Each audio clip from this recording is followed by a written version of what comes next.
Good morning. You've already seen me once on that side of of the internet on the other stream.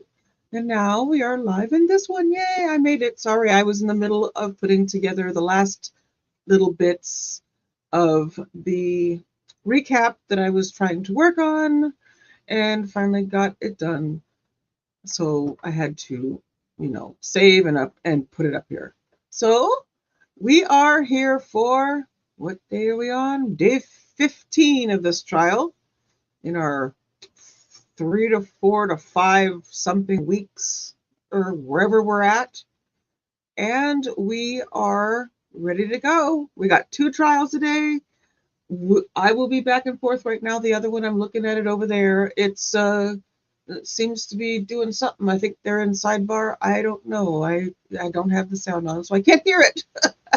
So I'll take a peek over there and see what's going on in a minute. But first, I want to get this one going. And I want to say hi to everybody in the chat. There's some people who were here earlier and are probably over in the other one watching that trial. And I'm seeing just now, hold on, I'm going to do something. I'm going to turn that one on and talk to both of you, both lives at one time. Okay, everybody, hope you can see me. I have 2 cameras. One of them is really not that great. I'm getting a new one. I've already told my husband. I kind of growled a little bit and said, I have to get another one. This is horrible. I look dead. So it's an old camera, guys. So I am so sorry. So over here on this trial, they're watching the fan. And I'm wondering how many of them are you, or if you're in both of them. Are you dizzy yet? Because I gotta stop with the fan, but it is what they focus on. So anyway, I'm gonna say hi over here in Daybell while you guys are over here in Karen Reed on probably morning break. I didn't hear what it was because I was getting ready to start this live. And this is the fun part of running 2 lives at once. So I'm going to go back up here and say hi to everybody here in the Daybell chat. Candy, good morning. This is your second good morning from me. Brian, good morning. Stephanie McCall is here. Stephanie, good morning. You may not be here now. You may have ran over to the other chat, but you're in one of them. So let's see. Who else? Everybody run over here quick so you can get a hello from me. Hey, Maria, good to see you. Okay, well, we got 3 people here. Woohoo! Oh, we got 4 in the other one and 3 over here. It's going to be that kind of day. That's great. Okay, so I am going to go ahead. Oh, I see them coming back, so let me go quiet in that one.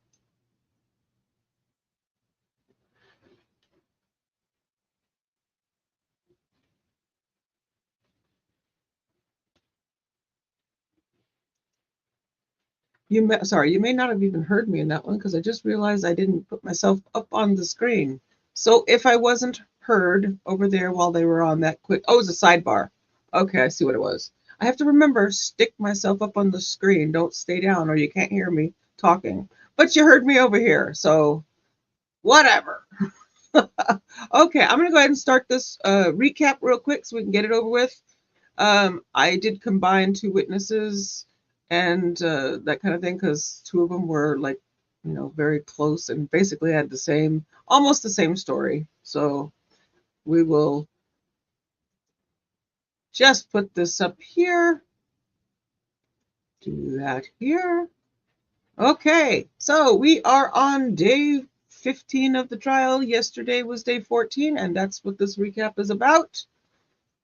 Our first witness we had yesterday, which his name didn't end up right in the right place because I was doing it quickly. So ignore that. And I'm telling you, there's going to be probably errors through this whole thing. So please bear with me. So he was the chief medical examiner until his retirement a few years ago. He has performed 7,200 to 7,300 autopsies. That is wow. Medical examiners do the autopsies, coroners do not. He attended Tammy Daybell's exhumation and stayed with the body the entire way. He talked about the photo taking process during each step of the process, wounds, bruises, etc. Cause of death was deemed by him as asphyxia, which is unable to get enough oxygen. Thank you, Nate. And manner of death was homicide. There was no sign of seizures, and all organs were healthy. They did discover some fresh bruises. Let me get this up here. So they did. Where did it go? I lost it. Come on, there it is. Bruises. They did discover some fresh bruises. 8 bruises, like someone holding someone down. Nate put up the picture on his update from last night, and he marked the bruises on both sides. And what it looks like to me is it looks like hands. Like I bruise easily. So when my husband, sometimes we're playing around or whatever, messing, or I don't mean messing around in a bad way. I mean, like, we'll do this, whatever, and I bruise really easily. And I've had handprints just from him walking by and grabbing me to kiss him, like that kind of thing. Like this, I end up with bruises. It's better now, but it wasn't great before. So I know what those bruises look like. They look like fingerprint marks. And probably TMI, but there you go.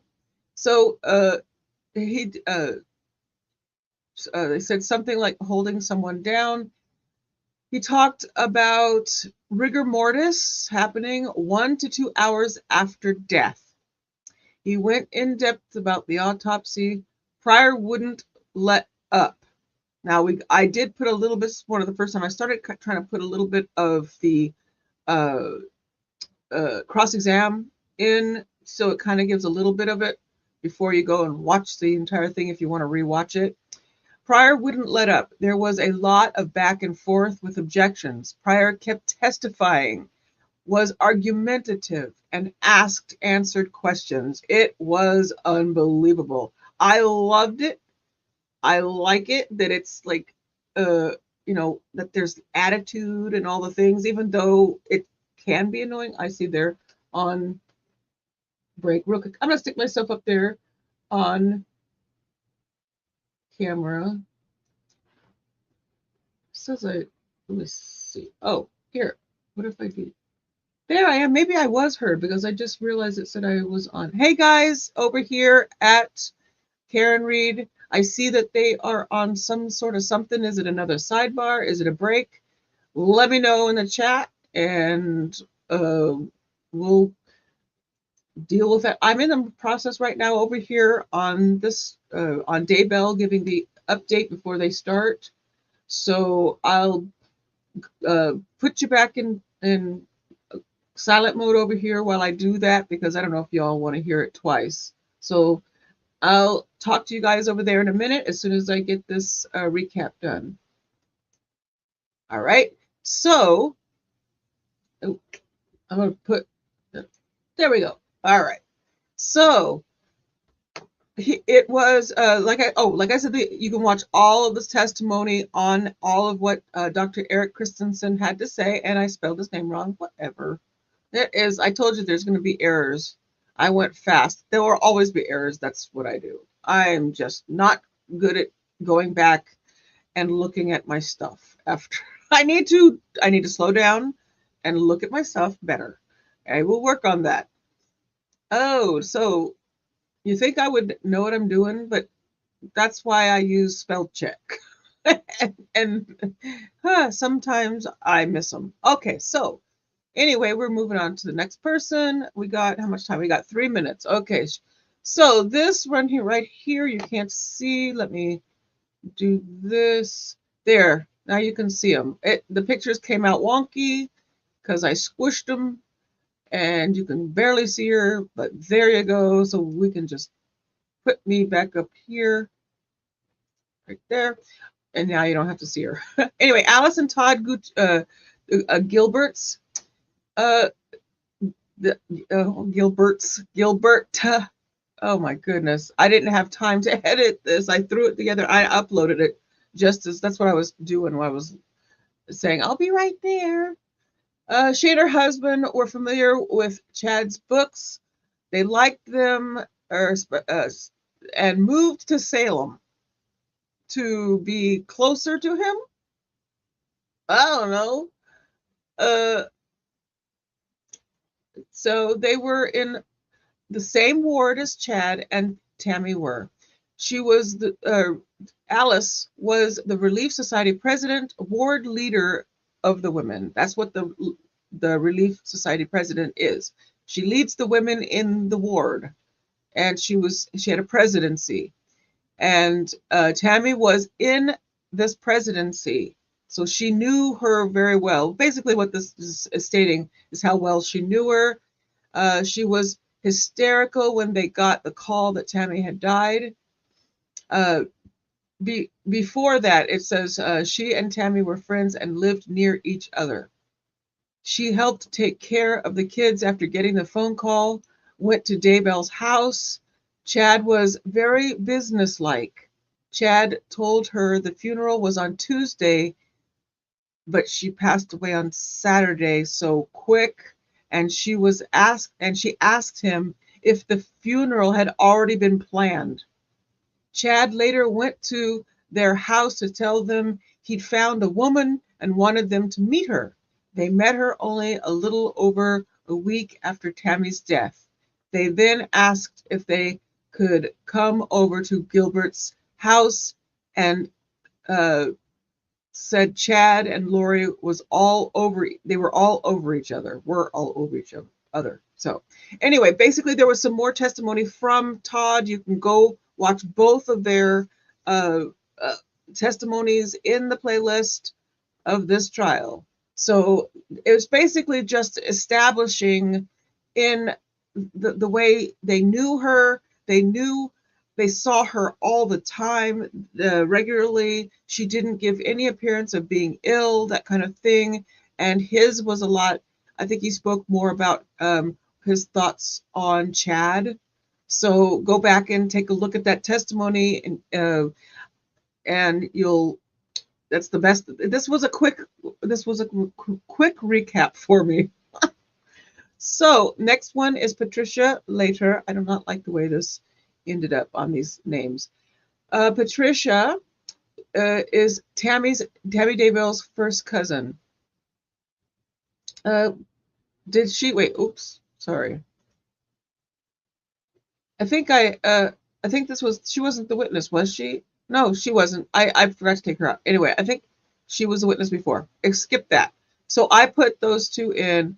The Janice Olson was the next one.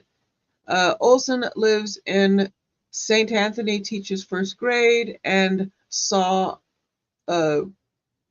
Tammy multiple times a day. They had lunch together 3 to 4 times a week. Tammy attended Janice's high fit Zumba class twice a week. Each class was an hour long. Janice says Tammy never struggled in class and wouldn't quit early. Janice says she got a call about Tammy's death and was shocked. She had just seen Tammy the day before at school, and Tammy had been at exercise classes. Tammy never mentioned anything about not feeling well. She didn't have any ill symptoms. Under cross-examination, Janice says she saw Tammy walking around school all day, every day.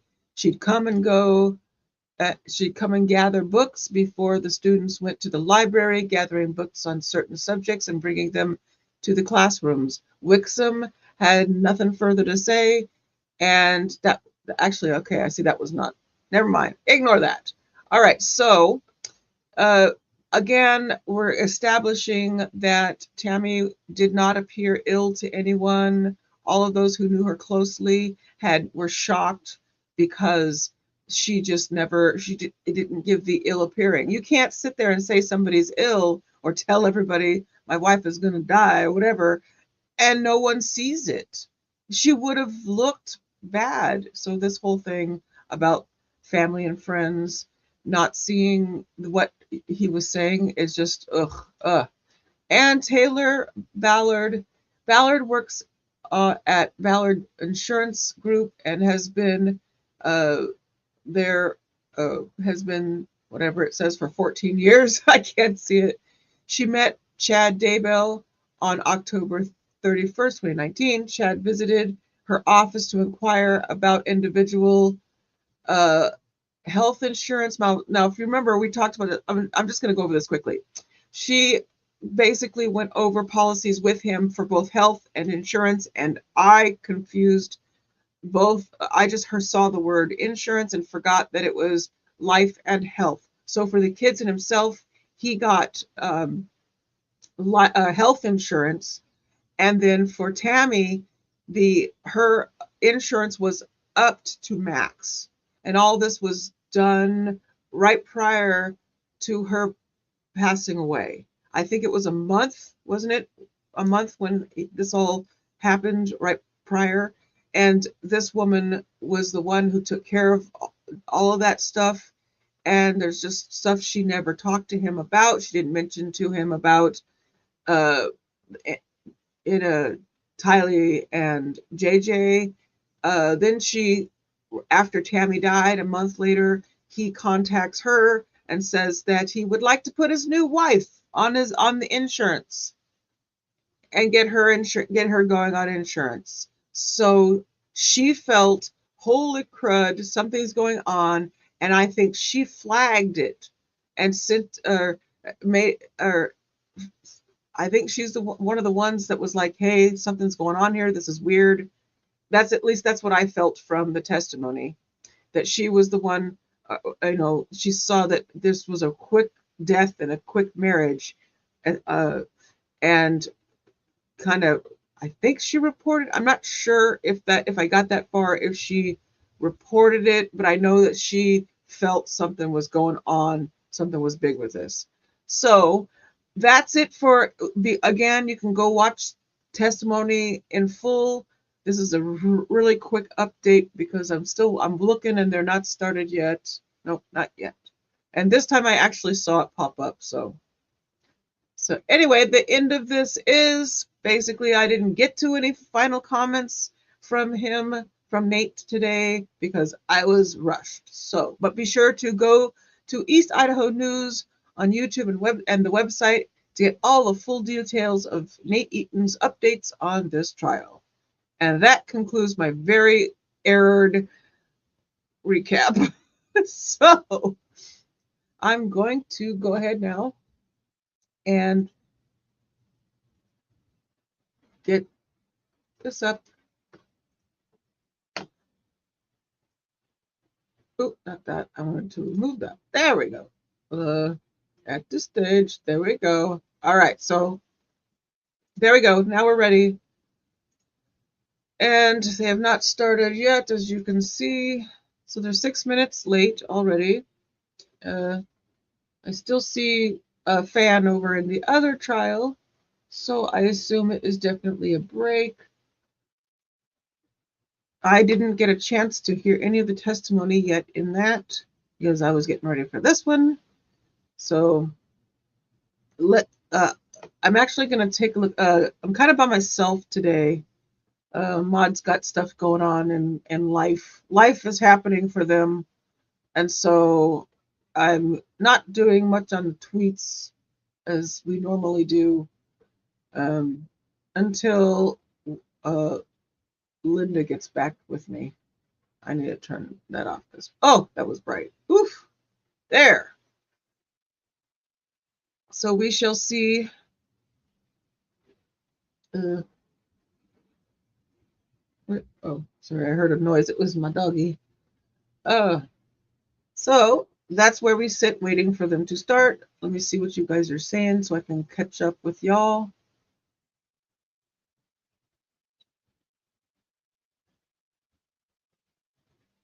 So, oh, I saw you guys mention Luna. I thought she was in the chat. I was about to come over here and say hi. Oh, no. Okay, yes. Continued prayers and thoughts and all the things for Luna. She's recovering from back surgery. And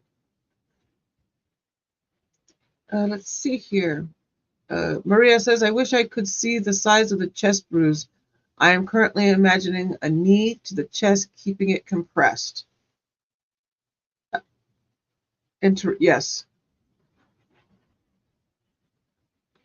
So he had to have been like, whoever it was, had to have been straddling, first hold it down, grabbed something, got on top, and was holding I assume a pillow or whatever. We don't know what was used. There's no way of knowing any of that stuff, but we can only surmise. What did Brian say? He had it planned for 3 years. Oh, yes. Oh, yes. Yep. I think he felt this marriage is done. I'm out of here. He mentally checked out and decided he was no longer married in his mind to this woman. And so he was moving on. Maria says, right, Brian, do you know when he met Lori?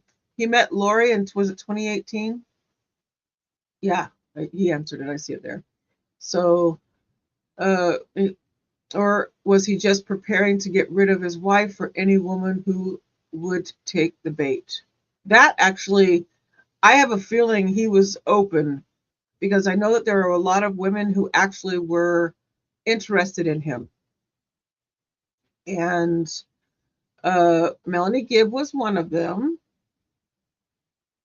And if she never said that, I still think she was. In my opinion. It says he met Lori at a conference in 2018. So Maria says, okay, so he was laying the prophecy of his wife's demise well before Lori. Yes, he was talking about it in conferences. He was telling everybody, my wife's going to die before she turns 50. And sure enough, she was 49 when she passed away. I do wonder if he had another affair before that. Lord knows he was trying. I wouldn't be surprised. Yes, 2016, he was telling people that Tammy would die young. Yes. And that she would be dead before she's 50. Which is kind of creepy. If my husband ever said that. Oh, that just that would send chills down my spine hearing somebody say that about their spouse. You don't know when somebody's going to die unless you're the one making it happen.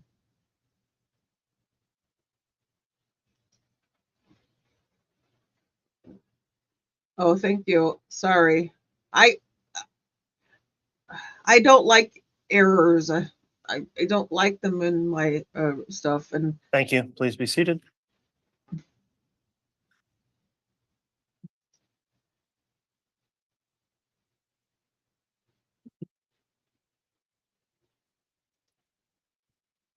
All right, I believe we're ready to get started with more evidence. So if we could have the jurors brought in, please. Okay, jury entering. Trying to figure out where to stick me today. So we have another change in layout. Oh, you hear a little whining, it's my dog. She's all right, please. All rise.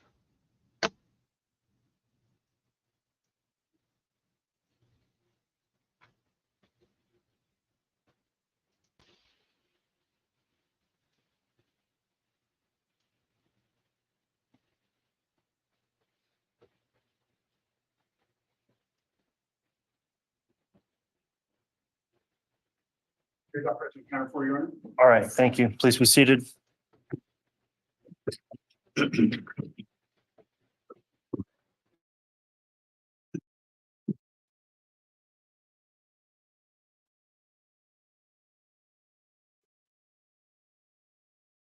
All right, good morning, everyone. We're back on the record on KCR 22-21-1623, State of Idaho versus Chad Guy Daybell. We're continuing with evidence in the state's case in chief. The court would note that this morning we did have a juror that due to illness was unable to continue in the trial. So the juror that's been seated in seat 3 has been excused from jury service.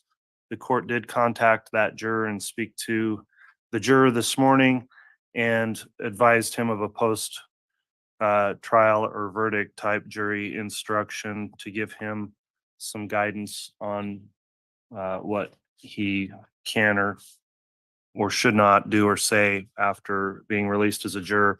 I did discuss the issue with counsel in a sidebar on the record, but outside the presence of the other jurors as well as the public. So we do have additional alternate jurors as we continue forward. So at this time, the state's continuing with its case in chief. And if the state has another witness to call, we can do that at this time. The state would call Kay Woodcock. All right.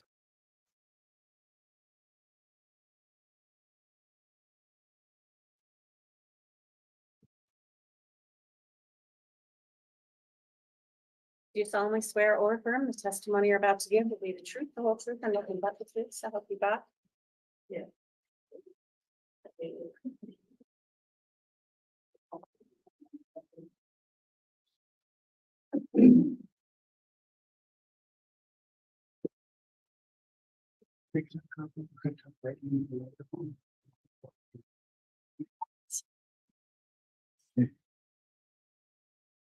All right, Mr. Wood, you can inquire. Thank you. And before I do, Your Honor, may I be handed State's Exhibits 4 and 6?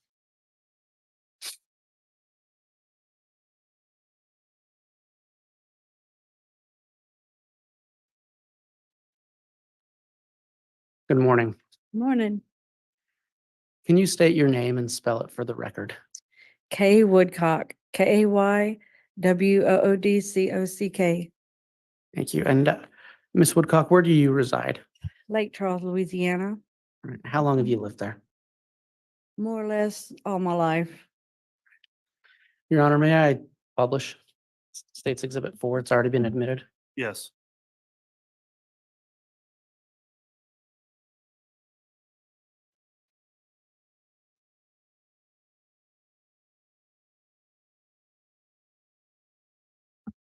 Ms. Woodcock, do you recognize the boy in that picture? I do. That's Who is he? my grandson, JJ Vallow. Can you tell the jury how you're specifically related to him? My son and his girlfriend had a baby, and when he was born on May 25th, 2012, he was they called him Canaan Todd Trahan. And they were unable to care for him. And so he came to live with me and Larry, my husband. Okay, so he is your biological grandson. Yes, And you stated that your son and his girlfriend were unable to care for him. Is that accurate? yes. Did JJ spend a significant amount of time? I'm just going to refer to him as JJ if that's all right. Yeah. Did he spend any significant amount of time at the hospital when he was born? He was in the hospital, I think it was 6 to 7 weeks. He was born at 10 weeks premature. So he was like 2.5 pounds. And he was born with drugs in his system. So he had a bit of growing and getting healthy. And after he left the hospital, where did he first go to live? He came to live with me and my husband, Larry. All right. And how long did he live with you?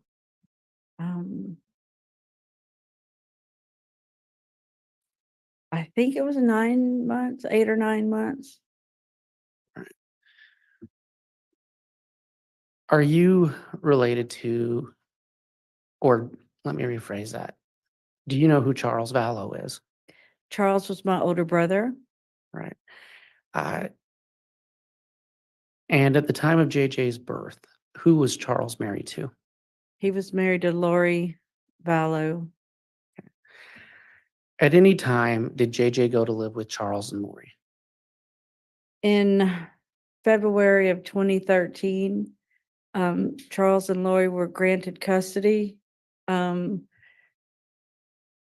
We decided over a while and with a lot of thought that JJ would be better living with Charles and Lori, being raised by them. And they approached us early on and wanted to know if that we would consider them to adopt JJ. And it took a while, but we finally agreed to it, and that we would maintain the role as a grandparent in his life. That was very critical to us. Okay. And so when Charles and Lori adopted JJ, was that when his name was changed? Yes, And just for the record, what was the actual name his name was changed to? Joshua Jackson Vallow. After JJ was adopted by Charles and Lori, did you maintain a relationship with JJ? Oh, yes, we did. What was that like?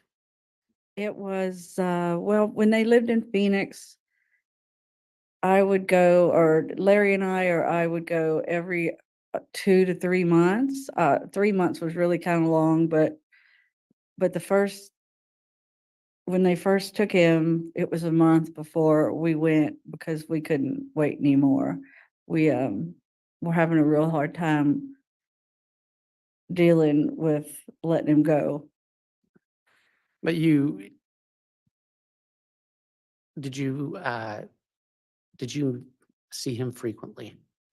Yes, we would, every 2 to 3 months, we would see him. When at any time did Charles and Lori move to Hawaii? Yes, they did in the end of July of 2014. Were you able to keep contact with JJ while Charles and Lori lived in Hawaii? Oh, yes. The difference between Phoenix and Hawaii was then when I would go to Hawaii or Larry would come with me, we would stay for longer, 7, 10 days, sometimes a little longer, to be able to spend time with them. And what was your relationship like with Charles and Lori? Charles and I were very close. I mean, he was, he would, what's the word? The proud dad. He would send pictures and videos of JJ all the time. And we were very close. We were close even before JJ, but anyway, I guess we got closer. But Lori seemed to be a wonderful person. Well, and I was, not to interrupt you, I Yeah. apologize, but I was going to ask, when you visited with JJ and his family, did you have occasion to observe him with his parents, Charles and Lori?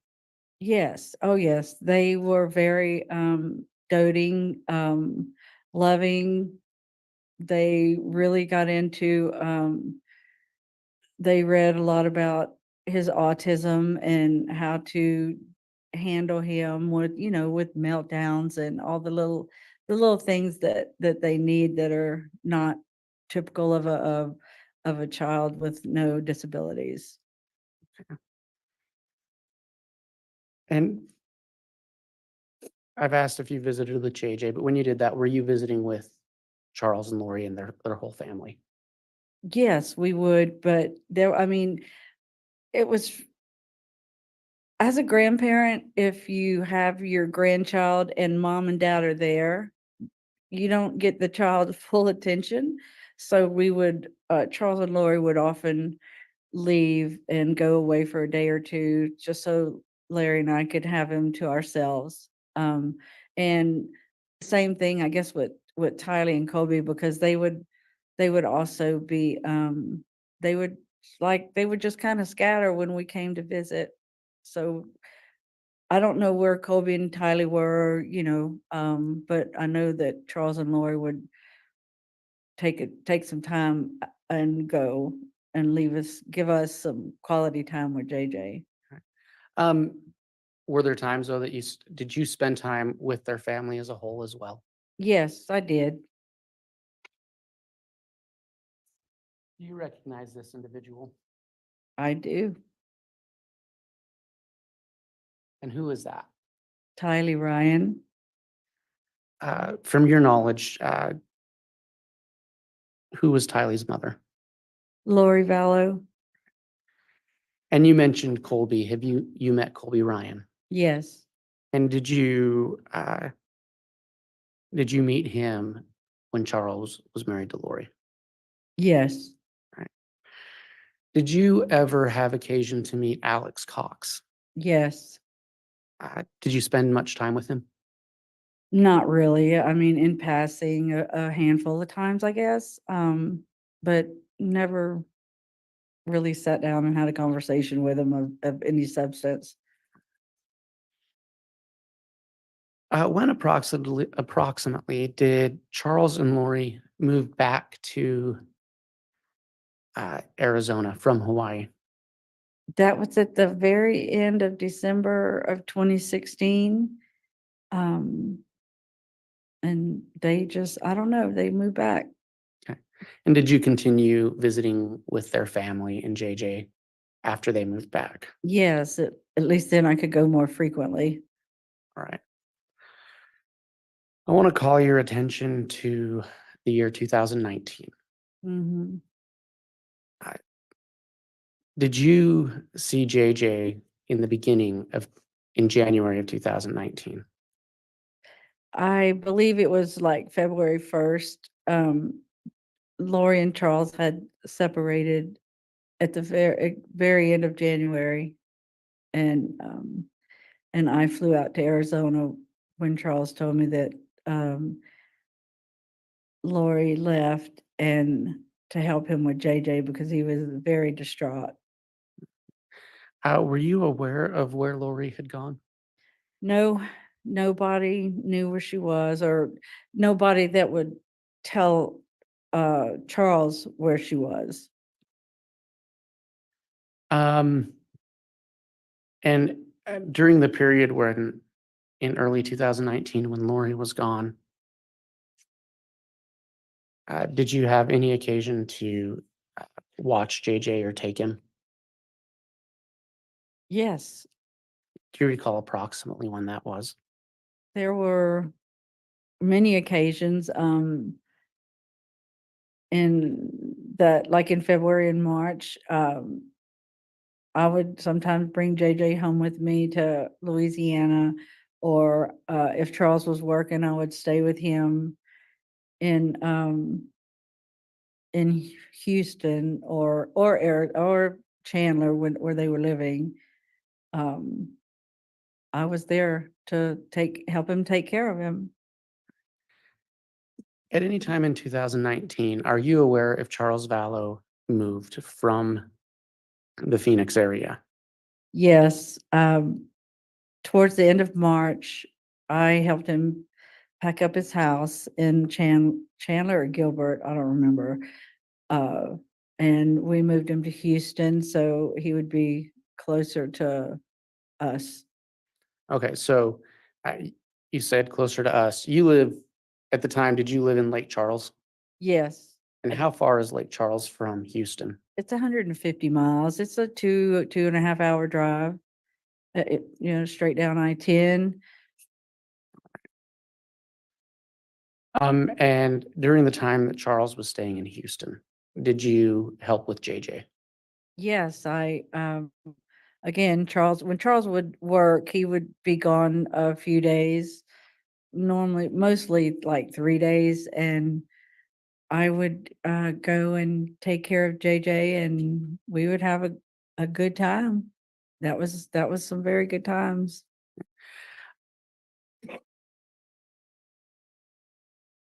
At any time in 2019, did Lori Vallow come to Houston that you're aware of?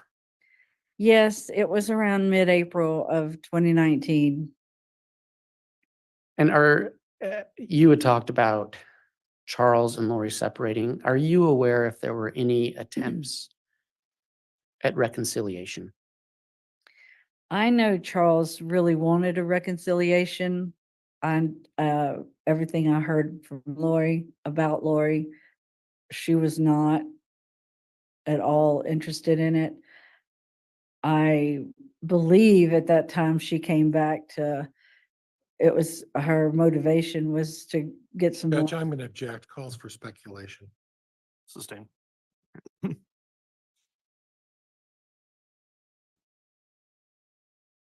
Let's talk about Charles for a minute.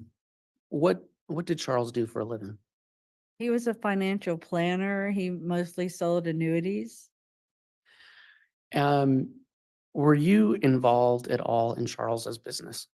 Yes, Larry and I owned a business, and I guess because of that background, Charles was comfortable in asking me to help him with his business. And I would do accounts payable, receivable, payroll, do Excel spreadsheets, things like that.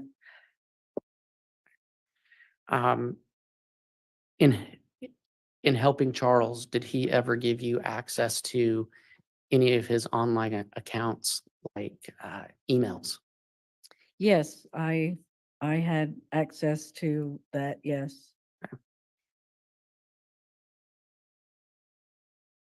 So you stated that in around mid-April, Lori came back to Houston. Did you continue to see JJ at that time?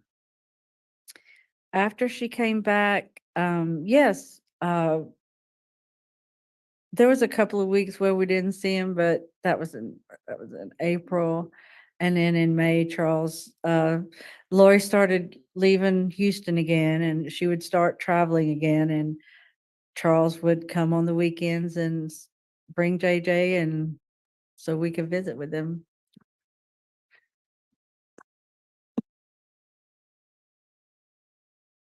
You said that, you said that Lori started leaving. Are you aware if she made living arrangements back in the Phoenix area? In June, yes, she did. Charles rented her a house in Chandler.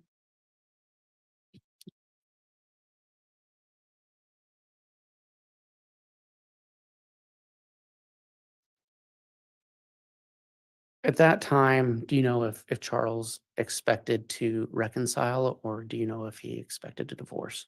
No, he was headed for divorce because he was actually the day he was murdered on July 11th, he had made arrangements to meet with a friend who was going to show him a house to lease not far from Lori's.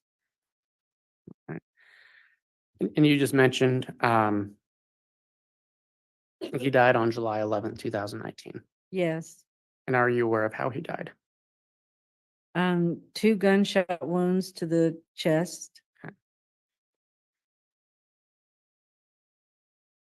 Are you aware if Charles Vallow had a life insurance policy? Yes, Did you ever have occasion to speak with him about that policy? we did in February of 19. He said that Judge, I'm going to object. It's hearsay. Sustain. All right. Did you ever have a conversation with Charles Vallow about you being the beneficiary on his life insurance policy? yes, Did you make any commitments to him about what you would do with that money if you were to receive it? yes. What commitments did you make to Charles Vallow? He had $1 million life insurance policy, and because of Lori acting the way she was acting, Judge, I'm going to object at this point. It's Okay. non-responsive. Sustain. What commitment did The you make to commitment Charles? I made was to give each of Charles's 2 adult sons each $250,000 out of the million, which I did do in January of 2020. And then Charles said the other 50% was for me and Larry, because we were going to end up raising JJ if anything happened to him. That was the conversation, a very short conversation. I never knew if he followed through and changed it. So that was the only conversation you had with him. Yes. And it was it your impression that Charles believed if something happened to him, you would end up with JJ? Yes. Do you know, you stated that was the only time you spoke with him. Are you aware if you were in fact listed as the beneficiary on that life insurance policy? No, we never spoke about it again. I never asked about it. And I didn't know until the insurance company called after his murder. Okay, so were you contacted by the insurance company? Yes. And were you then informed that you were indeed the life insurance beneficiary? Yes. Right. And did you receive that money? Yes. Months later. Did Lori Vallow ever contact you about that life insurance policy? All she ever did was sent me a text one day. It was towards the end of July of 19 that she found the change of beneficiary form to me, and I can't recall exactly the comment, but it was something to the effect of, is this why you want JJ? Something like, I've got 5 kids and no money, and you get everything. So yeah, that was all. That Okay. was it. I want to switch back to talking about JJ. Do you recall the last time you saw JJ Vallow in person? Yes. When was that? It was the weekend of May 17th in 2019. Yeah. Where did you see him? He and Charles came to Lake Charles for the weekend. And his birthday was May 25th. We had a birthday party for him a little, like a week early. We had it at a pizza place and had friends and cousins all come and gave him his happy 7th birthday. The last birthday we'd ever have with him. After the last time you saw him in person, did you ever have any type of telephone or digital contact with JJ? Yes, Do you recall when that was? the last time we saw him was on a FaceTime, August 10th of 2019. After Charles's murder, we had a very hard time trying to contact with him. Lori was very evasive and oftentimes wouldn't respond to requests. Okay. So you said the last contact you had with him was August 10th. Do you recall if in between the last time you saw JJ, which I believe you said was May 17th and August 10th, did you have any other digital contact with JJ that you recall?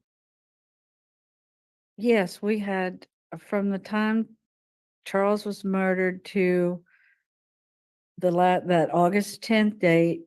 That was a 1-month time frame, and only 2 times we were able to see him on FaceTime. She was limiting everything with any contact with us. She was limiting it. Okay. And then, as you said, the last time you talked to him was August 10th. Yes. Right.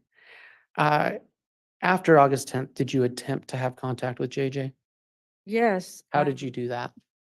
Lori, I would email her, text her, leave voicemails, call her. She would never respond. Not one time did she respond. Did you attempt to arrange with Lori for JJ to attend Charles Vallow's funeral services.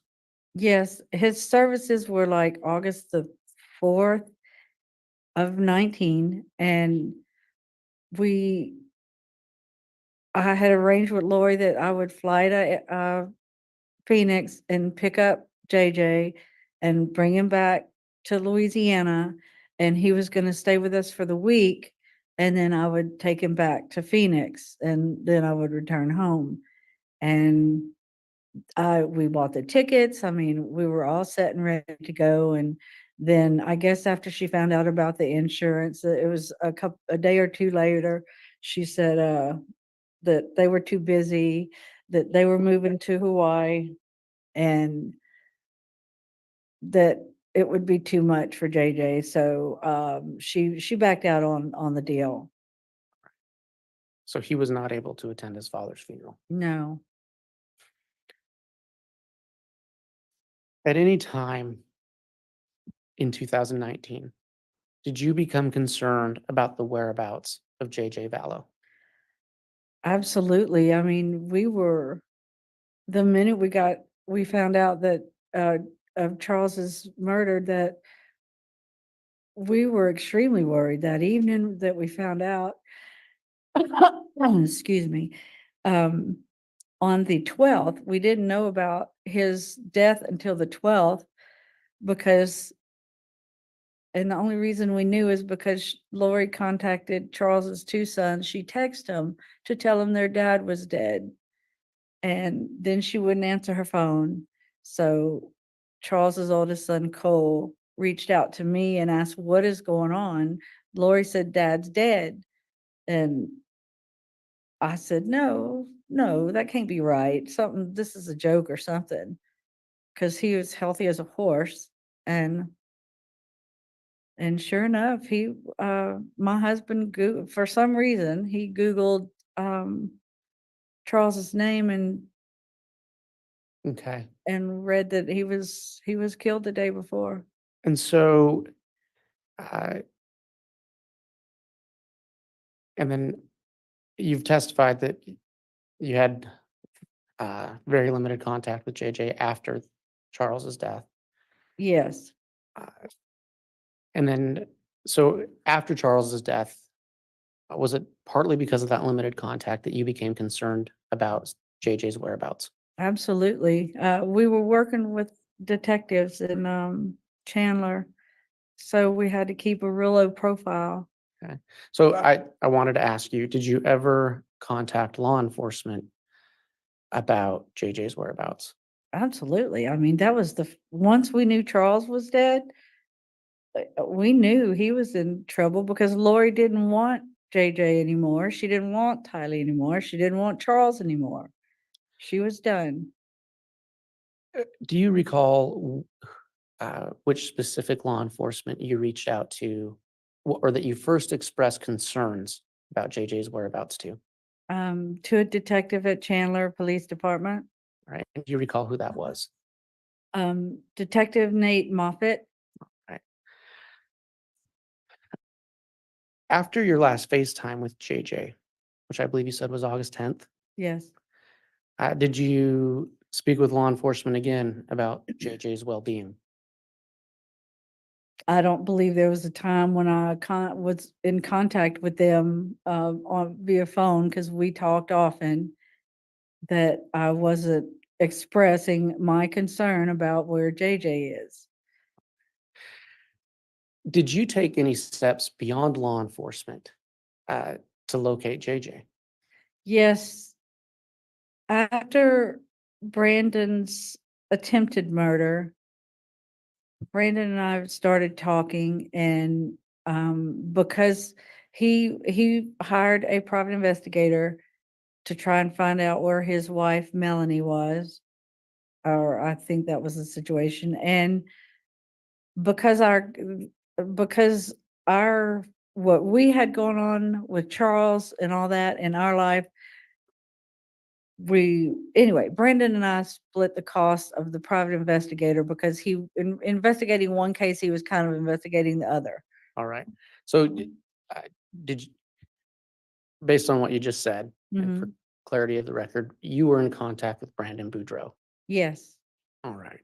And you hired the same private investigator. yes. Were you ever, did you ever become aware of where Lori Vallow was in the fall of 2019? Yes, she was in Rexburg, Judge, I'm Idaho. going to object some foundation. That's overruled untimely. I want to speak to you about November of 2019. At any time in November of 2019, was JJ Vallow ever with you? No, We spoke earlier about Charles's online accounts. Did you have access to his business bank accounts? yes, Did you have access to his emails? yes, And did you have access to his passwords to look into those accounts? yes. Was there ever a time in November of 2019 that you looked at Charles Vallow's Gmail account? Yes, it was When was that? November the 8th. Okay. And tell us about that. Why did you look at that account? I was trying to hook up his printer to my computer and I was having trouble with it the night before, so I left it alone. I woke up at 4:30 in the morning with a compulsion to go finish hooking up that computer to my computer to his printer. And anyway, long story short, his I noticed his Gmail account was open on the screen and it was a login page, and I had never really logged into his email before, and so I did I knew he had 3 favorite passwords, so the first password I used worked, and one of the emails that came up was from Amazon. Okay, well, let me stop you real quick. So Okay. just for clarity of the record, this was on November 8th of 2019. Yes. Did you see anything of interest to you in that Gmail account? Yes, there was email from Amazon about a delivery. All right. And did you look at that email? Yes, I did, and I looked at the delivery address, and I've got, it was a apartment on Pioneer Road in Rexburg, Idaho, with the apartment number. Do you recall the apartment number? 175. Okay. This email you looked at, you said it was from Amazon. Were you able to ascertain by looking at that email whose Amazon account was being used? It was Charles's email, Charles's Amazon account. And when you opened that email, were you able to look at Charles's Amazon account? Yes, when I found that, I was in contact with, well, number one with Brandon, and then with our private investigator, and he walked me through how I could get into the Amazon browsing history. Well, first I could see what was purchased, and then I dug a little deeper into the Amazon browsing history. All right. And was there anything of interest to you on that you saw with your own eyes on that Amazon browsing history? Yes, it was What did you see? jaw dropping. I saw a search for malachite wedding rings. There was one purchased actually for $35 or $36.99. I saw searches for women's beach wedding dresses. I saw that she looked at or maybe purchased 2, I don't remember, a yellow bikini, not a bikini, a yellow one-piece bathing suit, and another search was men's beach clothes, men's for like linen beach clothes. And a size large is what she was looking at. And it was a white shirt and white pants that like you would wear on a beach, linen type clothes. Okay. And that Do you search, recall what date that search was performed? was performed, I was just about to say that, October the 2nd of 2019. I read that November the 8th, but the search was actually done on October 2nd, 2019. And that was that was before Tammy's death. All right. Why did those items catch your attention? Because I know that Tammy passed away October the 19th. And Lori was obviously involved with Chad Daybell, and it was just mind blowing that they were looking at wedding rings before Judge, I'm gonna Tammy's object. death. Judge, I'm gonna object. Calls for speculation. Sustained. I'll move on.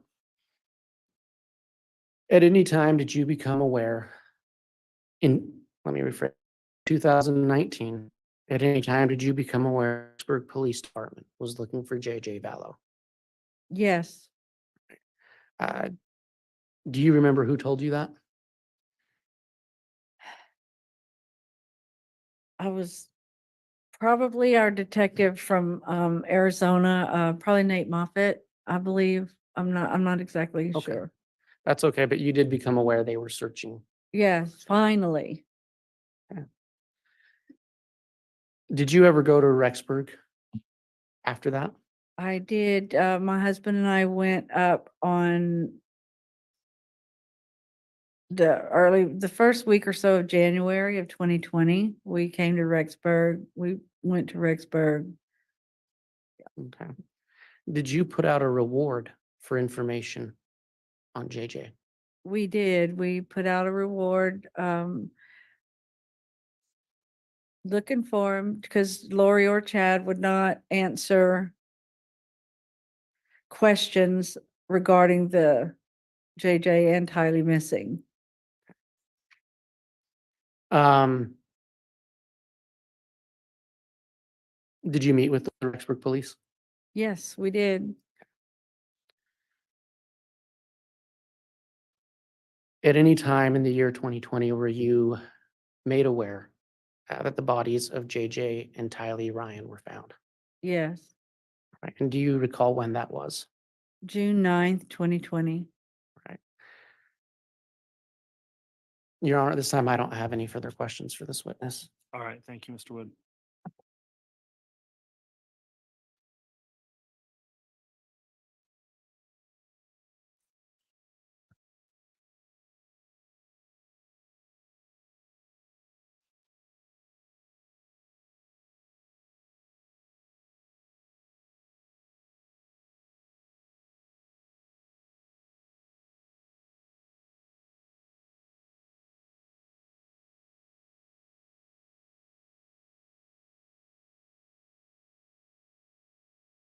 Cross-examination, Mr. Pryor. Thank you, Judge. Judge, before we start, I'm gonna move for admission of Exhibit 32, Defense Exhibit 32. It's been a stipulated exhibit by the parties.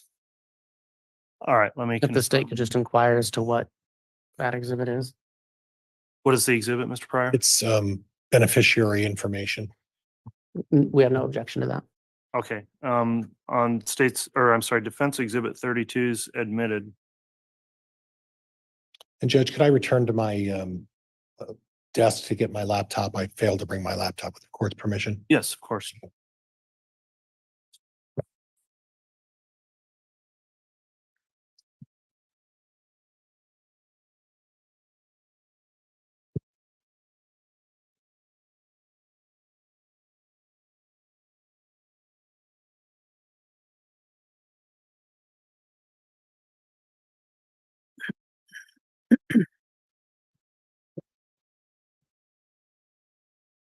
Just a minute. Mr. Bruder. Thank you, Judge.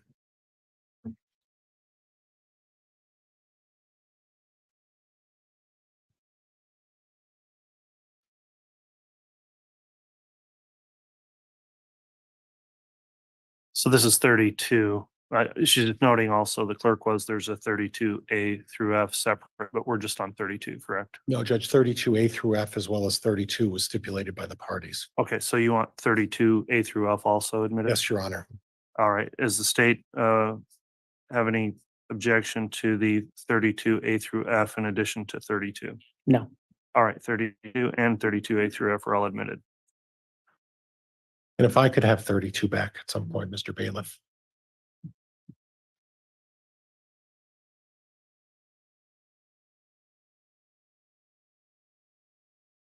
Thank you. Good morning, Ms. Woodcock. Morning. If you could go through with me the history that you went through with Mr. Wood regarding the living arrangements of Charles and Lori, I would appreciate it. And they got married when? March of 2006. February of 2006, sorry. It's okay. And then at that time, they were living where? In Chandler or in the Phoenix area. I'm not Okay. exactly sure which suburb. And how long did they live there? Do you recall? From 2006 until they moved in 2014, When in 2014 did they move and to where? the end of July 2014 to Princeville, Hawaii, on the island of Kauai. And how long did they live in Hawaii?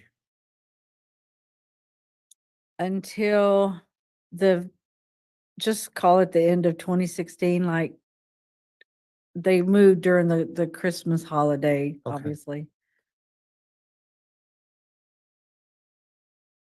And then they moved back where? To Chandler, So first part of 2017 back to Chandler. yes. And how long did they live there?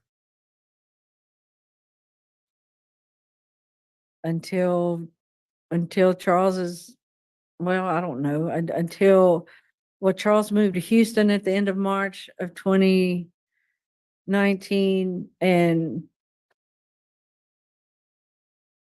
he was living in Houston. She was living in Arizona, in Chandler, or wherever. Okay. It's kind of confusing. It's okay. Because she was gone for over 2 months. Right. And that's what I'm trying to get at. And then you figured out where I'm trying to clarify a little bit. They moved back to the Chandler area in around 2017. Is that correct? Yes, And they lived there until Charles chose to move back to Houston. Is that fair? yes. And when did Charles move back to Houston? The end of March of 2019. So from 2017 to March of 2019, they lived in Chandler. And then in March of 2019, Charles moved to Houston. Is that correct? Yes, Now, you mentioned it earlier about Lori Vallow being gone for 2 months, and I think you mentioned the words Hawaii. Did you later learn that Lori Vallow in early 2019 spent 60 days in Hawaii? I know that I've learned through court testimonies and stuff that she made several trips to Hawaii during about the 70 days she was not talking to JJ. Right. And that's where I'm going next, is that in around February of 2019, Lori Vallow left JJ with Charles. Is that correct? First part of February of 2019? Did she leave JJ with Charles? I don't know how that went down exactly, Okay. but he had JJ. He had physical custody. Regardless of how it ended up, JJ was with Charles around the 1st of February until well into almost the first part of April. Is that correct? Yes. And at that point, you touched on it a little bit, but do you have any specific information that Lori Vallow was living for 2 months in Hawaii? No, all I know is that she was back and forth to Hawaii. She wasn't living there. And did you know the whereabouts of Tylee during this time? I've learned later that she made a couple of trips to Hawaii with her mom, but I don't know where Tylee was. And you don't know who Tylee was staying with? Not exactly, no. Okay. And is it possible that Lori and Tylee, the entire time from the 1st of February till the better part of the first plus week of April, were both living in Hawaii together? Objection calls for speculation. Sustain.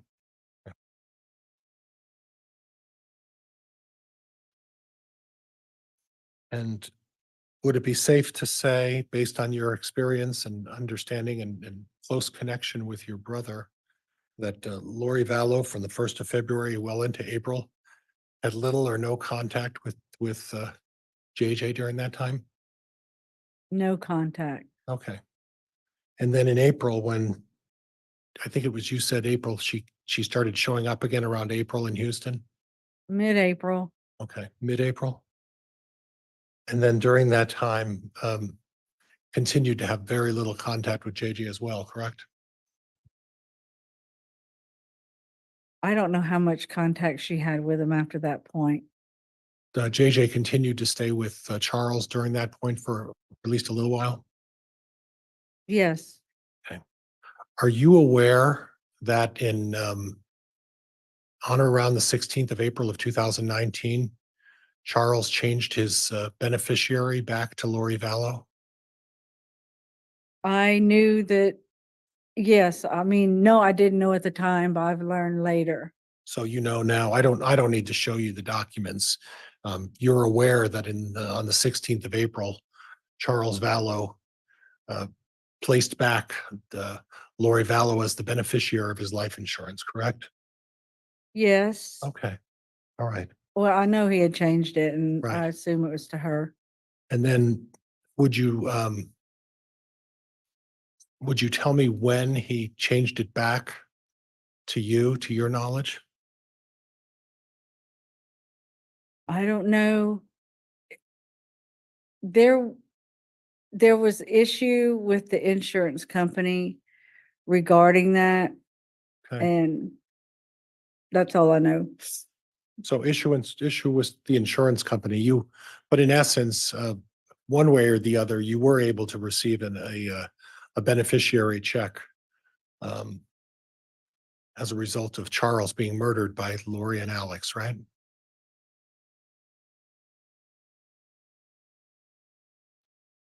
Now, I don't know if they were the only two involved in this murder, but yes, But you did get a beneficiary check. yes. Okay.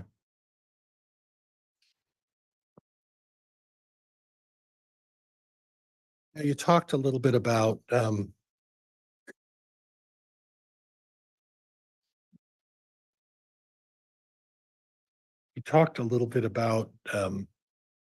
this Amazon search, and you talked about wedding rings, wedding dresses, bathing suits, and large beach clothes for men, right? Yes, Some water. I got it. Okay. Those specific searches took place when? November 8th of 19. Is that the date you looked it up, or is that the date those searches actually took place? That's the date I looked it up. Okay, so you don't know when those searches took place, right? If you go into the browsing history in Amazon, you can tell exactly when they were, when it happened, Okay, when the search So happened. do you have any recollection of when she started looking for those searches of those items? She may have done it before October 2nd, but I don't know. But I only know that I saw that Okay, browsing history that day. so if, On November 8th, I saw she was searching for items, October the 2nd, a wedding dress and rings. And it's wedding interesting. rings. I'm sorry. And it's interesting to note that you made the point of emphasizing that the search was done by Lori Vallow, correct?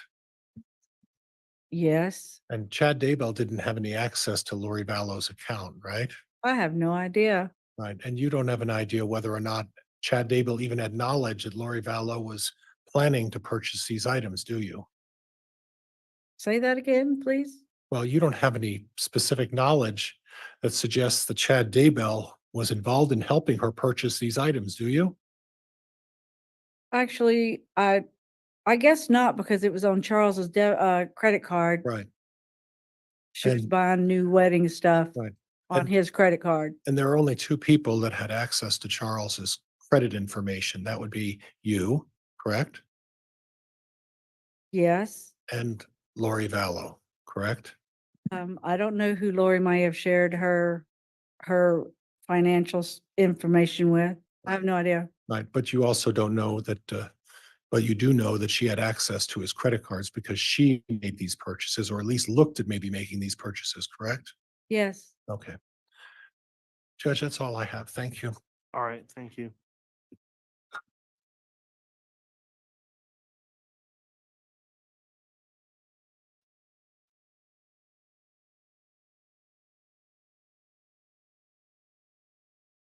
Redirect. I'm sorry. I got it right here.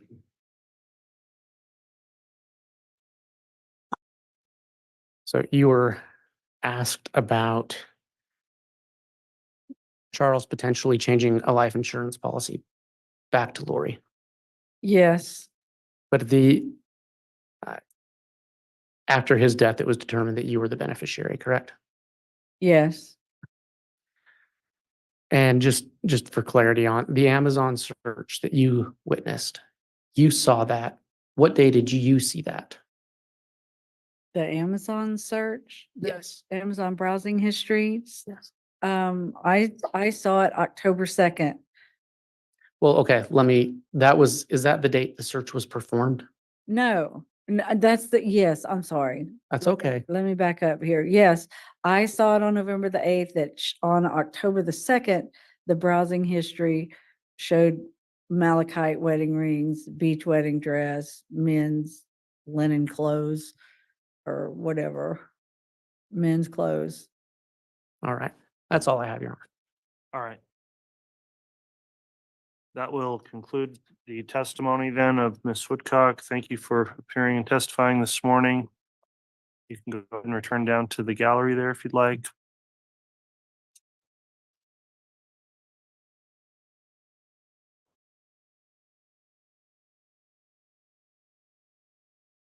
And Your Honor, just because we're not on a break, may I be excused from the courtroom? Yes. Thank you.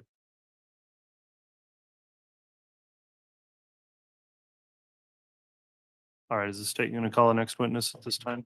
We are, Your Honor. The state would call Angela Yancey.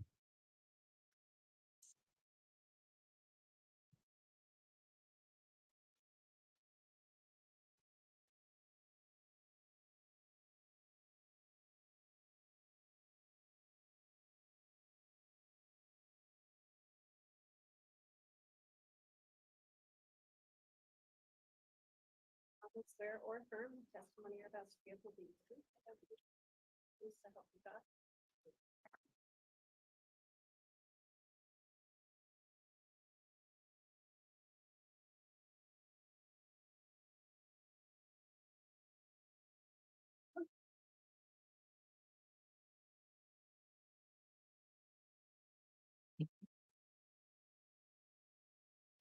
All right, now that the witness is sworn, before we begin with examination, I'm going to inquire, because this trial has been live streamed as well as open to the public. Ms. Yancey, have you observed any of this trial since it started? I have not. All right, have you talked to anyone about their testimony they've provided at trial? I have not. Okay, thank you for confirming that. Mr. Wixom, if you'd like to inquire on direct, you may. Thank you, Your Honor. Ma'am, will you please state and spell your first and last name for the record? Angela, Angela, Yancey, Yancey. And where do you live? Idaho Falls. Are you currently working? Yes. Where do you work? I work for APG Aftermarket Products Group, How long have you worked there?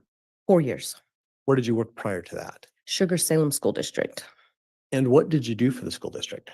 I was in the payroll and benefits, How long did you work in that capacity? 7 years. Do you recall, were you working that job back in 2019? I was. Were you working the job in 2017? I was. I want to ask you to draw your attention back to that time frame. Do you remember working with an employee by the name of Tammy Daybell? I do. And can you describe for the jury how much interaction, if any, you ever had with Tammy? I didn't have a whole lot. I was in the district office and she was the librarian at Central Elementary. Was that typical then where you worked in the district office? Did you not have frequent contact with the district employees? Correct. When would they have contact with you? What kinds of things? Once a year, I would do a benefit meeting to explain the benefits, any changes, anything that they wanted to enroll in. And then I was always available if they had questions throughout the year. When you mention benefits, what type of benefits are you referring to? Medical, dental, vision, life insurance, AFLAC type policies. Do you recall basically what type of life insurance benefits were offered to the school district back then? Yes, every full-time employee had a group life insurance that the district provided. That was a $50,000 policy. And then they had the option to elect voluntary life insurance. How did those? Mr. Wicks, can you just slow down the pace a little bit? Sure, Thank sorry.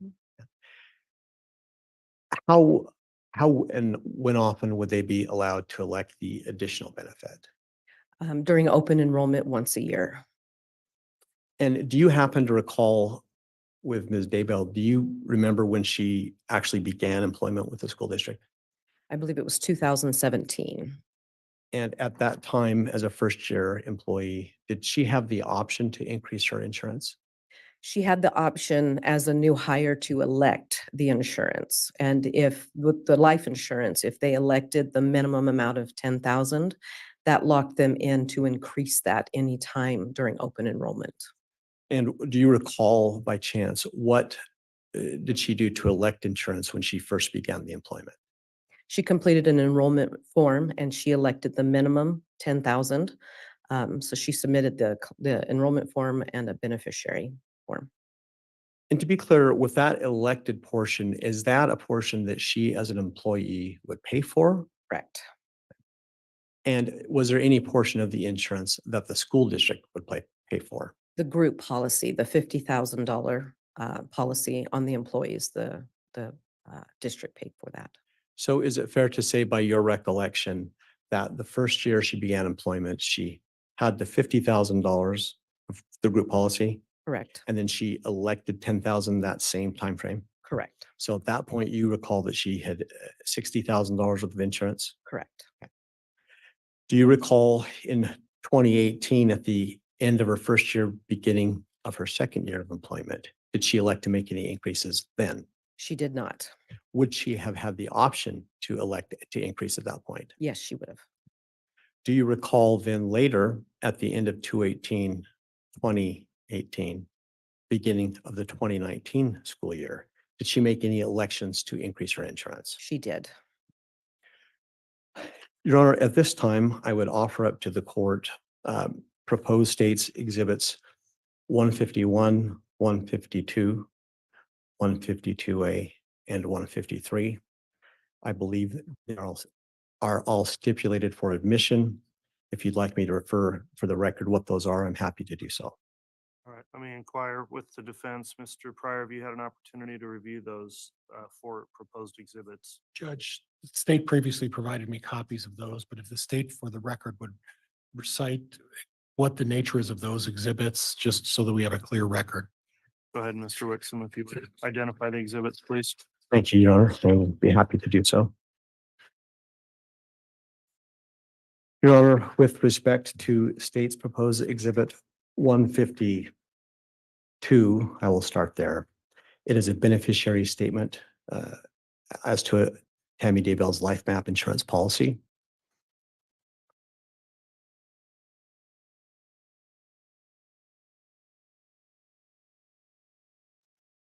152A, Your Honor, is the claim check and some correspondence, approximately 4 pages on the payout of the claim on that life insurance policy.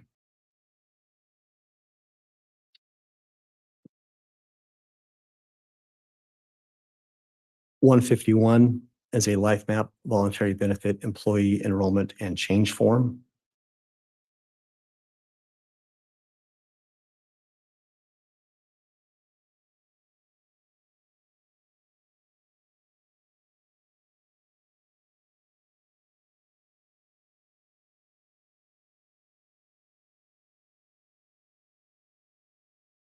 Excuse me, Your Honor, for 1 second, please.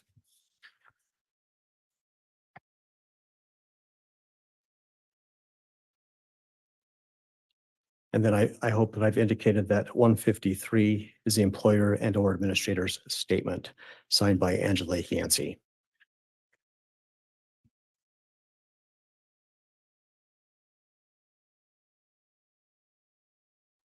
All right, on those exhibits, I'll note, 152 has been previously admitted.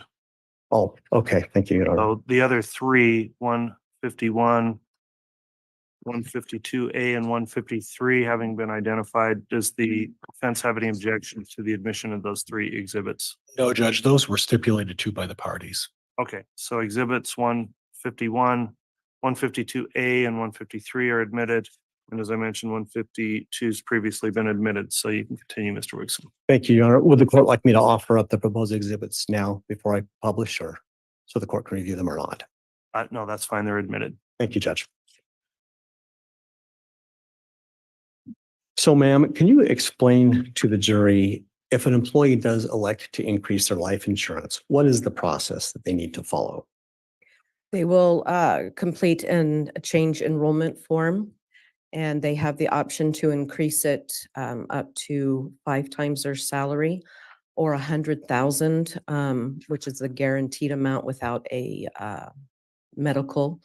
It's called a evidence of insurability form to complete. Okay, and with that voluntary increase, what is the process that they need to follow to request an increase to the coverage? I'm sorry, repeat the question. What does an employee need to do to actually make the election? How do they go about making the request? They complete the enrollment form and submit it to me, and then I submit it to the insurance company. And do you happen to recall back in September or October of 2019, did you receive any such request form? I did. Okay. And was that related to Tammy Daybell's policy? It was. Your Honor, at this time, I would request that I could publish by Elmo States Exhibit 151. You may.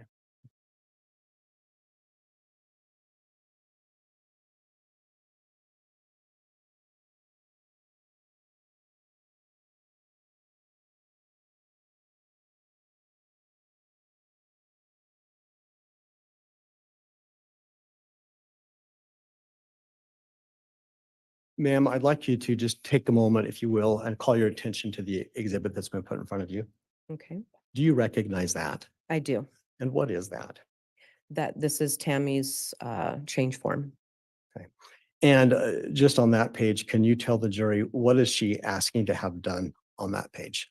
She's asking to have her life insurance increased to 80,000. Would that be to 80,000 or by 80,000? Up to 80,000. That was 5 times her salary. And to be clear, she was asking to have a total of $80,000 increased in coverage above and beyond what she already had? Correct. Okay.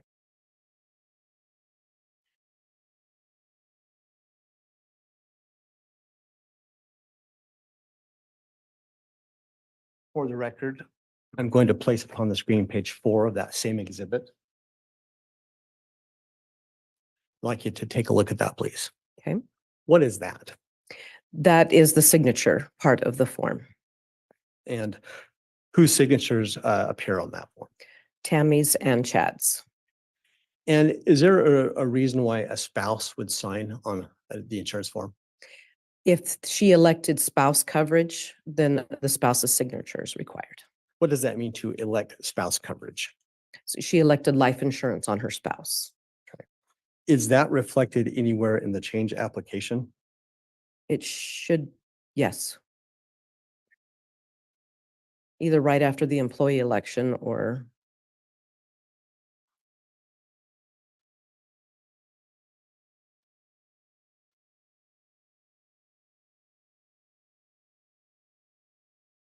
And for the record, I've just put on the screen page 2 of that form. Can you look at that and tell us if she did in fact elect to add her spouse to the coverage? she did. She elected 20,000 on her spouse. Had she had any coverage for her spouse before, as far as you knew?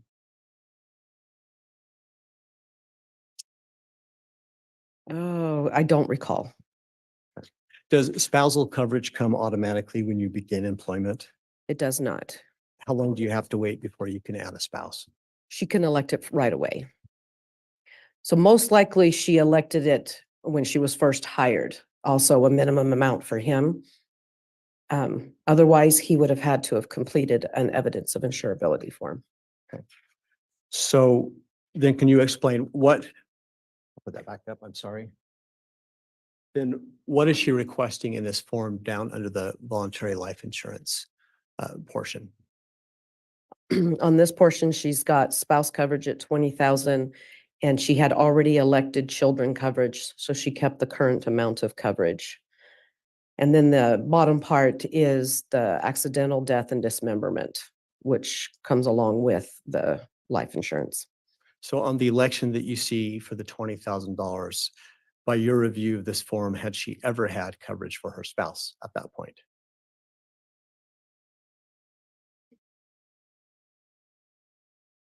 Yes, because this was filled in automatically for each employee and it has the keep current amount. And she elected to increase it. So she had the 10,000 on her spouse and increased it to 20,000. Fair enough. And for the record, Your Honor, I misspoke. There are only 3 pages to that exhibit, so nobody goes. And Judge, which exhibit is that he's referencing? 151.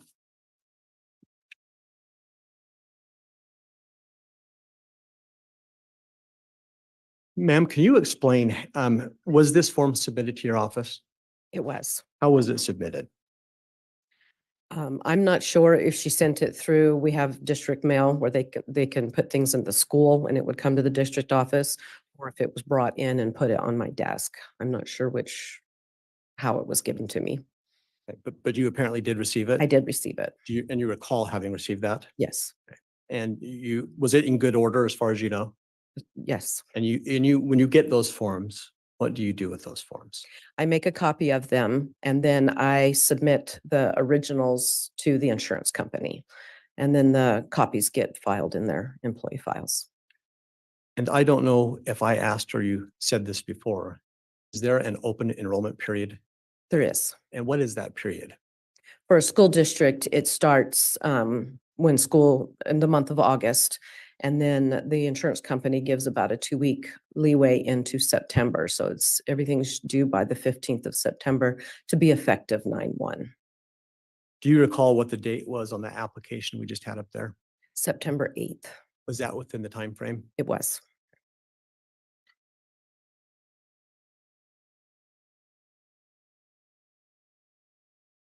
Do you recall later after that time period, if a claim was ever submitted for that policy? I do. And can you tell us approximately, by the best of your recollection, when did that happen, that claim? The morning of the 21st. Can you explain to the jury, do you recall how that claim was submitted? Were you contacted by anybody? Yes, Chad came into the office Monday morning. When you say Chad, do you mean Chad Daybell? Correct, yes. And what did he say when he came into the office? He came in to inquire about filing the life insurance claim. And I explained to him that we had to wait until the death certificate was received. And he said, that's okay, I've ordered 8 of them. Okay. And do you have to have the death certificate to make a life insurance claim? Yes, you do. Is 8 a normal number of death certificates to request for most folks? Not per my experience, no. In your experience in the role that you were working in, did you often interact with employees as to handling claims made on these policies? Yes, So you in fact had dealt with employees who, or surviving spouses who had made life insurance claims? yes. So what did you explain to him at that time the process would be? That I gave him the claim form, that would need to be completed. And then once he had the death certificate, then he could bring those back. Then I would complete the employer statement and send all of the paperwork plus the death certificate into the insurance company. Was there anything unusual about the fact that the timing of his claim for the insurance in your experience? In my experience, yes, What was unusual? that he came in so quickly. When you say quickly, will you explain that context to the jury, please? Um, um, Tammy had passed away sometime between Saturday and Sunday, and he was in my office Monday morning. And when he came in, he had already ordered those death certificates? Yes. What is the next step for a claimant to take with you to make a claim for life insurance? Once they've got the death certificates, what do they need to do? Then they submit all of the completed forms to me with the death certificate, and then I submit it. And after that, the insurance company will contact them directly. Is a beneficiary statement one of the completed forms that's required? Yes. Your Honor, if I may publish state's proposed exhibit 152? 152? Yes, sir. Yes. In fact, it's thank you. It's an admitted exhibit. I misspoke.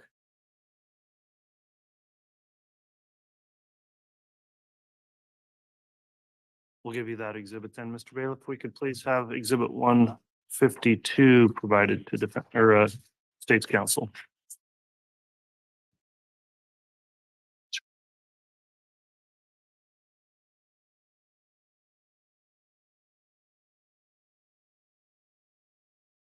Ma'am, what do you see on the screen in front of you? That is the beneficiary statement that is part of the claim form. And do you recognize that to be the same statement that Chad Daybell submitted? I do.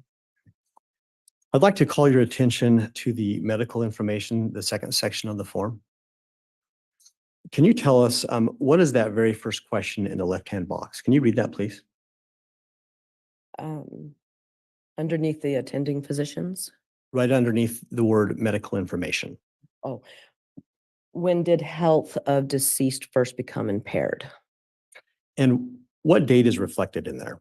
October 18th, 2019. And when do you recall Tammy passed? What date? Between the 19th and the 20th. Okay. And was this form anything that you filled out? It is not. Who fills this out typically? The beneficiary does. And would that have been Chad Daybell? Yes, Did you happen to observe him fill this out? I did not. Did he submit this to you? Completed, yes, Did he do that in person? he did.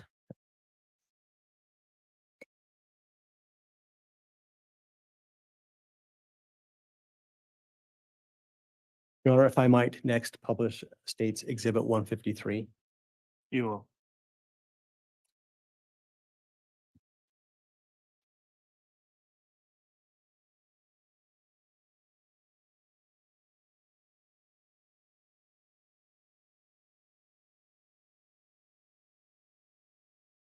Ma'am, I'd like to call your attention to the exhibit on the screen there. What is that?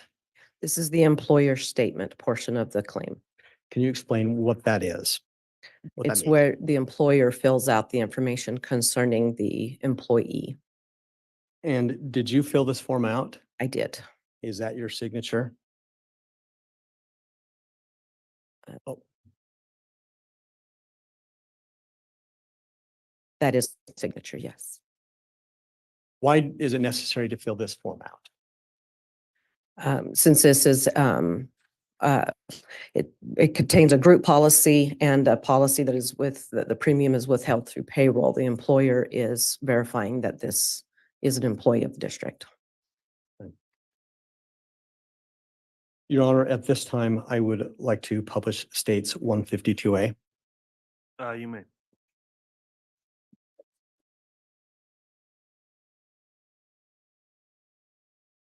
Ma'am, I'd like to call your attention to the exhibit in front of you. What is that? That is a life insurance payout from LifeMap, What is the amount on that payout? 130,000. And who is this payable to? Chad Daybell, And what is the date up on the claim payment? November 8th, 2019. So the claim was submitted back on or around the 30th of October? Correct. Is it typical that a life insurance claim is made that quickly? It can be, What about the payout? Does the payout come back quickly? as long as there's no problems with the claim form, yes. What do you have to do to avoid any problems with the claim form? For the claim form to be submitted, all the questions answered, everything done accurately. I have just a moment, Your Honor. You may.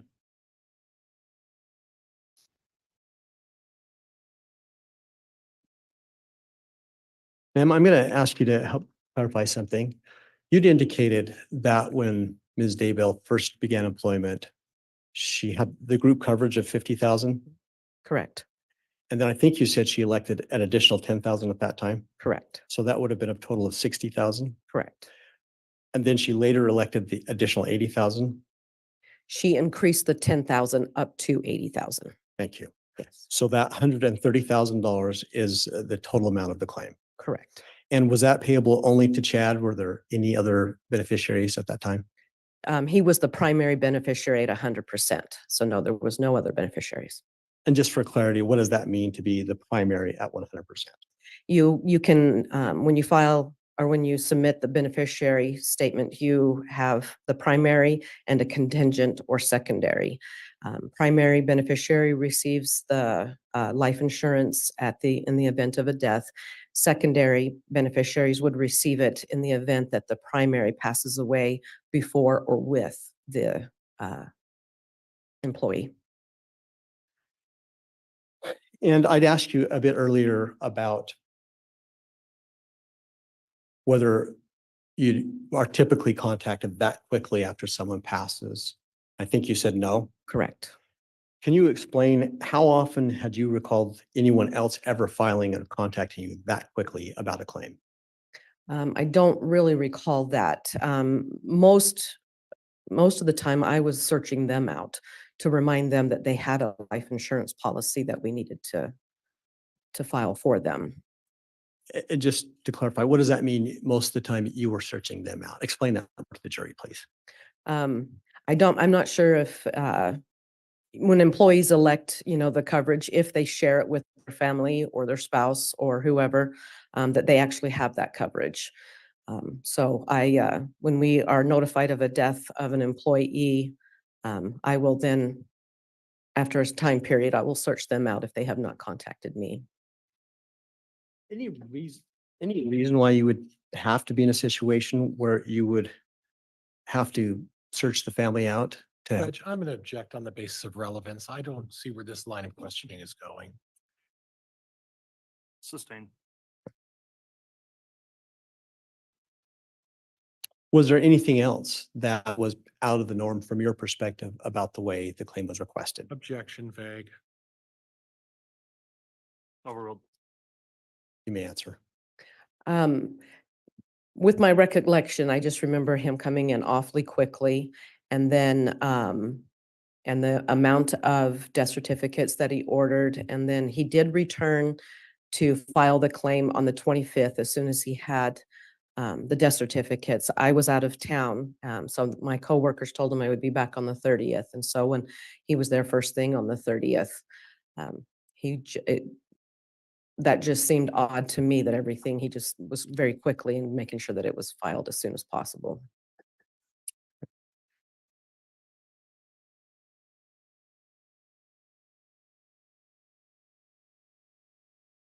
Your Honor, and I have no more questions at this time. I've got the exhibits here for the marshal. All right, that'll. And Judge, I'm going to need exhibit 151, 152, and 153. At this point then, Mr. Bailiff, why don't you just leave those exhibits, if you don't mind, up there, not published, but on the podium for council's reference, and then we'll make sure to get those returned once we're done with the witness.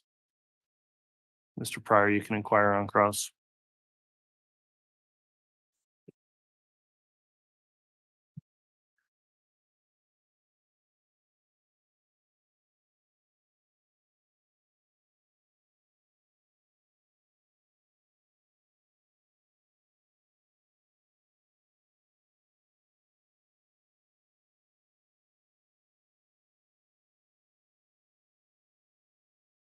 Good morning, Ms. Yancey. Good morning.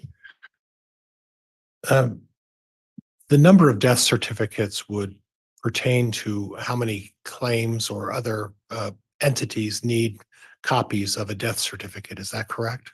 Correct. So you don't have any personal knowledge, do you, of what other life insurance policies Chad Daybell had on both himself and his wife, correct? Correct. So if he were to have another life insurance policy or two, he would need death certificates for that, correct? That's correct. And he would need death certificates for the mortician and for other entities as well, correct? That's beyond my knowledge. Right. So when you're saying it's unusual, every single person's situation is different. If I were to pass away, you don't know how many death certificates I need, right? Correct. And I don't know how many death certificates you need because of your financial situation, correct? Correct. And you don't know what Mr. Daybell's financial situation was other than the salary of his wife. Is that correct? That's correct. Okay. Now, on the subject of the salary of his wife, you talked about the fact that she was eligible for insurance up to 5 times her salary, correct? Correct. And when people are considering, in your experience, how much insurance they put on themselves, they look at a number of factors, correct? Correct. One of those factors is if you have children, or if you have a mortgage, or if you have car payments. There's a number of factors, correct? Correct. And given our current economy, and I won't get into politics, but given the situation, would you agree that having the money to pay for a funeral or a memorial or a service is often contemplated as part of those insurance costs, correct? Correct. And if people don't have the $2,000, $3,000, $10,000 to do that, they have to rely on the life insurance to pay that. Would you agree with that? I would agree. And that's contemplated when someone's deciding whether or not they're going to get insurance as to whether or not they're going to need something should happen, correct? Correct.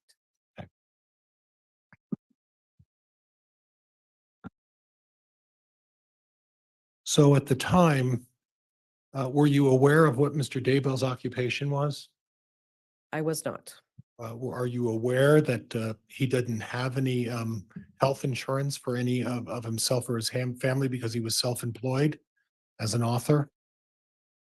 I was not aware. No. Were you aware that he was unable unless except prior in 2002 that he had life insurance for him and his wife, a sizable amount of money? Objection, counsel's testifying. I asked if she was aware, Judge. That's sustained. So you didn't know of any of the other financial situations related to the Daybell family at that point, correct? I did not. So when you say $80,000, I'll let you do the math. What's Tammy Daybell's salary as a librarian with Fremont County on a yearly basis? Well, I don't know that for sure. They do have when it 5 times their salary, it can round up if it falls in between. So if I were to represent to you that she was making about $16,000 a year as a librarian, working 35 hours a week, would you have any reason to disagree with that? No. Okay. And we don't know how much money approximately Mr. Daybell was making writing his books, right? Correct.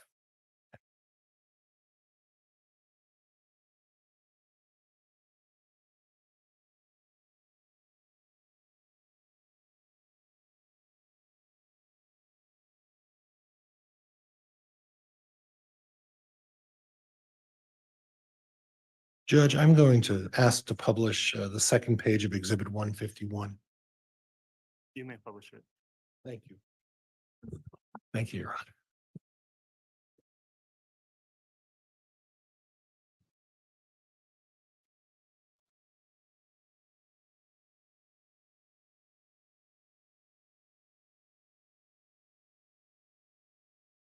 No, I'm looking at 151 and I'm looking at the, and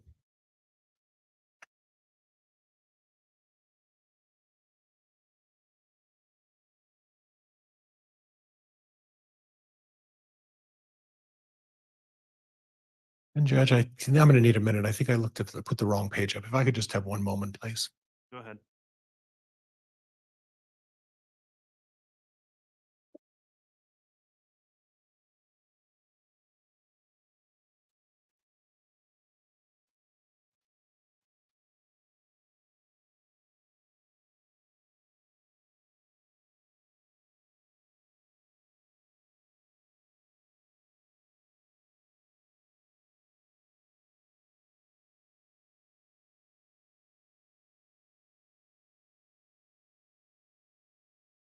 And Ms. Yancey, I'm looking at the top of the page where it says elected amount.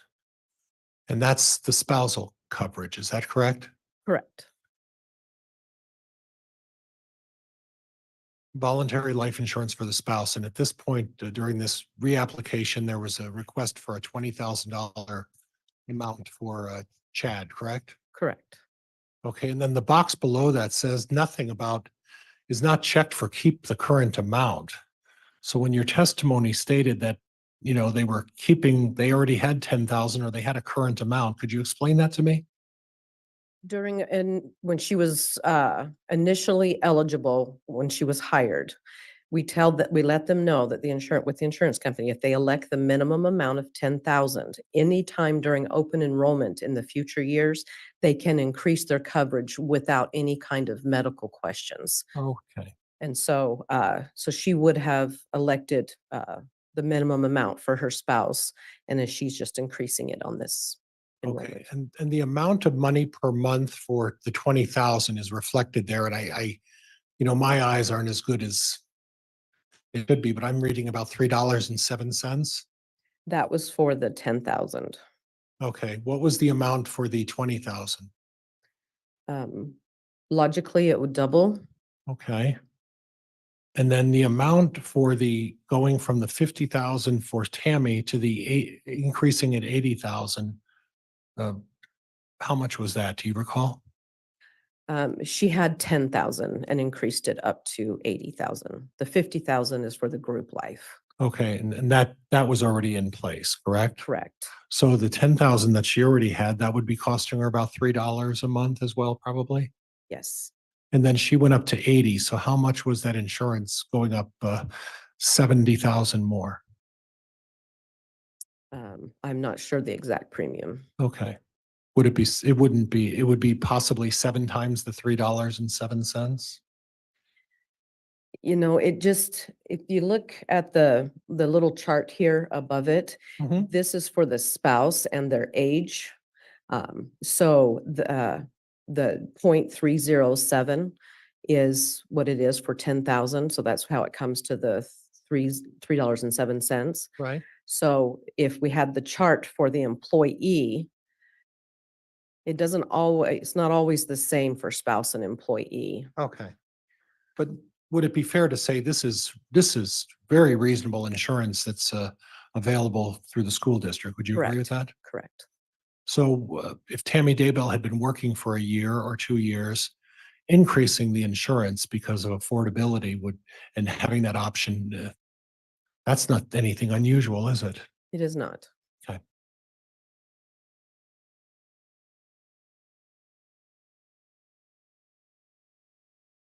How many employees with this insurance working for the district did you oversee?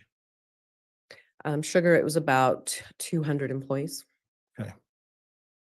And of those 200 employees, you seem to have very specific recollections of exactly what Mr. Daybell said to you. I find that interesting. Is there a reason why? I believe any incident that is a bit traumatic sticks in your memory. Okay. Okay. Fair enough.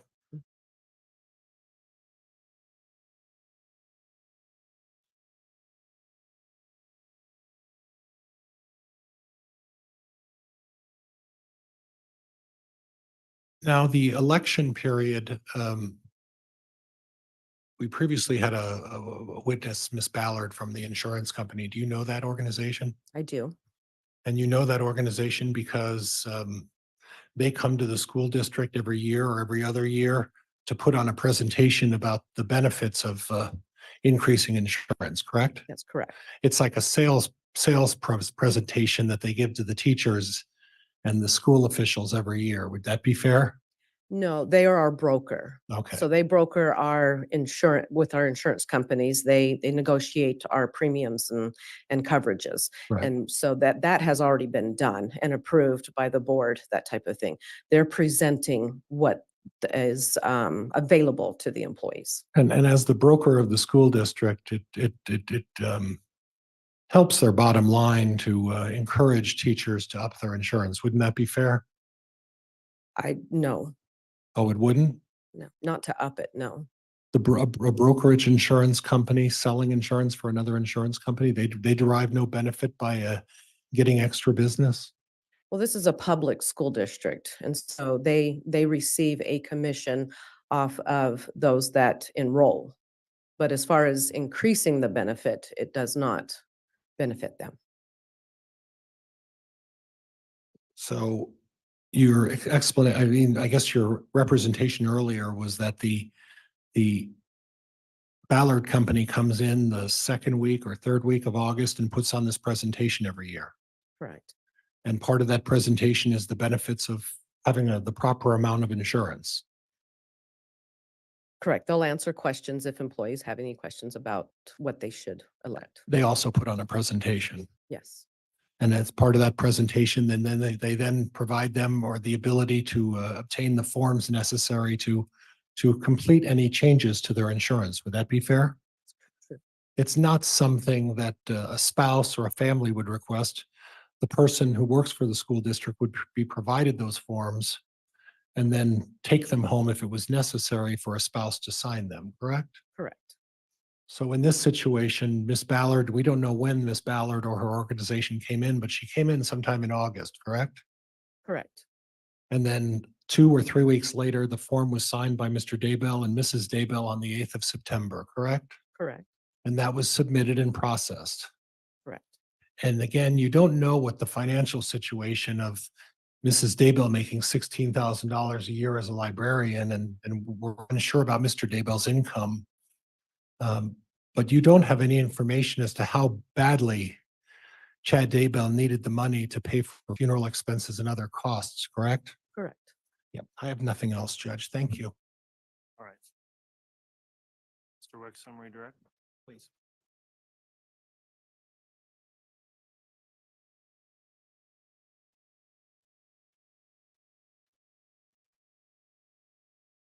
I apologize.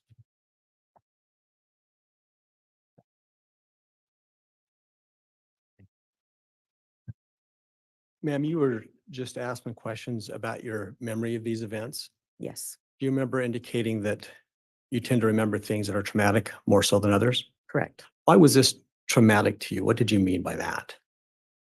Well, the death of an employee is traumatic. And then the subsequent information that followed.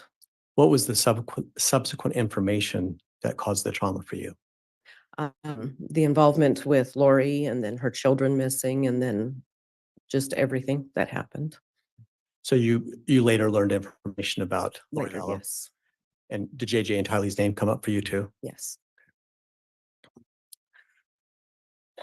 Is there any, let's draw that. You confirmed that the application to increase insurance from September 8th had both signatures of Tammy and Chad? Correct. Did you ever come across any reason to doubt that Chad had actually signed that document? I did not.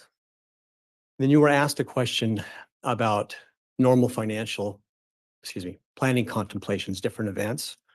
Would a new win be a normal financial planning contemplation? Yes. You're all right, I have no further questions. All right. That will conclude the testimony then of Ms. Yancey. Thank you for appearing. Is the state intending for any reason to recall this witness in the future?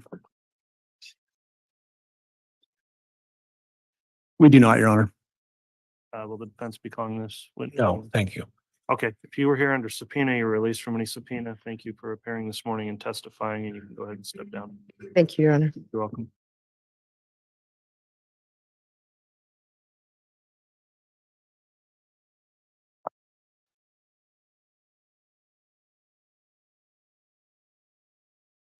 All right, at this time, I'm going to propose we take the mid-morning recess for 20 minutes or so. Is the state okay with that?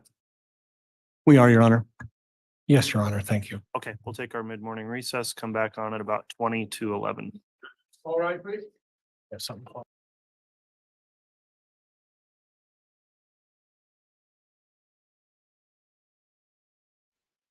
I remembered the sound this time. The other trial is on right now. It's Canton Fire Department. Francis Walsh is on the stand. So if y'all are wanting to, you can head on over there and watch that for the next 20 minutes or whatever. Whatever y'all want to do. I probably am just going to sit here, and I would like to actually read Kay Woodcock's testimony. Just for myself, since keeping up is not my thing. Okay, let me call this thing up. See if I can find her on here. Hopefully it's up to date. Let me find her. I have a feeling it was pretty emotional. So let me bring it down here. No, I want it up there because I'm going to do this thing. Oh, so going to switch to it real quick. Let's see. Oop. 1 second. Let me make this huger. I also need to. Oh my goodness, I have it up that much. Oh. Oh. Okay, let me see if I can read it. Oh, no, it took it all away. I hate when it does. Oh, no, it didn't. Okay, let me see. I'm going to go back to K. All right, I'm just going to bring it down here so I can see it better. Hopefully, let me take a look. Okay. I'll skip this. Oh, ho, ho. Stretch this out a bit. There we go. All right. And there she was. So Kay Woodcock takes the stand. The state's first witness today, Madison County Prosecuting Attorney Rob Wood did the questioning. Wood displays a photo of JJ. I did get it. I did hear some of this, and I did get him emotional. Oh, he was so cute. He asks Kay who it is, and she says, "My grandson, JJ Vallow." She calls him Cannon. Is it? Yeah, I see it right here. Kay explains that her son and girlfriend had a baby. They named him Cannon Trahan? Is that how it's pronounced? They were unable to care for him, so he came to live with Kay and Larry. JJ was born 10 weeks premature and weighed around 2.5 pounds. He was born with drugs in his system and spent some time in the hospital. After JJ was out of the hospital, he lived with Kay and Larry. Charles Vallow was Kay's older brother. Charles was married to Lori Vallow.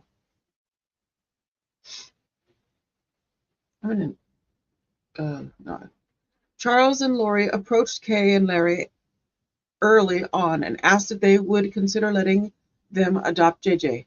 Larry and Kay agreed but wanted to maintain the role of grandparents in JJ's life. When Charles and Lori adopted JJ, they changed his name to Joshua Jackson Vallow. Kay says she and Larry had a really hard time letting JJ go. They would see him every 2 to 3 months. Charles and Lori moved to Hawaii in 2014. Kay would go visit JJ in Hawaii. Kay says she was very close with Charles. He was the proud dad. He would send pictures and videos of JJ all the time. We were very close. Kay says Lori and Charles were loving to JJ. They studied autism. Oh, God. Oh, God. Uh-oh. Sorry. Woo. I might not get through this. I may have to stop. Oh, they studied autism and how to handle his meltdowns. Oof. When Larry and Kay would visit, oh my goodness. Woo. Charles and Lori would often leave and go away for the day or two, so the grandparents could spend time with JJ. Wood shows a photo of Tylee on the screen and asks her who it is. Tylee Ryan, Kay responds. Wood asks Kay if she ever met Alex Cox. Kay did meet him in passing a handful of times, but never really sat down and had a conversation with him.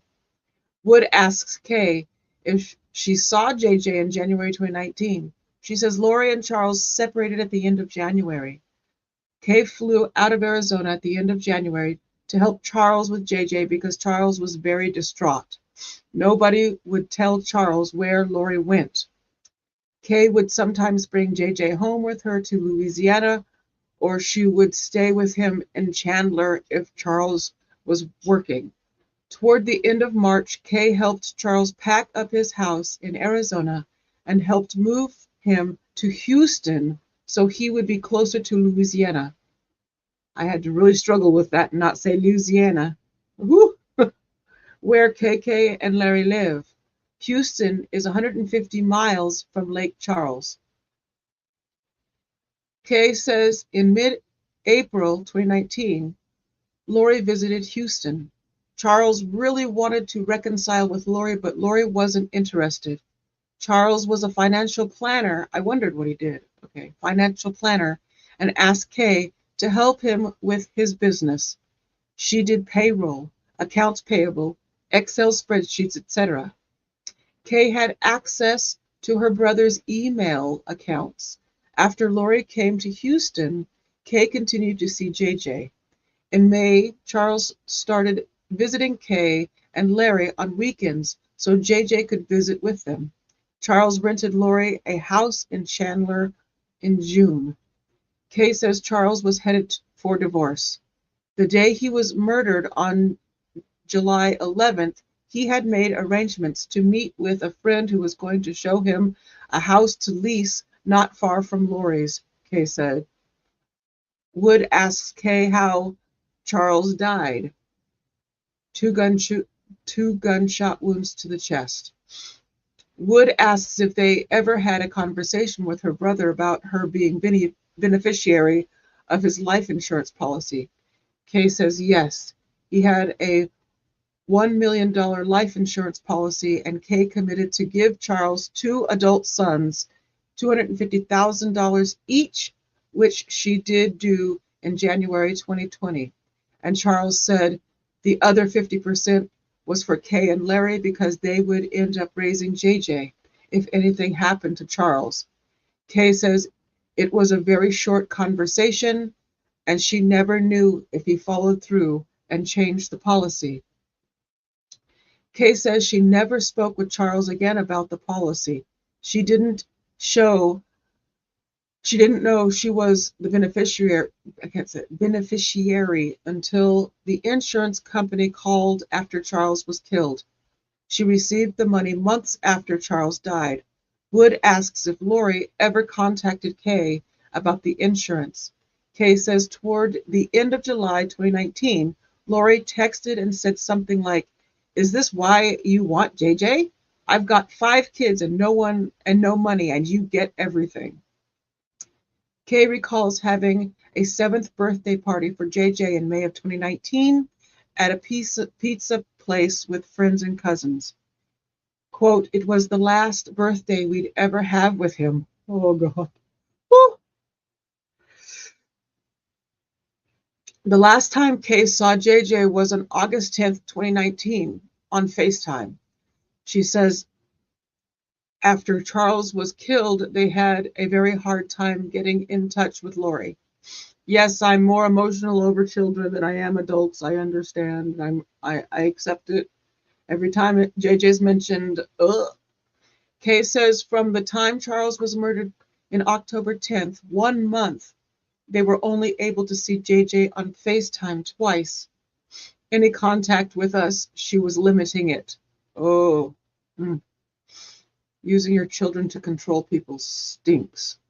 After August 10th, Kay emailed, texted, left voicemails for Lori. Quote, she would never respond. Not one time did she respond. Kay tried to make arrangements with Lori for JJ to attend his dad's memorial service. Kay bought a plane ticket for JJ and everything was set, but after Lori found out about the insurance, Lori said they were too busy and moving to Hawaii, and it would be too much for JJ to attend.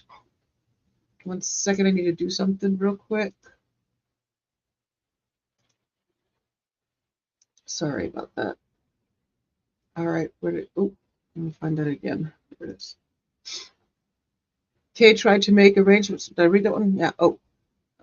Kay says she didn't know Charles had died until July 12th.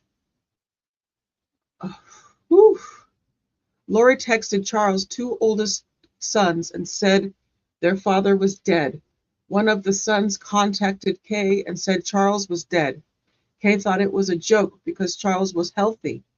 Larry then Googled Charles Vallow's name and read he had been killed the day before. Oh my gosh. Whew. This is the stuff that I didn't hear because I didn't watch the first trial, so I don't know about any of this. This is all new. To find out your child, oh my goodness. Kay says once she knew Charles was dead, she knew JJ was in trouble because Lori didn't want JJ, Tylee, or Charles anymore. Hold on, girl. Hold on.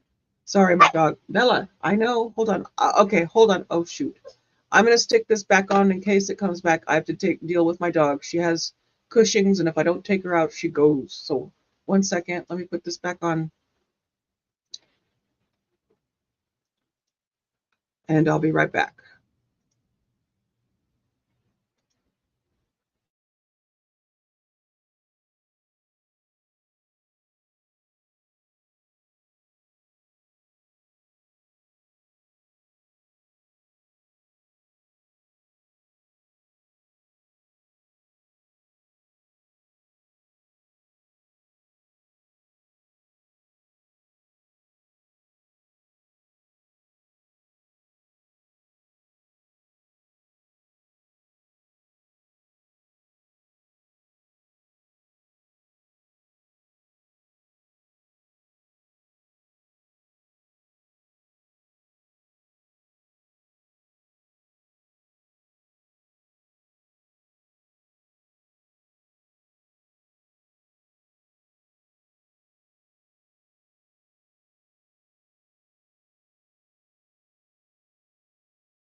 Okay, switching back to the other thing so I can finish reading. All right, so Kay says once she knew Charles was dead, she knew JJ was in trouble because Lori didn't want JJ, Tylee, or Charles anymore. She was done. She must have said, can you imagine? Oof. Kay reached out to Detective Nate Moffat at Chandler Police to share her concerns after the last FaceTime with JJ on August 10th. Kay said she spoke often with law enforcement to express her concerns about JJ. After Brandon Boudreaux's attempted murder, Kay and Brandon began talking. They hired a private investigator and split the cost. Kay had access to Charles' email account, passwords, and bank accounts. On November 8th, 2019, Kay was trying to hook up a printer to Kay's computer. Okay. It was 4:30 a.m. with a compulsion, quote, with a compulsion to go finish hooking up my computer to his printer. Oh, Nate must have meant Larry's computer. Kay noticed Charles' Gmail account login page was open on her screen. Kay logged in and found an email from Amazon. The Amazon email on the account belonging to Charles was about a delivery. The address was an apartment number 175 on Pioneer Road in Rexburg. Kay opened the Amazon account browsing history. It was jaw-dropping, she said. She continued, I saw a search for malachite wedding rings. There was one purchased for $35 or $36.99. I saw searches for women's beach wedding dresses. I saw that she looked at or purchased a yellow one-piece bathing suit and another search for men's linen beach clothes, size large. The search had been done on October 2nd, 2019. Kay knew Tammy died on October 19th. It was mind-blowing that they were looking at wedding rings before Tammy's death. Prior objects, Boyce sustains. Kay and Larry went to Rexburg in early January 2020. They offered a reward for help in finding JJ and Tylee. They met with Rexburg police. Kay became aware of the kids being found on June 9, 2020. Wood has nothing further. Pryor will then cross. Pryor asks Kay about Lori and Charles moving to different places at different times. Hawaii, Houston, Arizona. Pryor asks Kay if she knew Lori spent 60 days in Hawaii. 60 days. Kay says she has learned that Lori made several trips to Hawaii during the 70 days she was not talking to JJ. JJ ended up with Charles from the 1st of February into the first part of April. Kay says Lori was back and forth to Hawaii. Kay later learned Tylee made a few trips to Hawaii with her mom, but Kay didn't know where Tylee was or who she was staying with. Pryor asks Kay if she is aware that on April 16th, Charles Vallow changed his beneficiary back to Lori Vallow on his life insurance. Kay was aware he had changed it and assumed it was to Lori. Pryor asks Kay when the beneficiary was changed back to her. Kay says she isn't sure. There were issues with the insurance company. Pryor asks about the Amazon search. He asks when Lori started looking for the items. She says, on November 8th, I saw she was searching for items on October 2nd. Pryor asked Kay if Chad had access to Lori's Amazon account. Kay says she has no idea. Kay says Lori was buying wedding stuff on Charles' credit card. Pryor has nothing further. And now on to Wood's redirect. Wood follows up and asks Kay to clarify the dates for the Amazon searches. And then Wood had nothing further. And that's what we got. Holy crud. Okay, let me go back here. They should be coming back soon.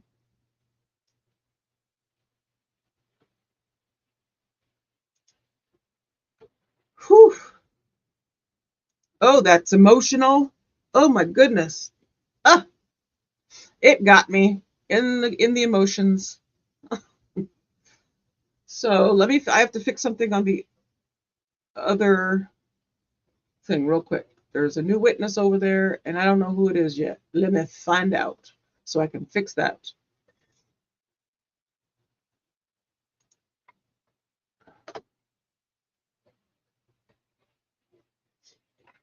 Oh, I get emotional or whatever, and my heart rate goes up, and my watch is like, "Oh, you're exercising." No, I'm not. I'm just emotional. Oh. Okay, so this is the next. Okay, got it.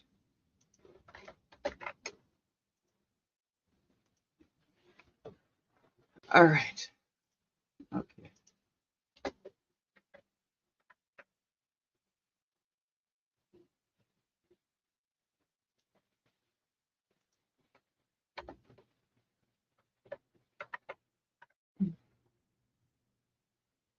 Fixing it for that.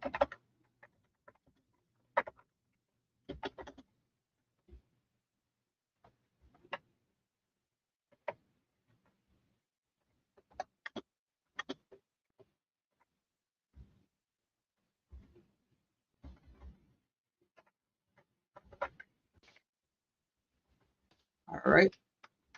I have to put this stuff in the, as I'm going along during the day to help myself, I'm also creating the chapters for this other trial so that everyone can find where they want to go better on this second trial.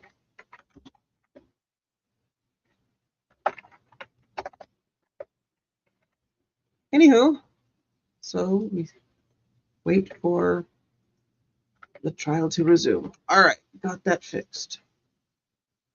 So let me see what y'all are saying over here.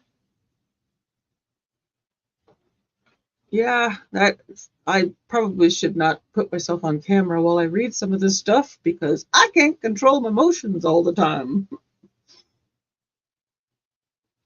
But oh well. That's why I wear waterproof mascara.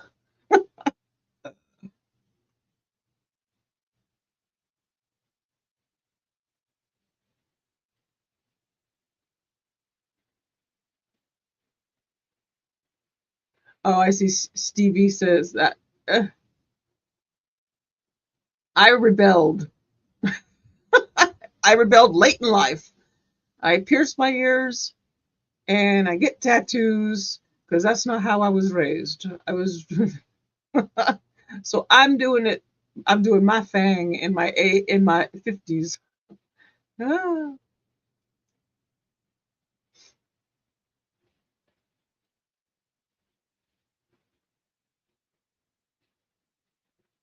Oh, was this part? Is that the little? You said the point. You said that the dots to line up. I saw that up there. I saw it in passing, and that's what you were talking about. You have 3 dots, so you have 2 more dots than Phoebe from Friends.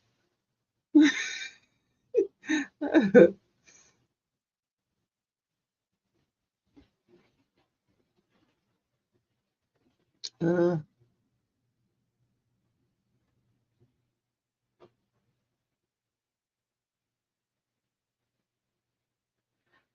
no, this is, see, I don't have, this is all my natural color hair. I have no gray. I will tell you my age. I'm 57. 50, I have, am I going to be 58? 57. I don't remember. I need to count. See, I can't remember my own age. I think I'm going to be 57.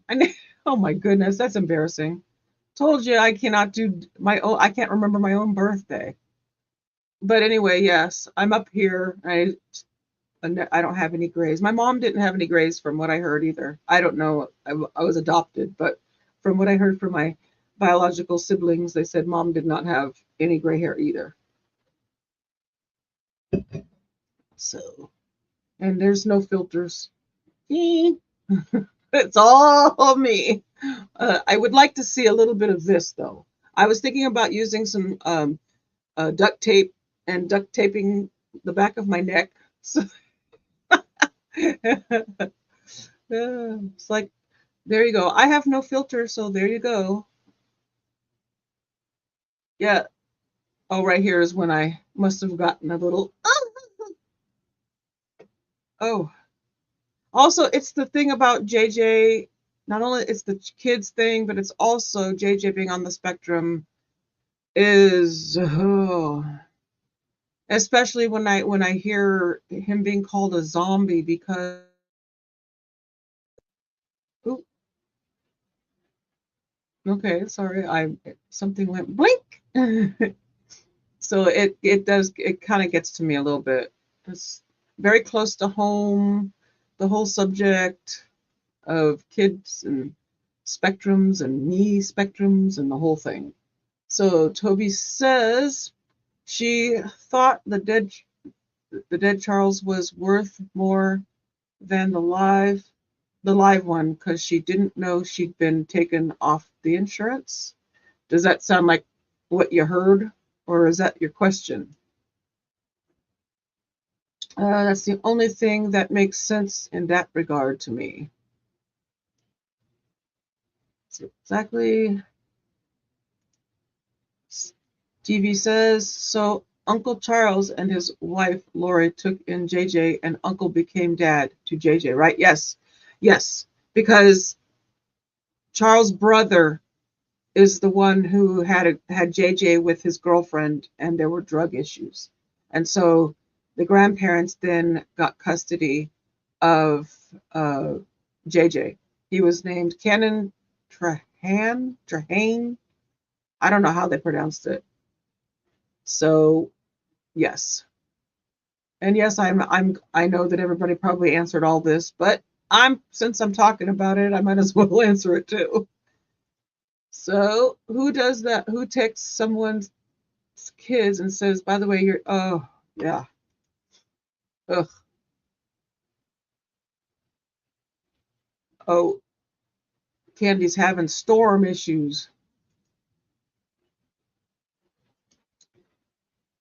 So Lori turned to the dark side of the force, even as she labeled everybody else dark. I love Texas so much. I lived in yeah, that city name. Oh, here we go. Thank you. Please be seated. And we're ready, I believe, to have the jurors return to the courtroom, please.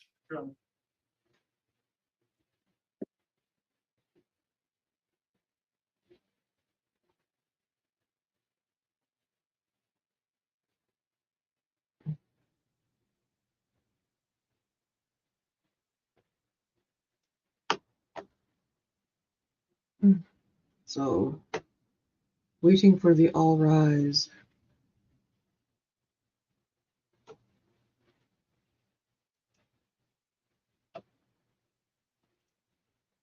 All right, please.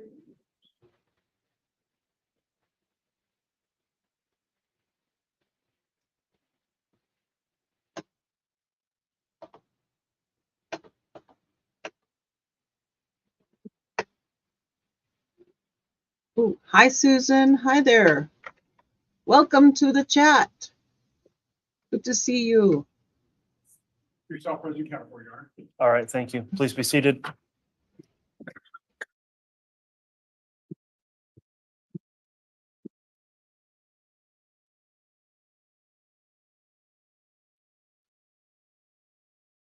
All right, the state can call its next witness.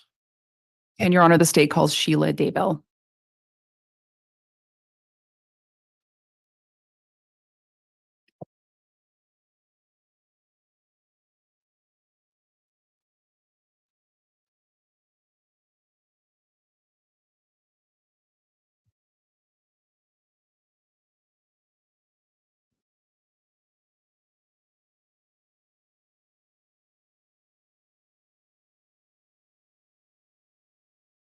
Solemnly swear or affirm the testimony you're about to give will be the truth, the whole truth, and nothing but the truth. So help you God. Thank you.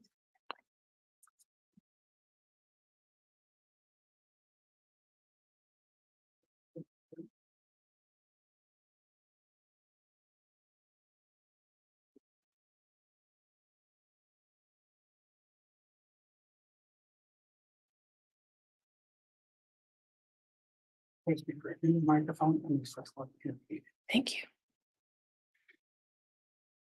All right, before the witness testifies here, I am going to inquire because this trial has been, is the exclusionary order in effect for this witness? And Your Honor, I believe that because she's the mother-in-law of one of the victims, that it doesn't apply to her. It's also our understanding that she did observe some of the trial on video, but my understanding is that because she's the mother-in-law of Tammy Daybell, that's okay and that she's able to view that. Okay, thank you for clarifying that. I'm not going to inquire then as it relates to the court's exclusionary order. So Ms. Beatty, you may go ahead and inquire on direct. Thank you, Your Honor. Ma'am, can you please state your full name and then spell your last name? Okay, Sheila Daybell, Daybell. And do you prefer for me to call you Sheila or Mrs. Daybell? Sheila's fine. Okay, thank you. Sheila, are you married? Yes, Who's your husband? Jack Daybell. And do you and Jack Daybell have children together? Yes, Who are those children? Chad, Paul, Matt, Brad, Becky. And is Chad here in the courtroom today sitting over there? Yes. Okay. Did you know an individual named Tammy Daybell? Yes, And who was Tammy Daybell? she's my daughter-in-law. Did Tammy Daybell pass away in 2009? Yes, 19. In 2019, thank you. Do you recall the last time that you saw Tammy Daybell? Yes, When was that? October 13th of 2019 Where were you when you saw Tammy? at her home And where is her home located? in Sugar City, Idaho, Okay. And where do you and Jack live? Springville, Utah. So you and Jack traveled to Idaho to see Yes. Tammy and Chad. What was the occasion? Baby blessing. And when you saw Tammy on October 13th of 2019, how did her health seem to you? She was fine. Okay. And did you receive a call from Chad Daybell on October 19th of 2019? Yes, What did Chad tell you in that phone call? that Tammy had passed away. What did you do when you got that phone call? We immediately went to Idaho. Did you go to Chad and Tammy's house? Yes, Did you see Chad there? I did.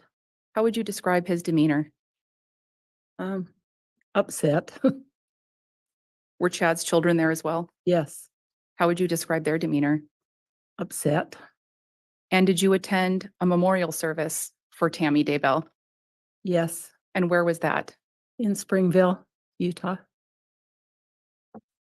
At some time, did you learn that Chad Daybell had moved out of the residence that he had shared with Tammy? Yes, Do you remember approximately when you learned that? I don't remember a certain date. Okay. Could you estimate approximately how many weeks after Tammy's death that happened? Oh, maybe 2 to 3 weeks.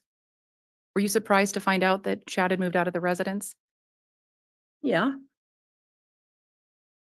I want to talk to you specifically about the middle of November of 2019.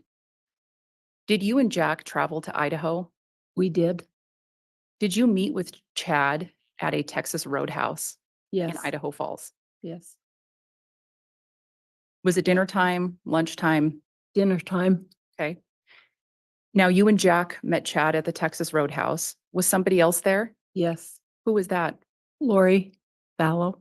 Had you ever met Lori Vallow before? No, During that dinner, did Chad tell you and Jack anything about his relationship with Lori Vallow? I don't think he did as much as Lori did. Okay. What did Lori tell you? Well, she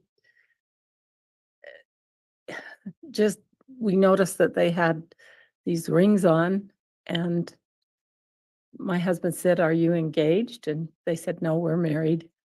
Were you surprised? Yeah, Did they tell you when they had gotten married? no, Now, on November 13th, of 2019.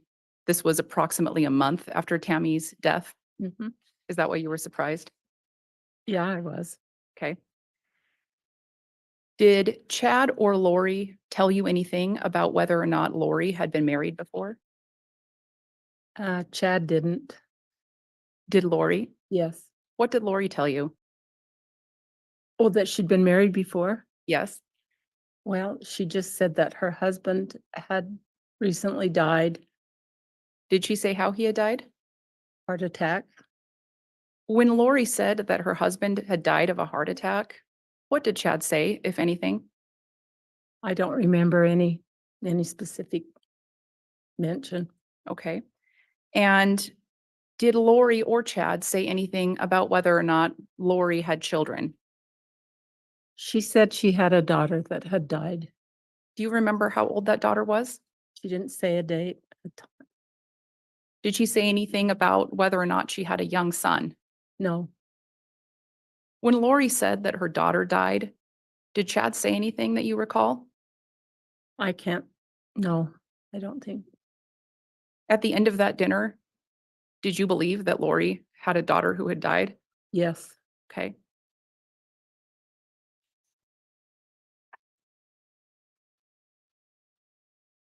Did Lori or Chad say anything about their financial situation during that dinner? Nothing specific. Did they make any reference to any money that they'd come into? Nothing specific. Did they reference their financial situation at all? Just that they were okay. Okay. Where were they living at the time? You know, I don't know. Okay. Do you know what state they were living in at the time? At that dinner, I didn't know. I thought Idaho maybe. Okay. And at some point, did you learn that they had moved to Hawaii? Yes. And after you learned, well, actually, I should ask you this. Do you remember approximately when you learned that they had moved to Hawaii? Mm. Sometime after that. I Okay. don't know when exactly. Within a few weeks or months of that dinner? Few weeks. Few weeks. Did you talk on the phone with them from time to time while they were living in Hawaii? Yes. Did they ever mention Lori having children there with them? No. Okay. And I have no further questions for this witness. All Thank right, you. thank you. Mr. Pryor, cross-examination.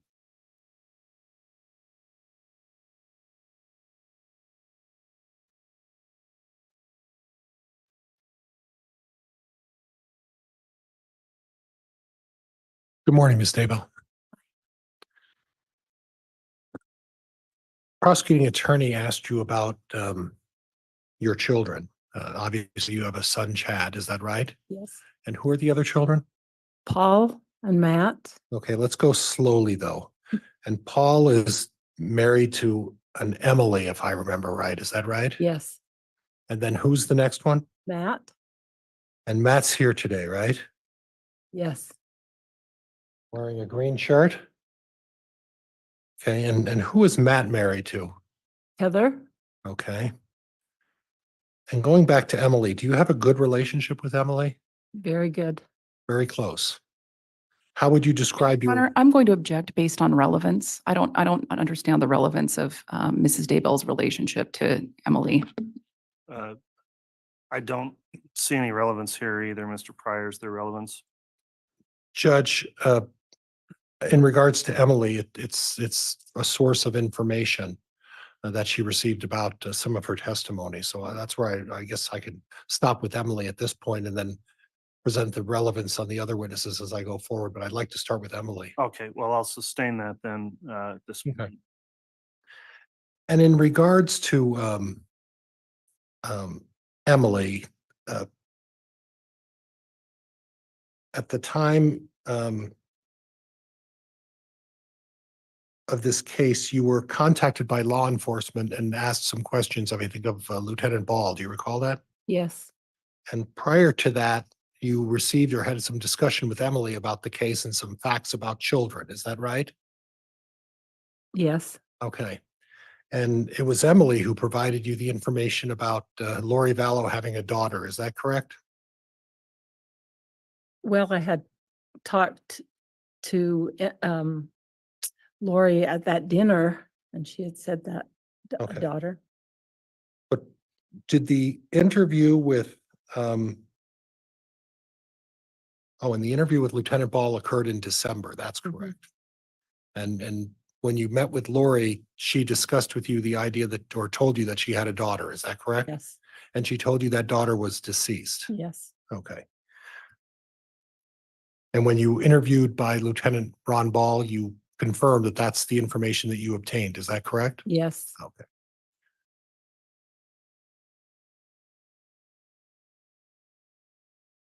Now, you made a comment that it was Lori who was telling you this information. Is that accurate? Yes, And it wasn't Chad who was providing you any of this information, correct? no, Now, I know you know your son Chad, right? Because you gave birth to him, right? right, He lived with you in the same Springville area up until 2015. yes, Okay, and ironically enough, Tammy's family's from Springville as well, correct? yes, So both Tammy and Chad were both from that area. And then they migrated to Idaho in 2015, correct? yes. Okay. And how would you describe Lori Vallow's personality and the manner in which she spoke with you? Very friendly, Okay. very upbeat. Persuasive? Yeah, Would you say that when you talk to her, she could be very charming and convincing? yes, Okay. Now we'll turn to your son, Chad, not Matt. Your son Chad. And your son Chad is would you describe him as someone who's shy, can be, soft-spoken, yes. more of an introvert? And Your Honor, I think we're beyond the scope here. Objection. Overruled. Would it be fair to say that your son Chad is a bit of an introvert? Yes. He's a book writer, right? Mhm. I'll also instruct the witness, please, you need to make a verbal response. So say yes or no. The nodding and Okay. shaking your head doesn't come up on our record, unfortunately. Yes, he's a book writer. Okay. So he's not someone who is I don't want to use that word. He's not gregarious. Do you understand what the word gregarious means? Okay. Yes. He's not a gregarious personality, is he? No, He met Tammy at a relatively young age. yes, And they got married very young. yes, Your son Chad is not necessarily a man of the world, right? not worldly. So he didn't have like a lot of experience in dealing with relationships or anything like that, correct? No, In fact, Tammy was really his only ever real serious relationship, yes, and that's the woman he married. yes, Now, if we fast forward to Lori Vallow, she was a different personality, a much more dynamic personality, correct? yes, the 1 hour. Yeah. And when we talk about Tammy, Tammy was a very kind soul, Yes, very giving person, sort of the kind of person Chad is in terms of personality, right? yes, So was this a bit of a shock that suddenly your husband goes from a very charming wife who's very kind, caring, loving mother to Lori Vallow? yes, That was a bit of a shock. yes, Now, I don't want to be perceived as being insensitive to a subject, but in the LDS faith, it's not uncommon to get married quite quickly, is it? not uncommon. Right. In fact, when young men come back from their missions, it's not, you're smiling. When young men come back from their missions, it's not uncommon for them to start a relationship with a woman and marry quite quickly. Would you agree with that? I would agree. Okay. So the situation with Chad, he had one marriage to Tammy, and that was met Tammy, and then within a reasonably short time, they got married, didn't they? Yes, Had a family, had 5 children, yes. and Chad also, after the death of Tammy, it was pretty quick. We can agree that it was pretty quick that he got married to Lori, correct? Yes. Okay.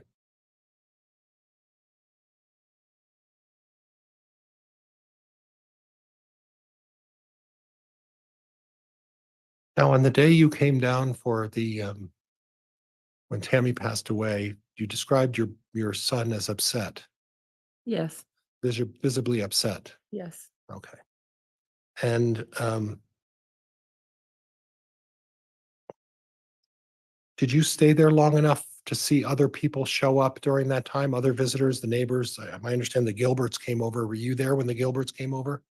I don't remember names, but there were several people that came over. And at that time, when several people came over, and how long would you say you were there? Oh, 4 or 5 hours. Okay. And during the 4 or 5 hours after Tammy passed away, did your son ever look like disinterested in the death of his wife? No, never. Did he ever look like he was just being stoic and businesslike when in dealing with Tammy's just recent death? He just acted like someone who just had their partner pass away, which is, And at no time during the 5 hours that you were there and these friends were coming by, did you see anything other than someone who was upset and struggling with the loss of a partner? Is that correct? yes. Okay, Judge, I don't think I have anything else. Thank you. All right.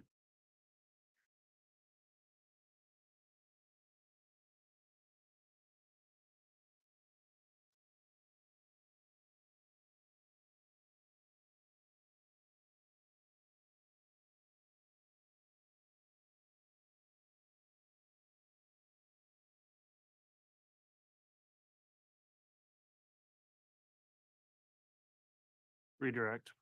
Thank you, Your Honor. Mrs. Daybell, Sheila, do you think it's common within the faith, the LDS faith, to get married 2 weeks after your spouse dies? Not common. Okay, thank you very much, ma'am. I have no further questions. Okay, thank you. Then that will conclude the testimony of Ms. Daybell.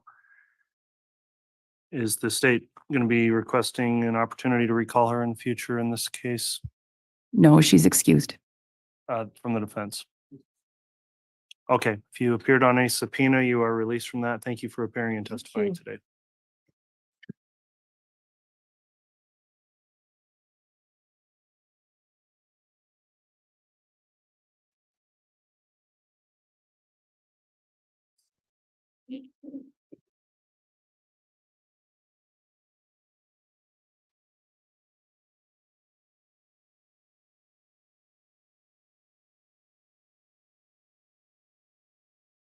All right, the state can call the next witness. At this time, the state would call Heather Daybell.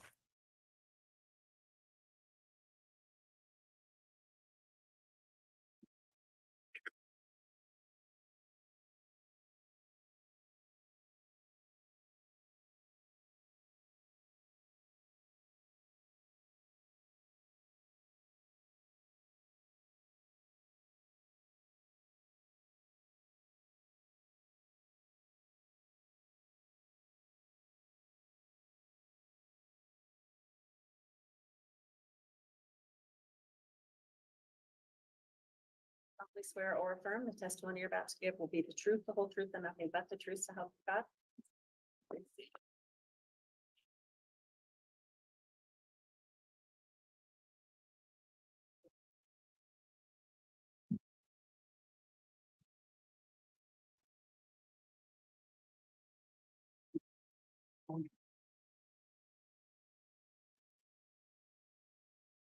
All right, this witness has been placed under oath. I'll ask again, maybe some direction here before I inquire, Mr. Wixom. Would this witness be subject to the court's exclusionary order? Could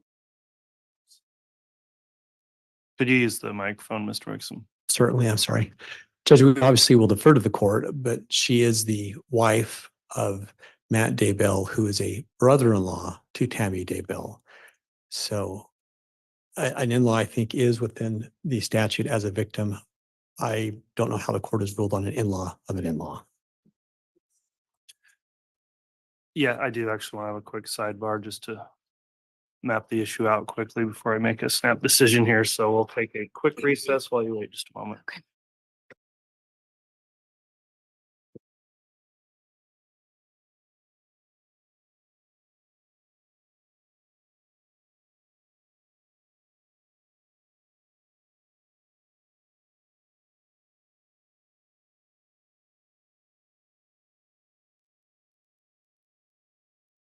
Okay, 1 second. I'm trying to get this one.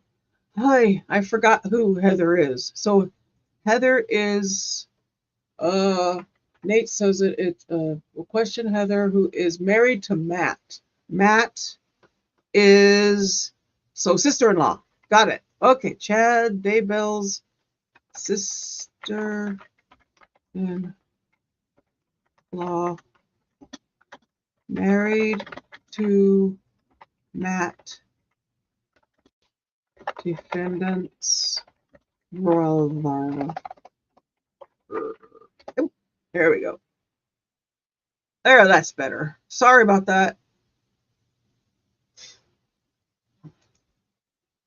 That's right. Okay.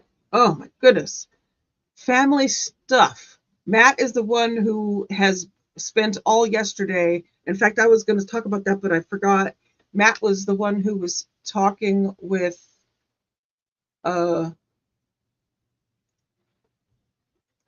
Kay and Larry, stayed on their side, is with them.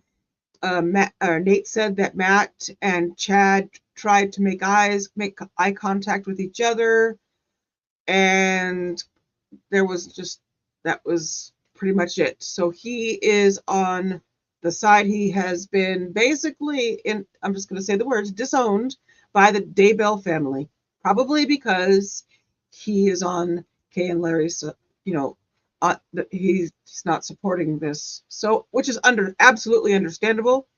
That is, I have absolutely no issue with that.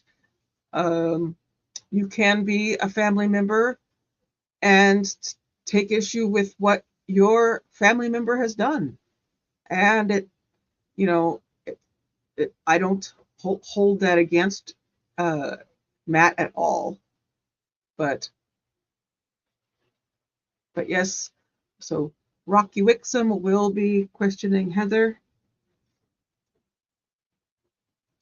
I'm still confused as to what this whole thing with who can be in the courtroom and who can't and all the things. Yes. Yeah. That's one thing that drove me crazy about Jodi Arias's mother. Yes, she was a major supporter of her daughter, which is understandable, that is her child. But there is a difference between support and saying, hey, I don't agree with what you did. I love you, but I don't agree with what you did. And Jodi's mom never did that. And it looks bad in my All right, opinion. thanks, counsel. On the sidebar, we discussed the court's exclusionary order. There's a Idaho case called Shackelford that helps distinguish who that applies to and who doesn't, and the court determines it would not be applicable to this witness. So for that reason, I won't inquire. Thanks for the time, counsel, and working through that. So, Mr. Wixom, if you'd like to inquire on direct, you may. Thank you, Your Honor. Ma'am, will you please state and spell your full name for the record? Heather Daybell, HeatherDaybell. Thank you. And ma'am, for the court and the jury's sake, you recently had some kind of an injury, is that correct? I had a surgery. I had some artificial disc put in my cervical spine, so my throat's a little scratchy and my neck's in some pain, but And my understanding is you might require some breaks during your testimony for that reason. Yes. So I might invite you, as you feel like you need a break, please alert the court, and then the court will decide if and when to take a break. Okay, thank you. Yeah, thank you. Ma'am, you're related to Chad Daybell. I am. He's my brother-in-law. Okay. And who are you married to? His younger brother, Matt, And may I ask, how long have you been married? will be married 30 years this winter, but we started dating 35 years ago. Would it be safe to say then you've been acquainted with and known Chad for roughly 35 years? He was actually on his mission when Matt and I started dating, but I was still in high school and he came home. Oh, more than 30 years? Yeah, Right. 30 years. Was there ever a time since you've been married to Matt that you and Chad and Tammy had lived in the same town? When Matt and I first got married, we lived in Springville where Chad and Tammy were for a short time. About how long, the best you could recall? Maybe that first year, I remember helping them move up to Ogden. I'm not exactly sure. It was early on in Matt and I's marriage. And then was there any other time subsequent to that you and Chad lived in the same town? Yes, when they moved to Rexburg in 2015. So in between the time that they moved to Ogden and the time that they moved to Rexburg, how did you interact with them at family occasions and whatnot? Yeah, when we'd get together, we'd talk with Tammy and Chad and their kids. Yeah. Was that something that happened frequently, infrequently? Probably several times a year we'd get back to Springville. Not a lot, but we would several times a year. From your perspective, was it a normal amount of contact? I would say so, yeah. I want to just stop now and ask, how would you describe the nature of your relationship with Chad? In the beginning, when Matt and I first were married, it was normal as any in-law relationship would be. And then, like I said, we moved away. We didn't live close, but when we'd get together, we would talk mainly about his books. That seemed to be the topic most of the time of conversation, but I would say cordial and nothing out of the ordinary. At any point, did the nature of your relationship with him change? It did, When yes. did it change? 2014, when he started talking about end of times events and discussing a book that he had published for Julie Rowe. We'll come back to that, but how did this relationship change at that point? I was concerned about the things that he was telling the family and telling Matt and I. I was not comfortable with what he was informing us with. Will you please elaborate to the jury, what were the things that Chad was saying or teaching you that caused you the concerns? He indicated that there would be an earthquake that would be happening in 2015, and he was kind of making us aware and preparing us for all of these end times events that were going to happen and cause a lot of destruction in Utah, in particular Salt Lake area. Did he explain to you why he believed those events would occur? Those were events that Julie Rowe had seen in a near-death experience. And so he had talked about those things with her as he published her book. And then he indicated he was seeing those things in vision as well. So Chad is someone who had expressed to you and your family these visions that he had had? That he could see beyond the veil and see future events. Were there other things that he explained to you that caused you concern, other teachings in addition to that? At that point, it was mainly that. It was just these end of times events and when they would happen. Later, were there other teachings or things that he would say to you or your family that caused you concern? When he informed us he was thinking of moving his family to Rexburg in 2014, or 15, whenever that was, it started, we actually had a conversation with him asking him exactly what it was he thought was going to happen. And we had a pretty detailed conversation. I'd like to pause you there. To the best you can recall, can you tell the jury when did that conversation occur? That conversation was when they came out, Chad, Tammy, and some of their children came out to Rexburg to look for homes. And Matt and I sat with Chad in our home. That would have been summertime 2015. And what happened in that conversation? It was, excuse me, it was asking him point blank to give us the details of why he felt he needed to make this move. And he indicated that, and in particular, the houses that he was looking at were very close to our home. And we had some concerns with that. He told my husband and I that we would become great leaders in this gathering of people that would happen because of all the destruction in Utah, that our land where we lived would help in that, and that our home would become like a church or a temple. He was telling us those kinds of things. And that he felt like he needed to be in Rexburg with his family because the headquarters in Salt Lake of the church would end up having to move to Rexburg when all this destruction happened. Did he ever explain to you whether he had seen or believed that he would have any kind of a significant role in this? Mainly just that he would be helping in this gathering of people with their tents and everything, that he would be helping in that cause. So based on what he was telling you, did he perceive his need to move to Rexburg to be something he could do to fulfill his role? Yes, that he had a part to play in that. Mhm. Did you believe these visions or teachings at the time that Chad was sharing? No, I did not.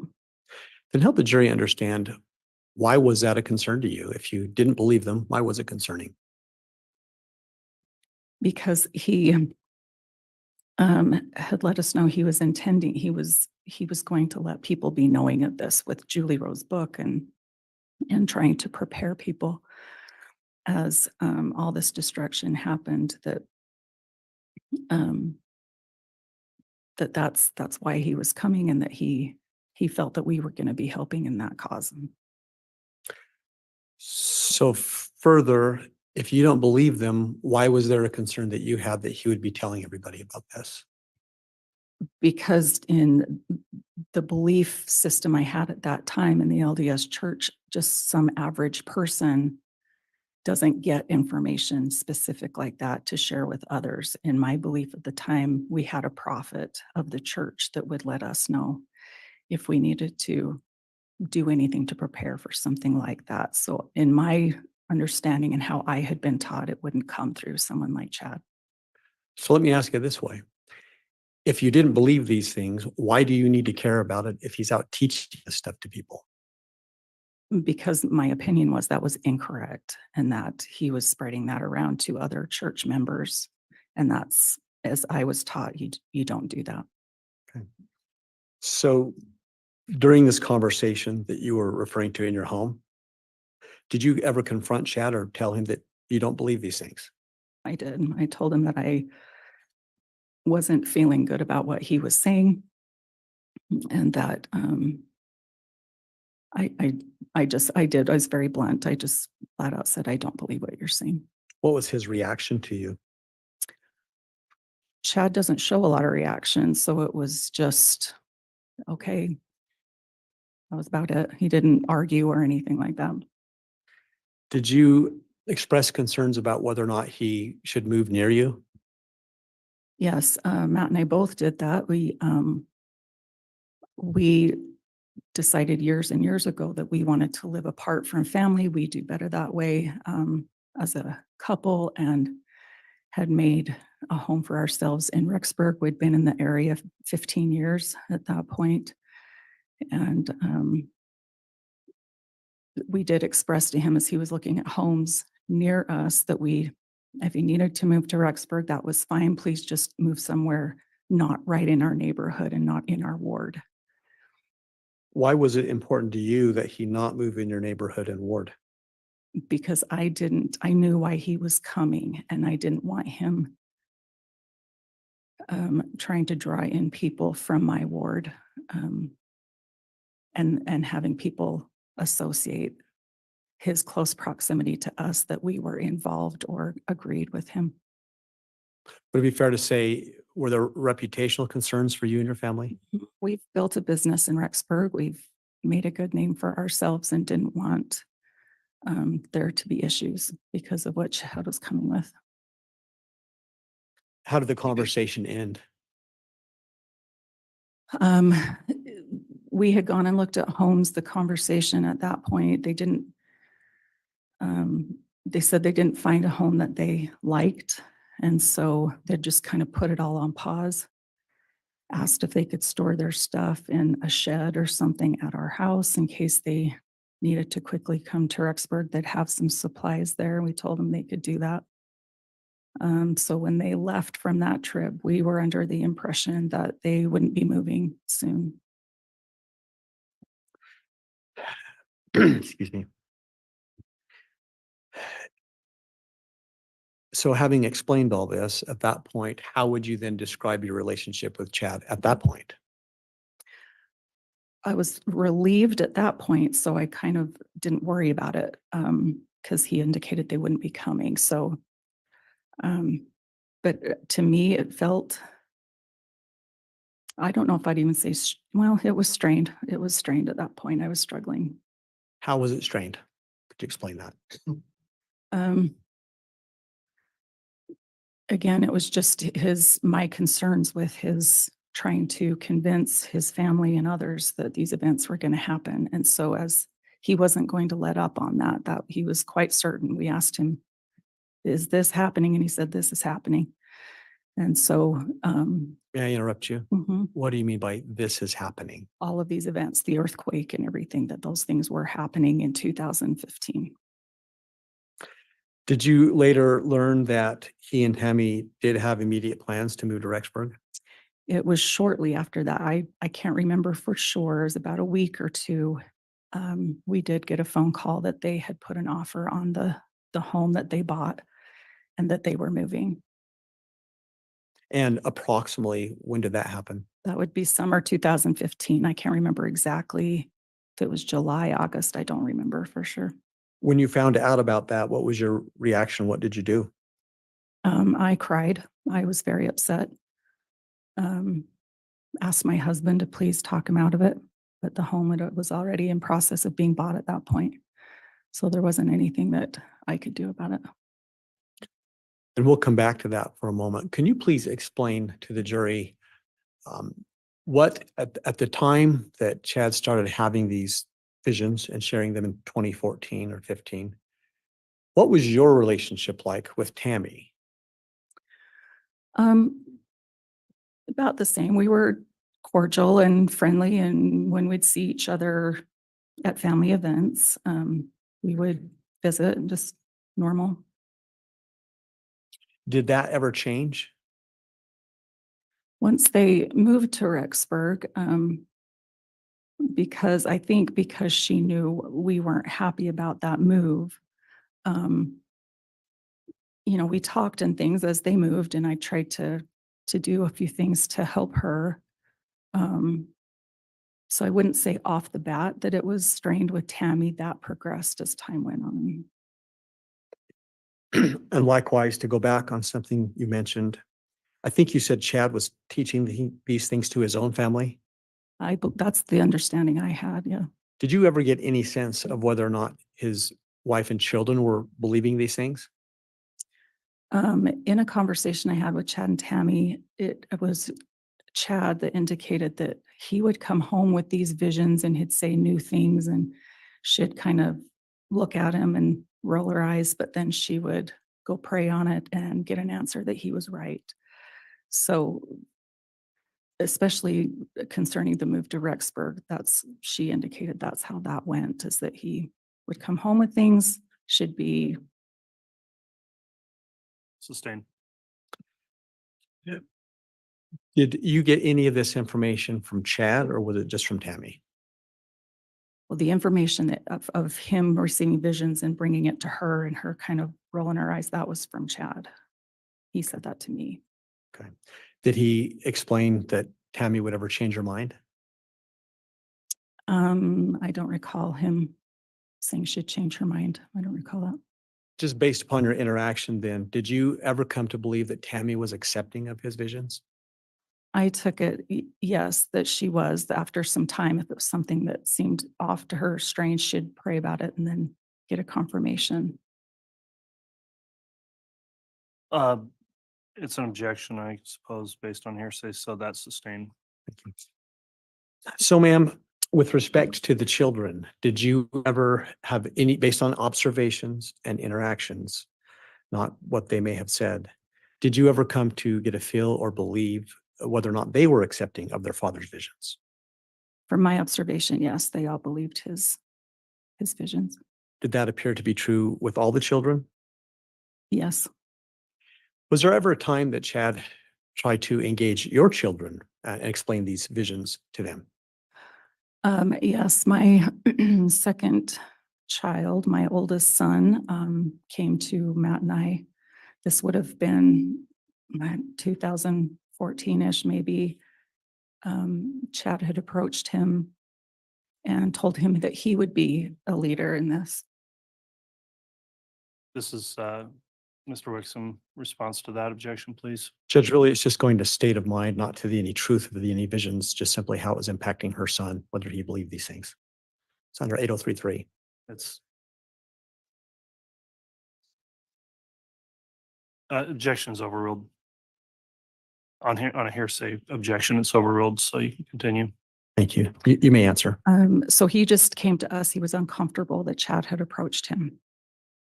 And so in a later conversation, I did confront Chad on that and asked him not to approach my children. How did Chad react to that confrontation? Same way. Okay. Was there ever a time that you had any confrontations with Chad in your backyard? We had, once they had moved to Rexburg, so again, summer of 2015, shortly after that, I was concerned for Tammy and wanted to know how she was doing. So we asked Chad and Tammy to come over and have a visit with us. And he indicated that that would be fine, but to direct our questions or whatever we wanted to say at Chad and not at Tammy, because she would get upset at us if we directed anything at her. Had you had any history prior to that with Tammy getting upset with you about anything? No. And to be clear, it was Chad who gave you this instruction? Yes. So in that conversation, did you follow Chad's instruction to only talk to him, or did you talk directly to Tammy? I did not follow that instruction. Tammy was a grown woman, so I directed my questions at her. Had you prior to that or since then, ever seen any other behavior that may have caused you concern between Chad and Tammy? No, they seemed like a happy couple. Before or since that, did Chad ever try to stop Tammy from talking or others from talking directly to her? Not that I'm aware of. So that was the only incident? Mhm. How did he react when you continued to address Tammy? Pretty typical. He didn't react. We just had a conversation. He didn't seem upset or anything that I was talking directly to her. What was the result of that conversation with Chad and Tammy? My main intent for that conversation was to ask if Tammy was doing okay with the move, because I knew she was initially not wanting to move to Rexburg. And she again said she had prayed about it and felt like it was a good thing for their family. So said, okay. And then talked a little bit further with Chad about his visions and things. And I again said, I don't have any confirmation in myself that any of that's true or going to happen. Did you get any indication from Chad's responses or reactions to you rejecting his beliefs? Did that affect him in any way that you could tell? No, there's usually very little reaction. So it was just kind of nods and that was it. So how long after that was it that they'd actually moved into your To neighborhood? me, it seems like weeks. It was pretty recently after they moved. I don't remember exactly, summer of 2015. How far away was their home from yours? It's about a half a mile. You just go to the end of our street and turn onto Salem Highway, and they're about a half a mile down the street. Can you see each other's homes from standing outside? Do you have that vantage point? No, you'd have to go to the highway to see their house because there's a bend, so not directly from my house, but once you turn onto the highway, it's right there. But if you wanted to walk, you're estimating a half of a mile. Mhm. Is that a yes for the record? Yes, I've actually timed that because I walk that road, so it's a half a mile. And once they actually moved there, did you have regular interaction? Did you ever go to the home? I went, when they initially moved, I went once or twice. I took Tammy some bread. I called her, gave her some suggestions of doctors and dentists and things like that. I remember going to watch Emma speak in church. We had a homecoming thing. I tried to support their kids where I could. So I was in their home a few times initially. Would it be safe to say that you were in their home enough that if I showed you some photographs that you'd be able to recognize those photographs of their home? Yeah. Your Honor, at this time, I have what is marked as the state's proposed exhibits 420D. They are not stipulated. I'd like to offer those and ask that they be handed to the witness. I've got 2 copies for the court, and 1 for the defense, if I may. I'll take a look at them. Thank you.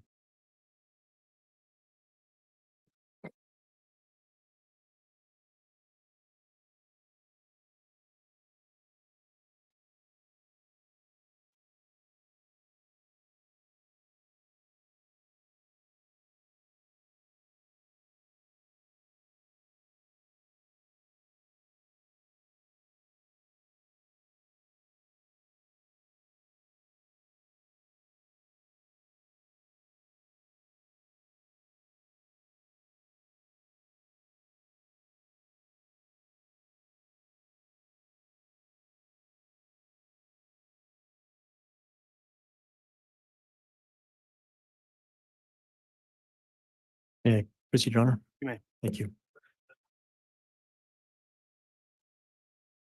He hasn't moved to admit yet. Thank you. Ma'am, may I ask you to please look at the first picture that you have in your hand in front of you? Yes. Briefly, can you just describe for the record what you're looking at? This is the back of Chad's house. And I'm looking at, in the forefront is an add-on to the original home that the kids would refer to as the cozy cone. And may I ask, do you recognize that clearly as Chad's house? Yes, I do. If you were standing from the vantage point of that camera, would this accurately reflect a depiction of Chad's house? Yes, it does. You know, well, can I ask you to please turn to the next photograph?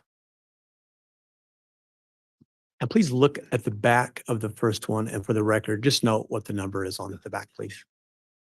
Back of the first one, 420A. Thank you. Now, as to the second photograph, why don't we start by referencing the number on the back of that, please? This is 420B. And on 420B, what do you see in that photograph? Some musical instruments. Where are the musical instruments at? It appears to me up in, Yeah, at this point, for just foundation, Mr. Rickson, we need to determine if these are coming in before we get testimony off of what they're showing. Certainly. Ma'am, without referencing them, we just take a quick look at the other 2 photographs attached.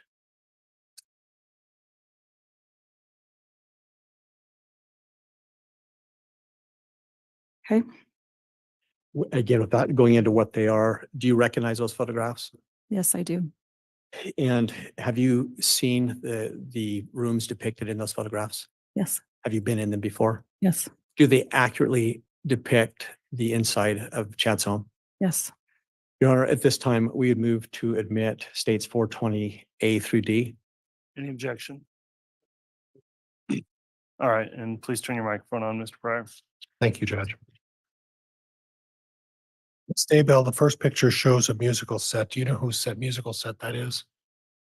I can only assume. I don't know for sure. So you've never seen that musical set in that room before, is that right? I have seen musical instruments up in that room shortly after they moved in. Okay, but did you see this musical set in that room? And did you actually see this picture? I've never seen this picture until now. Okay. Let's go to the next picture. Did you ever see that picture? I have not seen this picture before. Let's go to the third picture. Have you ever seen the third picture? No, I haven't. So what you are familiar with is, you described it as an add-on. Is that correct? Yes. This isn't part of the structure. It's attached to the garage. Is that correct?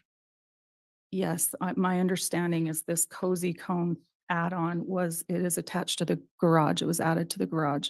The back of the garage. Yes, Okay. So it's not part of the original structure of the home where to your knowledge, where the members of that household live, slept, and eat. Is that correct? Judge, at this time, I'd object. This is going outside the purpose of a voir dire and aid. Judge, I'm going to object to the admission of these exhibits. Response from the state. Some just on admissibility, not on what they're showing. Your Honor, at this time, this witness has indicated through testimony that she has been in this home more than once. She's already looked at the photos. She can recognize the photos. She said that they accurately depict what is contained in the photos, and I believe that sufficient foundation has been laid. All right, the court's considered the objection. I am going to sustain the objection as it relates to exhibits B, C, and D. However, on exhibit A, I think adequate foundation was laid. So exhibit A is going to be admitted. The other three, the objection is sustained based on the testimony of the witness in the voir dire native objection. Your Honor, at this time, may I request to have exhibit 420A handed to me? Yes. Thank you.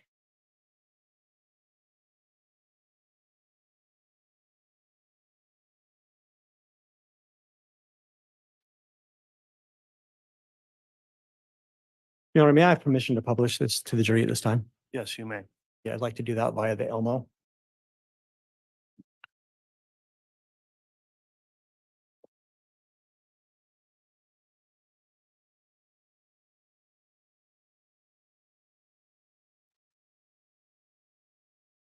Ma'am, I'd like you to go ahead and take a look at that screen, please. What do you see?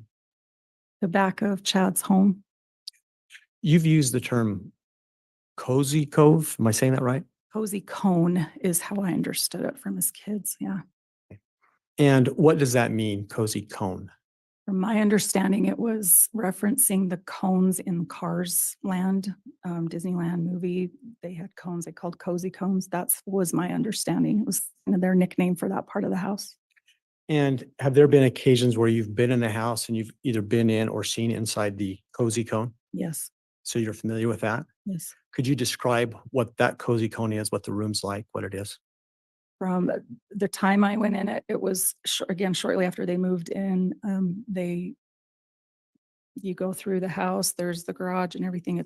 It's towards the back. You turn and you go up some stairs to get to the upper room of that cozy cone. Have you ever had opportunity to make observation of what that room is used for? At that time, my understanding, it was all those instruments were Chad's son Mark's, that he's a musician, and that's where he was keeping his instruments. Based on personal knowledge only, what you know or don't know, did you ever have any other understanding of what that room may have been used for? It was my understanding that once Garth moved to Rexburg, that was his room up there. That's what I was told. Are you aware of any other purposes for that room? No, And I think you said you had to go up some stairs to access it. you do. Yes.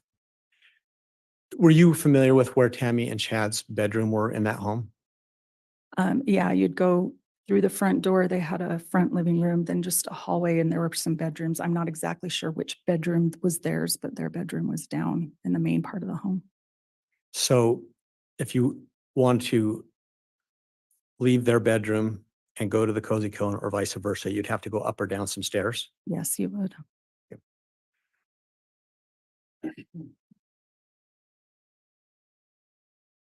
Ma'am, Your Honor, I finished this exhibit. All right, thank you.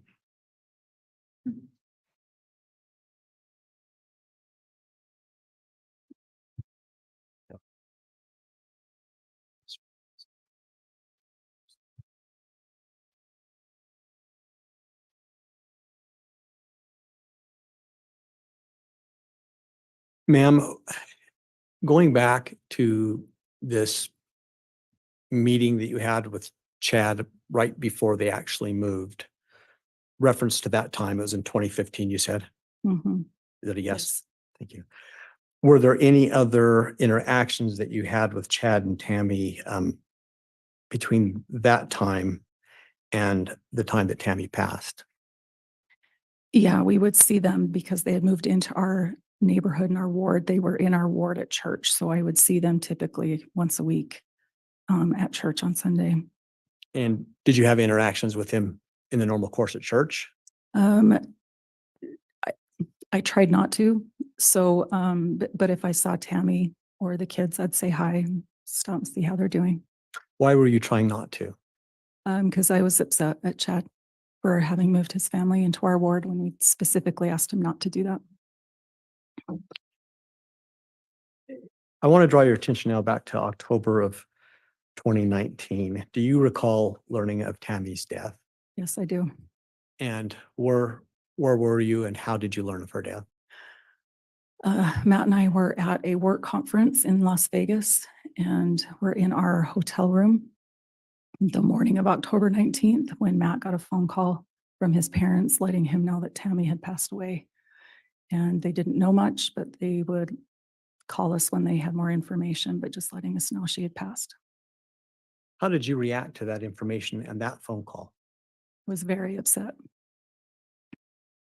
Other than just grief, was there anything else causing you to be upset? Just not knowing what happened, having no information, and just she couldn't understand what would have happened. So what did you do in reaction to that being upset? I called Chad myself. When did you call him? It would have been, I'm not sure, around maybe 9 or 10 in the morning. Matt had left for his conference. Chad picked up and I expressed my condolences and shock at hearing that Tammy had passed. And I just asked him what happened to her. Would that have been 9 or 10 in the morning the same day? Yes, on October 19th. And can you please tell the jury how that call went? What did you first say and how did Chad respond? So just expressing my sympathy and shock that Tammy had passed away, and asked him what had happened, if he could explain to me what had happened. What did he say? He said that Tammy had not been feeling well, that she, about 10 o'clock at night, started coughing pretty hard and then got to sleep. And then about midnight, she started coughing again hard enough that she vomited, got her settled down. And then he said at 6 in the morning, he'd slept from midnight to 6 in the morning and woke up because the sheet that was on him had come off of him and he heard a thud and that woke him up. And he went to the other side of the bed and saw that Tammy had fallen off the bed, and he described her as she had died. She had been gone for a little while because she was hard. And so he called to Tammy or to Garth to come in and help him get Tammy back on the bed. How did you react to that explanation of things? But the whole time he was explaining that, it felt scripted to me, he was reading it or something. It just felt very scripted. It was the word that came to my mind, and it made me feel very uneasy. Did you say anything to him about that scripted feeling or anything else? I did not. I asked him if he was going to have an autopsy done to find out why she had passed, and he said no, that a coroner had come and looked at Tammy and could clearly see that there was matter in her throat, that's why she had died, as she had coughed hard and thrown up, and that had caused her death. So there was no need for an autopsy. And that was Chad's explanation to you? Sorry. Yes, it was. What else did you talk about in that conversation? He informed me that the funeral would be in 2 days. And I said, well, Matt and I aren't even home. We're in Las Vegas. Can you wait so we can get home? Matt had another brother that was out of town as well, and just said, can you wait till we can all get home to be to the funeral? And he said, no, we're just going to get it done. Did you say any follow-up in that conversation about that? Said, okay, we will buzz back and get to the funeral. And in fact, did you do that? Did you attend the funeral? We did, yes. And where was the funeral at? The funeral was in Springville, Utah. What observations did you make, if any, at the funeral? The main thing I remember, the program was just Chad and his children. And the bishop spoke at the end. And the thing that stuck out was the opening song was Put Your Shoulder to the Wheel. I have never heard that song used at a funeral. So that seemed strange to me. Related to that, at the time, were you serving a calling in the LDS Church? I was, yeah, What was that calling you had? a Stake Relief Society president. Having had that calling, were funeral plans something you were familiar with? Yes, So you were familiar with typical LDS culture and how they might proceed with a funeral? yes. Why was it so unusual to pick that song, Put Your Shoulder to the Wheel? Because that song is describing put your shoulder to the wheel, push along, do your duty with a heart full of song. It's about working. It's just about work. So that was strange to me at a funeral. Okay. Anything else that you observed at the funeral that concerned you or you thought may have been unusual? Just watching Chad as he spoke, and maybe it's just the way that he cries, but it seemed like he'd turn it on and turn it off and turn it on and turn it off, the crying. So it, to me, came across as kind of disingenuous. Anything else? No. And had you attended the viewing the night before? That I remember attending a viewing. I believe it was that morning. I'm not exactly sure on that, but I did attend a viewing, yes. Thank you. Did you notice anything unusual at the viewing or concerning? Kind of just observing Chad and his children. Again, it was strange to me that Chad could be smiling and seeing people and smiling and seemed to be doing well, and then crying all of a sudden. And it was a strange, his demeanor seemed strange to me. Later, was there any kind of a luncheon that you attended? Yeah, after the service, there was a luncheon. We all got there and Chad was late. That's what I remember from the luncheon, is that we weren't sure where Chad was, Why did his lateness stand out to you? because it's his own wife's luncheon for her funeral. So I assumed he would be there with everyone else. Do you recall how late he was?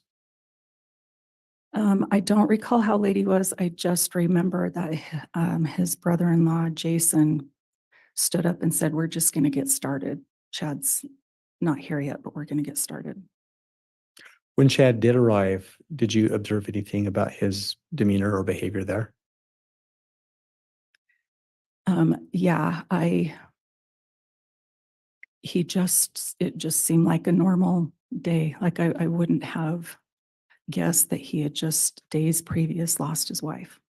He just didn't seem upset.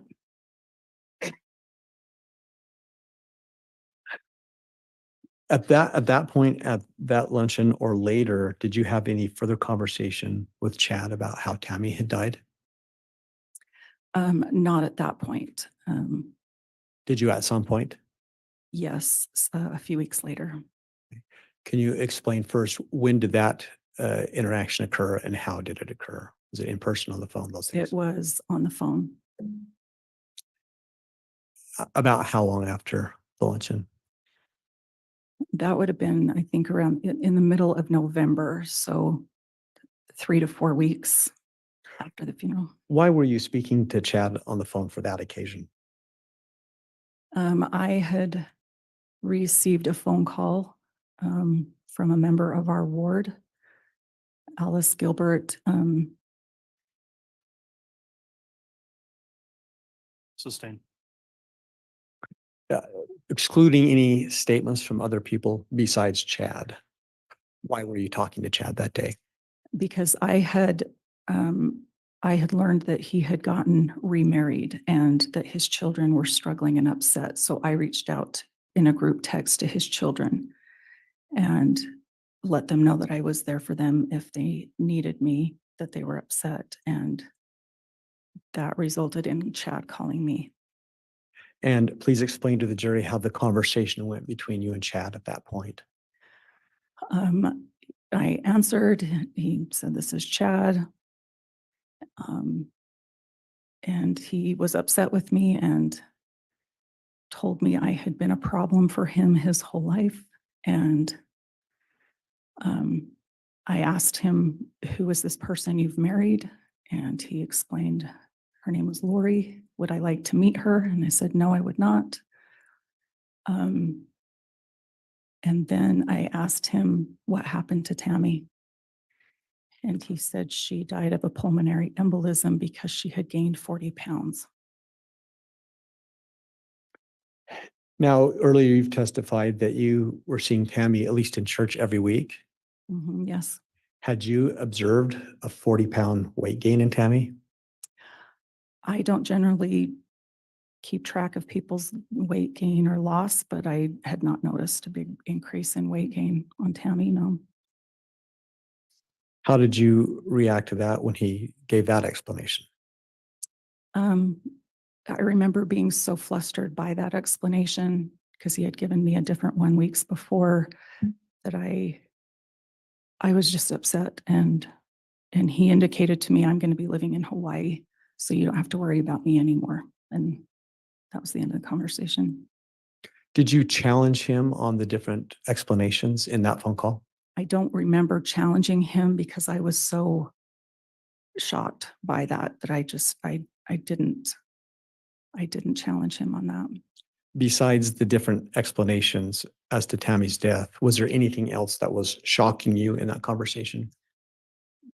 Just expressing to him, how can you get married this quickly after your wife has just passed away? Did he give an answer to that?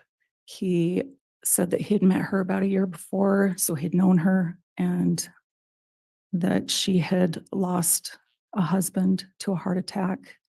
And it just was, they were there for each other, and it just worked out that they'd get married.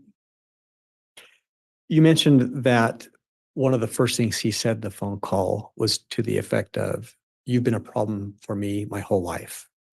Yes. What did you take that to mean? I said to him, "Your whole life?" I didn't understand what I had done to him his whole life, that he would consider me a problem. Did he explain? No. And at that point, why was it that you told him that you didn't want to meet Lori?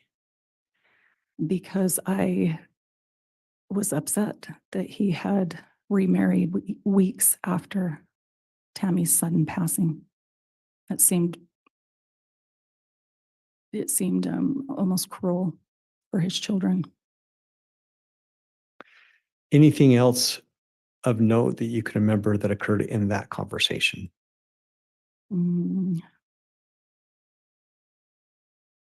He did call me a pot stirrer. I remember that as well. Other than that, I think that's it.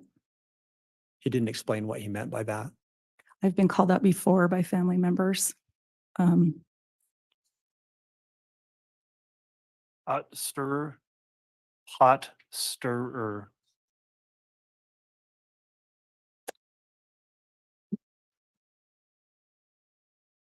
Your Honor, given the time, this might be a normal place to break. I do have several other questions to get into with this witness.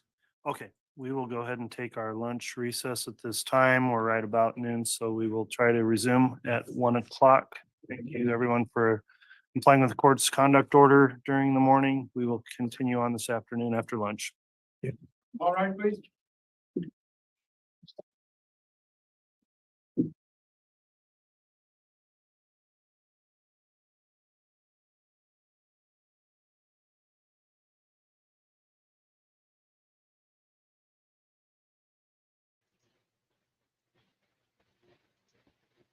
So what did he say? Sorry, I was trying to edit or trying to put the chapters in the other Karen Reed stream.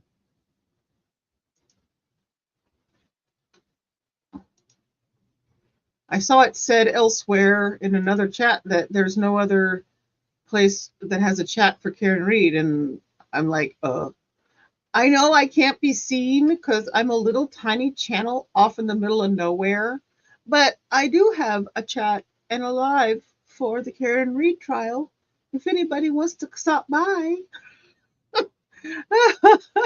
So if you see that, you can let them know that we are doing it over here. But today it's done anyway. So what did, wait, what?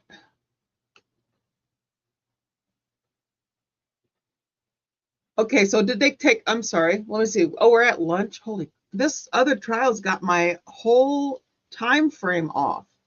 So it is just now noon. Okay, I'm like, wait a minute, what are we doing? Oh wait. Okay, we're at lunch. Now I'm caught up. Okay. I don't know what the pot stirrer thing was. What is that all about? Someone let me know. I have no idea.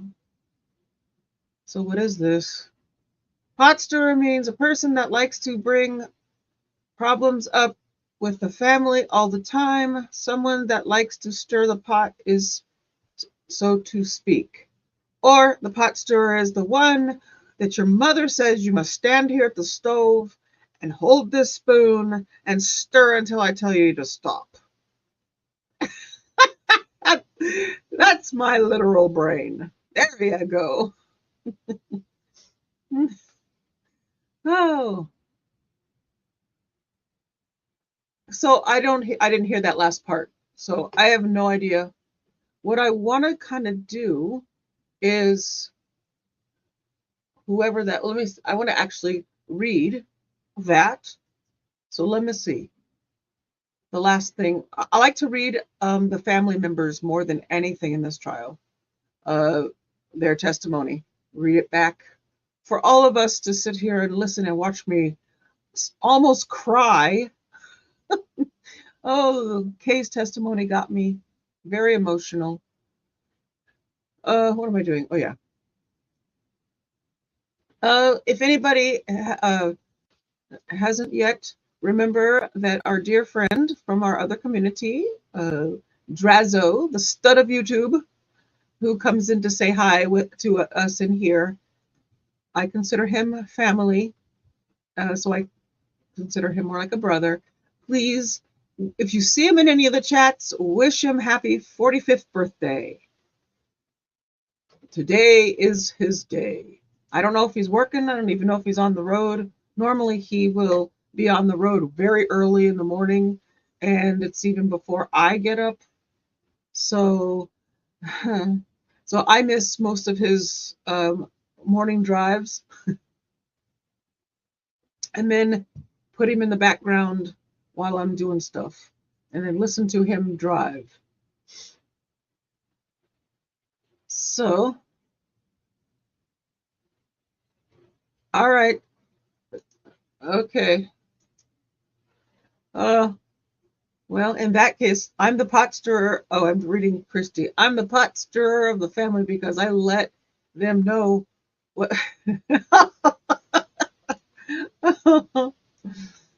Is that so? That would be is that the pot stirrer or the black sheep?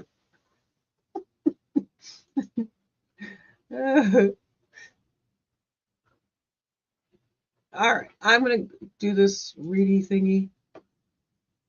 Let me see here. Oof. I have got it so big. Holy crud. I have it up to 175%. I am blind. Oh, I have to knock it down a bit. I don't know if that's, wait, we'll do that one. Let's see what this does. So we'll share that. We have an hour and I will keep my eye on the time. And then I want to read Heather. Okay, next witness is Heather Daybell. Wixom did the questioning for Heather. She is married to Matt, Chad's brother, the one who was over visiting mostly and staying mostly with Kay and Larry Woodcock, JJ's grandparents. Pryor asks for a quick sidebar with the judge and prosecution before it even gets underway. Wow. The court exclusionary rule is not applicable to Heather, likely because she is the sister-in-law of a victim. Okay, so that means that if she's related to a victim in any way, through marriage or whatever, or birth or whatever, then she can be in the courtroom during testimony or not. I'm a little confused on what that means. So let me move this over so I can actually see the, oh wait, let me do this one thing.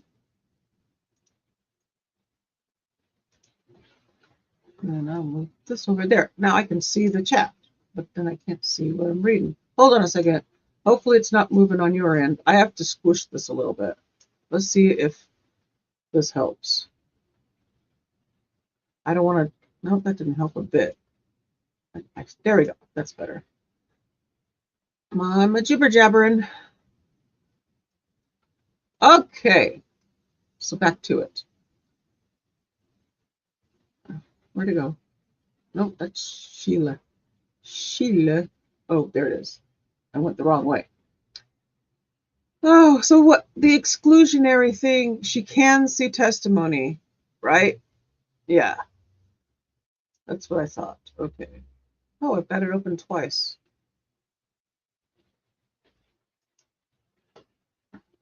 Which one did I share? Wait, hold on a second. I have it open twice. I have to fix this. This is going to drive me nuts. Hold on a second. How the heck did I do that? Which one is that? Oh. Oh, this is the one I'm sharing. Okay. Oops, I need to shut it. Sorry, I got too many dang windows open.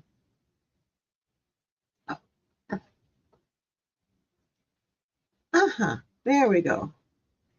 I think this one's it, right? Let me, oh wait. What did I do? Maybe I just, oh wait, I unshared. Hold on a second. Now I gotta do this again. Oh, yeah.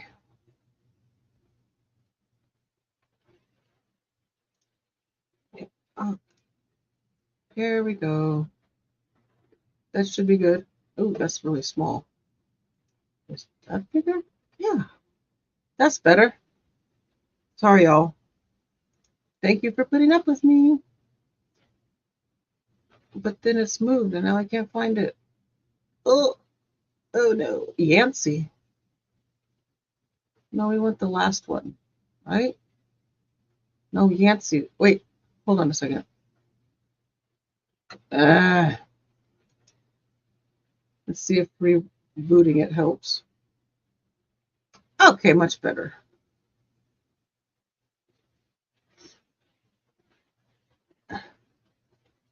This is the problem with doing things live.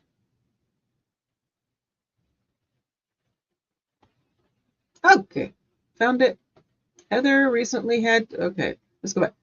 So the exclusionary rule is not applicable to Heather, likely because she is the sister-in-law of victim Tammy Daybell. Of a victim. Okay. Okay. So Heather recently had surgery and may need to take some breaks during her testimony. Heather and Matt have been married 30 years and started dating 35 years ago. Ooh, they're around our, ooh, that's almost where, yeah, my husband and I are 34 years together. Heather has known Chad for more than 30 years. Heather says there was a normal amount of contact over the years with Chad and Tammy. Wixom asks Heather to describe the nature of her relationship with Chad. She says, in the beginning, it was normal as any in-law relationship would be. We moved away, but when we'd get together, we would talk, mainly about his books. She also says things were cordial and nothing out of the ordinary. The relationship changed when Chad started talking about the end times and was publishing Julie Rowe's books. I don't have a clue who Julie Rowe is. I may need to Google that later. Don't worry, I'm not getting into anybody's crazy books. I've learned my lesson about cults. Heather was not comfortable with what Chad was saying. Chad indicated, oh wait, I gotta do something. Sorry, I just remembered. I have to put something on. Because, yeah, my opinion. Now, let me find it. Okay.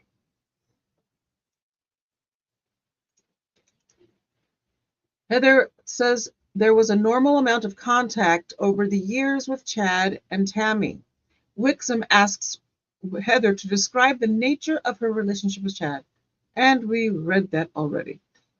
I never remember that I read it already until I get like through the first sentence.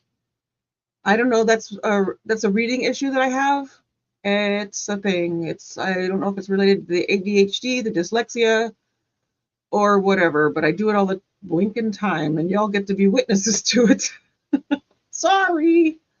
In 2014, the relationship changed when Chad started talking about the end of times and was publishing Julie Rowe's books. I read that one too, see? Chad said, oh wait, that's the one that I said, okay, so no, I wanted to read it, or I don't know who she is. So Heather was not comfortable with what Chad was saying. Here we go. Chad indicated an earthquake would be happening in 2015, and he was preparing them for these end time events that would cause a lot of destruction in the Salt Lake area. Okay, so for this group of followers, it was an earthquake. For other groups, it's Armageddon, the second coming of Christ, and all the things. So there you go. Chad said he was seeing these things in visions, and Julie Rowe was also teaching these prophecies, according to Heather. In 2014, Chad told his family he was planning to move to Rexburg with his wife and kids. Heather had a detailed conversation about the move when Chad came to look for homes in Rexburg. Heather and Matt asked Chad point blank why they felt the need to move. Chad told Heather and Matt that they would become great leaders in this gathering of people because of destruction in Utah. That their land would help with that, and Heather's home would become like a church or temple.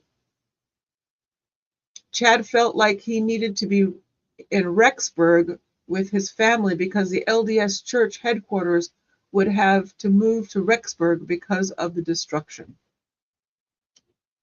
Heather did not believe the teachings and was concerned, Chad said he was going to be telling people about the destruction and visions. Heather said in the belief system that she had at the time, the LDS church, some average person doesn't get information like Chad was getting. She, quote, it wouldn't come through someone like Chad.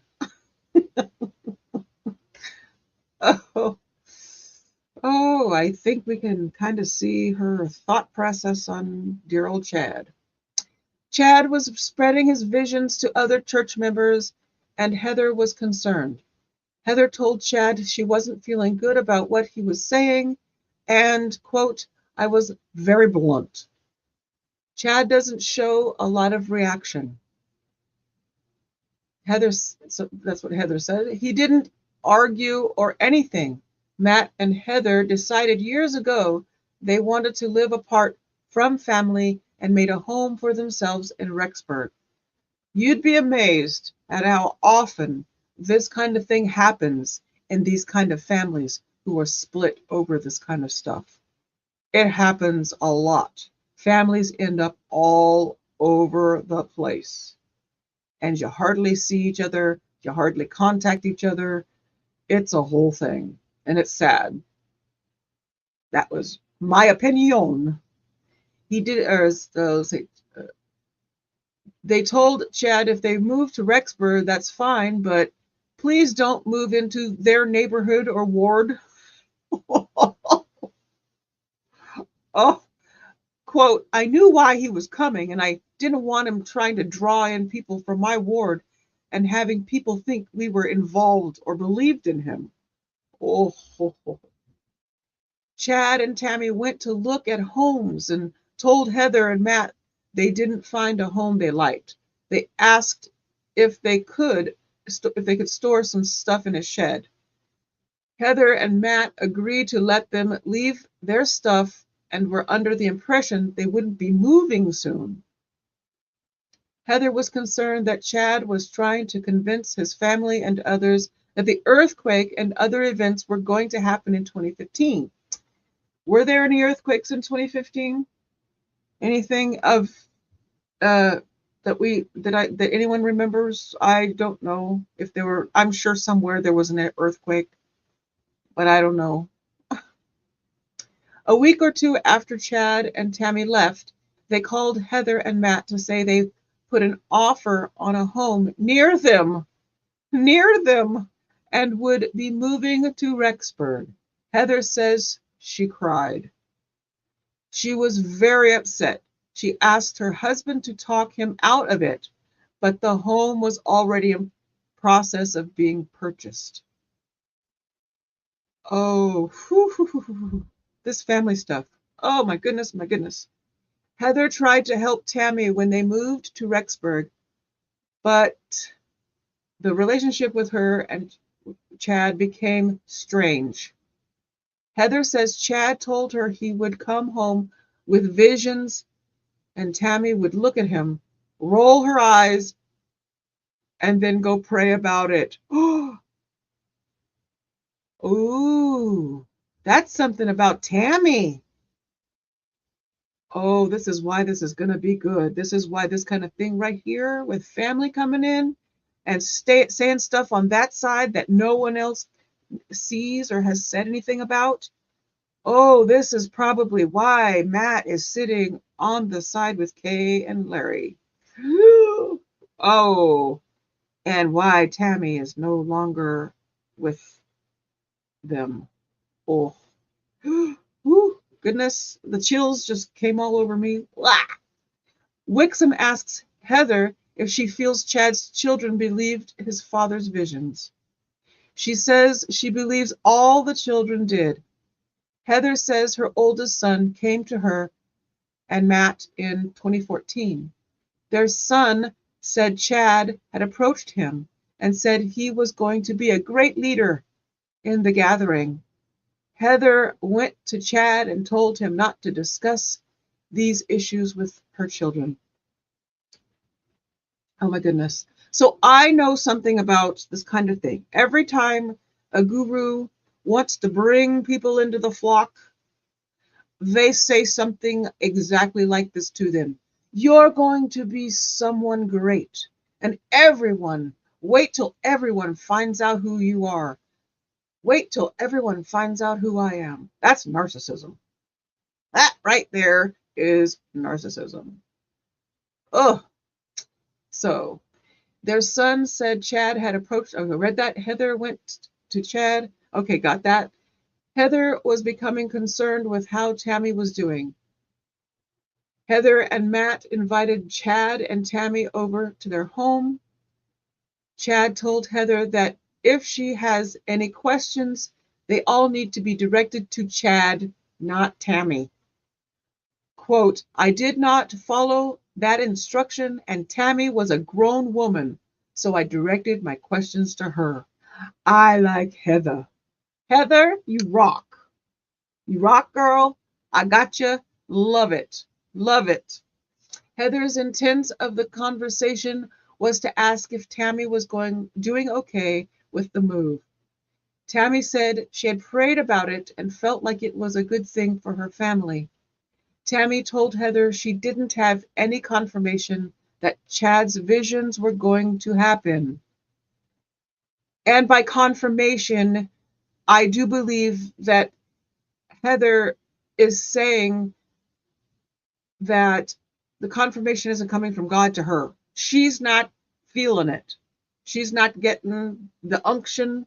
She's getting nothing on this whole earthquake thing. So Chad's home was about half mile from Heather and Matt's. Too close.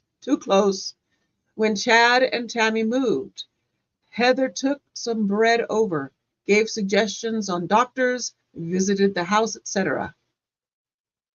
So then Wixom moves to admit some photos showing Chad's home. Now this is the A-frame home. Is this the A-frame edition home? Pryor objects to some of the photos and asks Heather if she has seen particular items in the photos or the pictures themselves. Boyce sustains the objection for some of the photos, but will allow part of the exhibit in.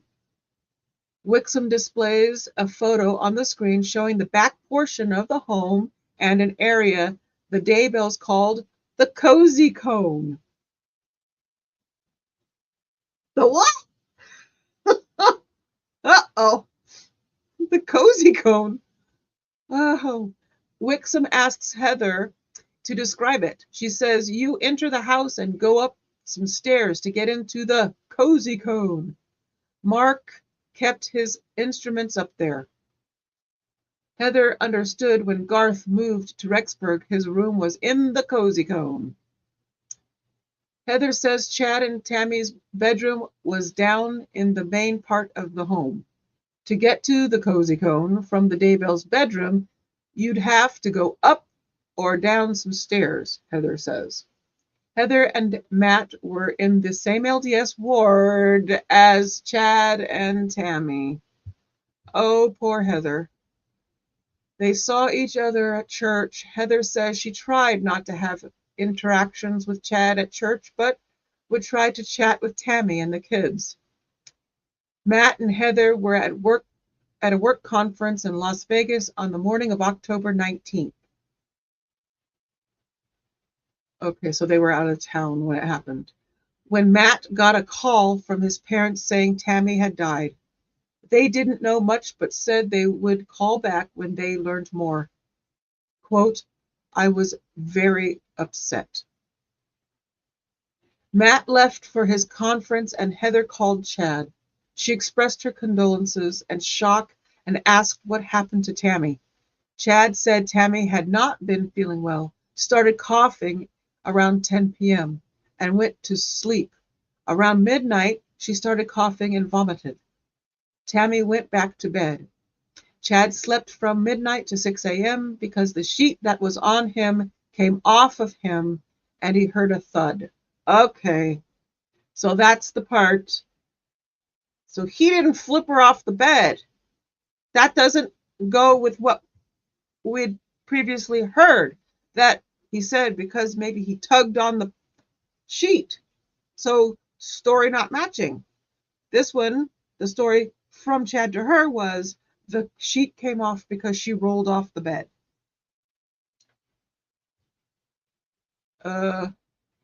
Chad slept for midnight. I said that, yes. He found Tammy had fallen off the bed. Chad said Tammy had been gone for a little while because she was hard.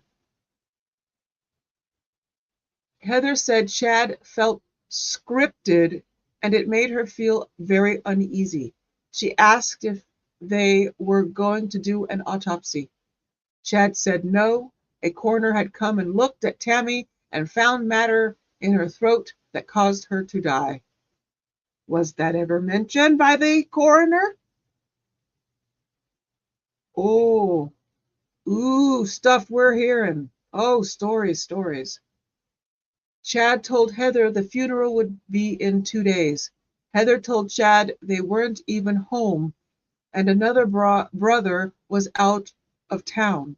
Heather asked if they could wait until everyone got home so they could attend. Chad said no. They just wanted to get it done. Heather and Matt left Las Vegas to get to Springville. Heather said the opening song of the funeral was "Put Your Shoulder to the Wheel." Chad and all his kids spoke, and the bishop concluded the service. Heather was the Stake Relief Society president at the time and planned/helped with a lot of funerals. Put Your Shoulder to the Wheel is a song about work and pushing along, not a funeral song. Heather thought Chad was being disingenuous at the funeral.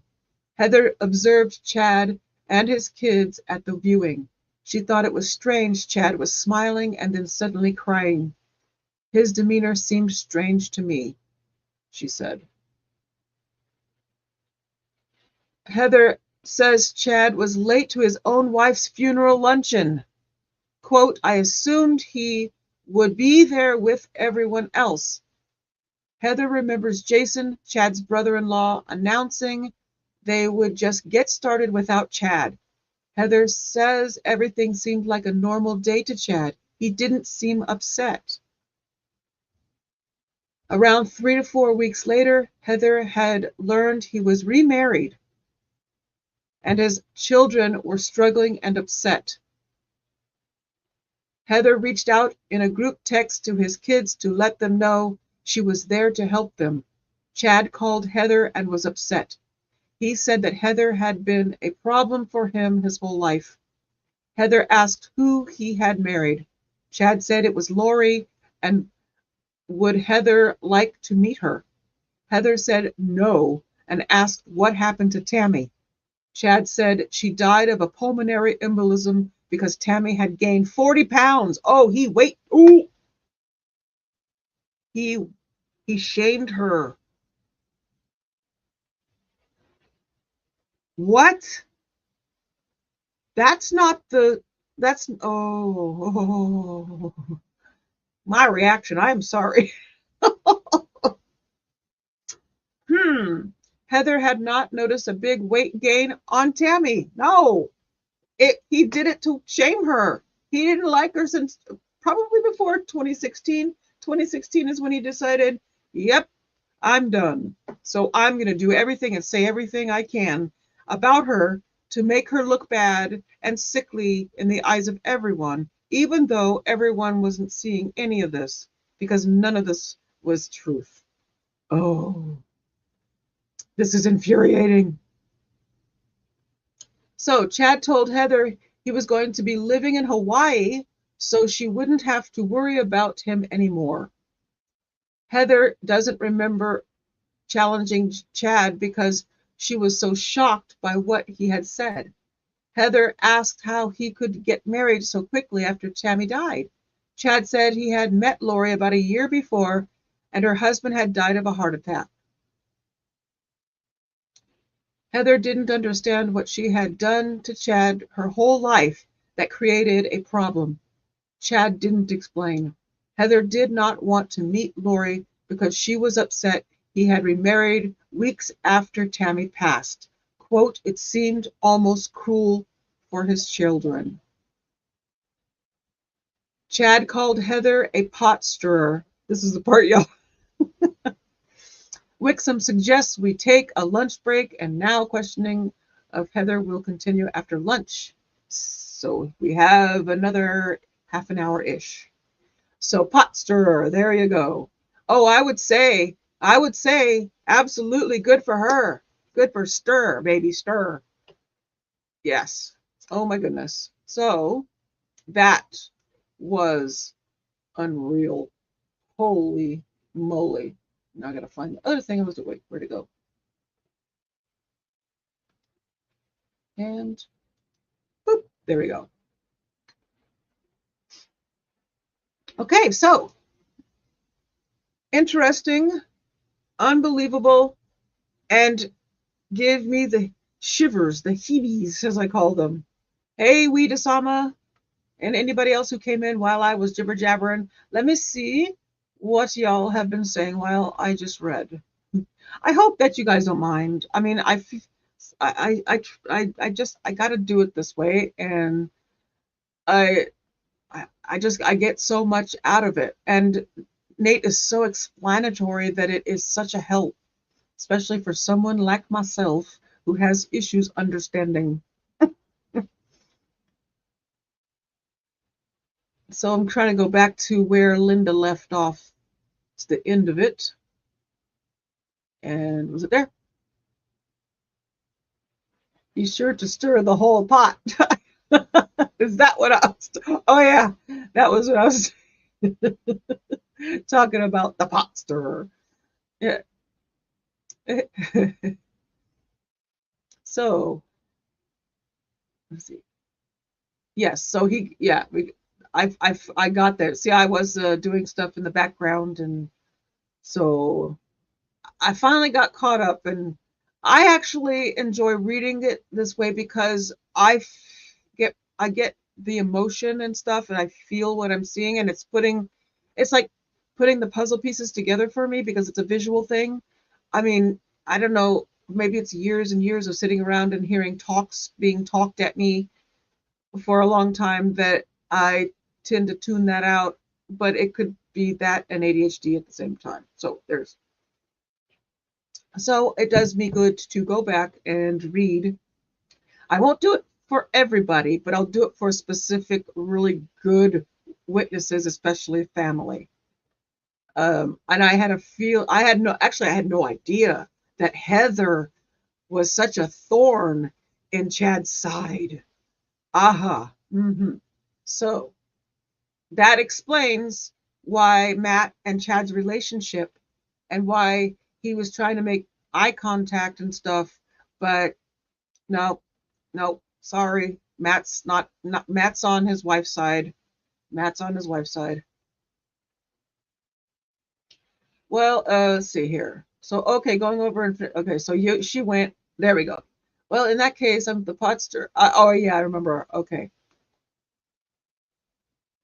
So I'm going to move down a little bit to where I started reading.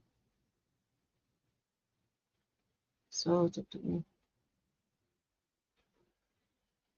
A lot of conversation about being this pot stirrer in the family. Black sheep, black sheep, black sheep.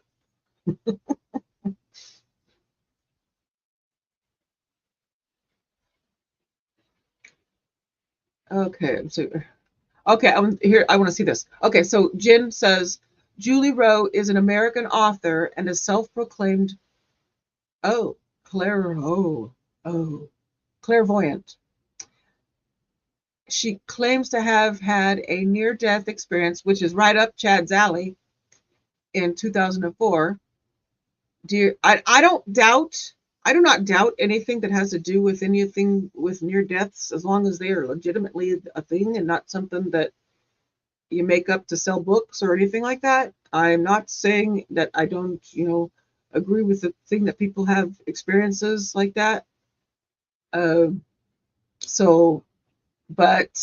it's the pattern that I see with Chad is the things that he's surrounded himself with outside of his own LDS beliefs. He's attached to other things. I don't know how LDS feel about going and seeing what do you call them, mediums or any of that stuff. If they, outside of visions, if they believe in them, or do they believe that certain people? Oh, obviously they do, because they believe that Joseph Smith's a prophet who had visions. So obviously they do. That's a silly statement. Sorry, but what I mean is, as far as is it wrong to seek a medium? You're not, because I know, like other religions, like the Jehovah's Witnesses, you got to stay away from that stuff. You cannot have anything to do with it. You open yourself up to demons, blah blah blah blah. And so it's a whole thing. Anyway, she's clairvoyant, or near-death experience in 2004, during which she also claims to have had visions pertaining to end times. So, okay, I know there's a lot of people that really are big into the end times prophecy stuff and have at it. And then Jen says, Roe published her account in a series of books. And Wida Sama, hi Wida, says his own family didn't want them around. That's wild. Speaks volumes. Yes. So that, oof.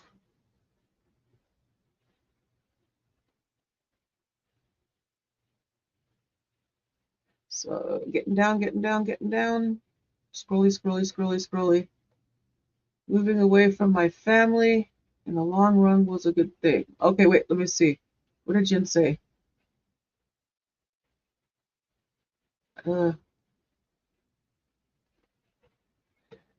Yes, Linda. Oh my goodness. It's I wonder if this one is the way it's playing out. Is it the same stuff that was heard in the first trial? Nate did say that there have been some new things, but this is all the stuff that was said in the first trial. Like I told you, I didn't watch, or it was a listener thing, and I didn't listen because, you know, ADHD. And moving away from my family in the long run was a good thing. Sometimes that happens in families. I'm not saying, you know, that it's, you know, I'm not, you know, but yes, it looked like Heather and Matt did not want Chad to go be near them. At least Heather didn't. And I wonder if Matt felt the same, or was he doing it because his wife had an issue with Chad, you know, as the supporting husband. Or because obviously he didn't say, it's my brother, I don't care what you got a problem with him, he's family, we still gotta, you know, keep in contact. I don't think so. I have a feeling it was, he's got some stuff going on that I don't agree with, and so he's gone beyond our religion, and so now we gotta cut him off. That's kind of how I feel. That's my opinion. The quiet ones, oh, here we go. The quiet ones are usually trouble. Linda says, heartbreaking for the victims' families. Yes.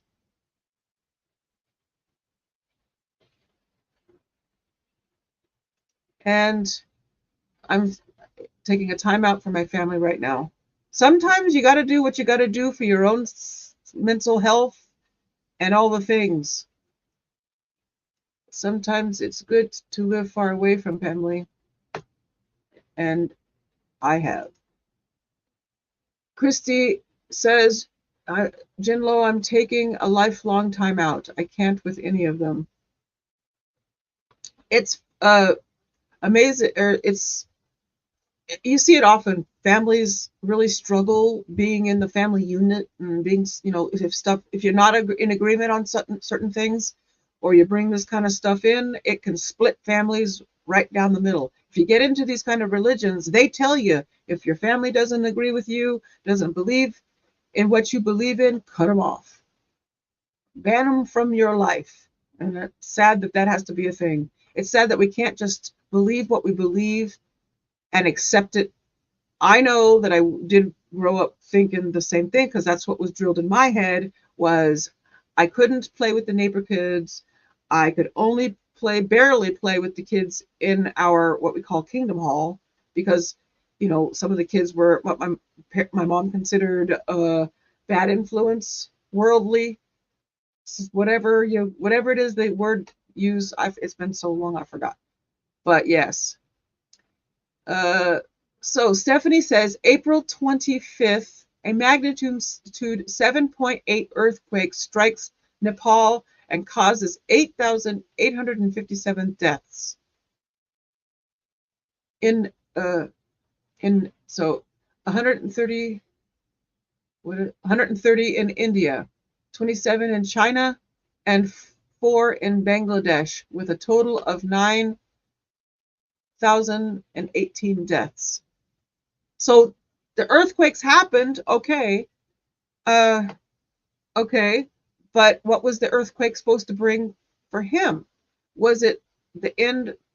The earthquake was supposed to bring the end, and the second coming is supposed to happen. Is that what he was looking for? Was the earthquake to be the start of the second coming? Yes, very interesting. Okay, but I think it's safe to say that there are earthquakes a lot everywhere, and sometimes it may align with some of the stuff that some feel they are getting. I don't know. Stephanie says September 16th, an 8.4 earthquake strikes 46 kilometers from Coquimbo, right? Kokomo something in Chile. 22 people are killed and 34 more injured. A magnitude 7.5 earthquake strikes the Hindu Kush region and causes 398 deaths, with 279 in Pakistan, 115 in Afghanistan, and 4 in India. The structures there are just not built for this kind of stuff. In 2015, Idaho has had 731 quakes of magnitudes up to 5.2, above magnitude 53. All right, I'm trying to read that right. 53 quakes between magnitude 4 and 534 quakes between magnitude. Oh, I can't read that. Sorry, it's not computing in my head. Okay, you see it. You guys can probably make that out better than I can. But below okay, so more. Okay, Cozy Cone is a reference from the Disney Pixar movie Cars. Oh, well, there's my problem. I didn't have, neither one of my sons cared about that movie. Chad doesn't have friends in low places.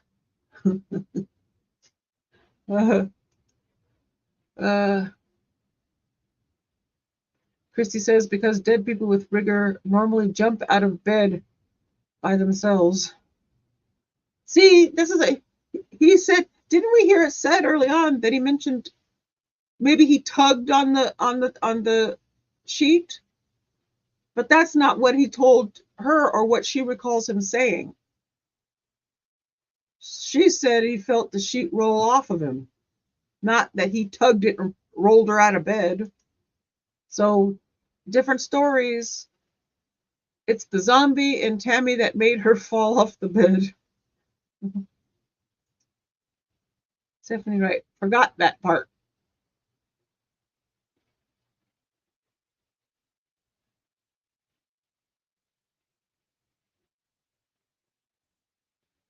And then Weedasama says, Chad should not be shaming anyone.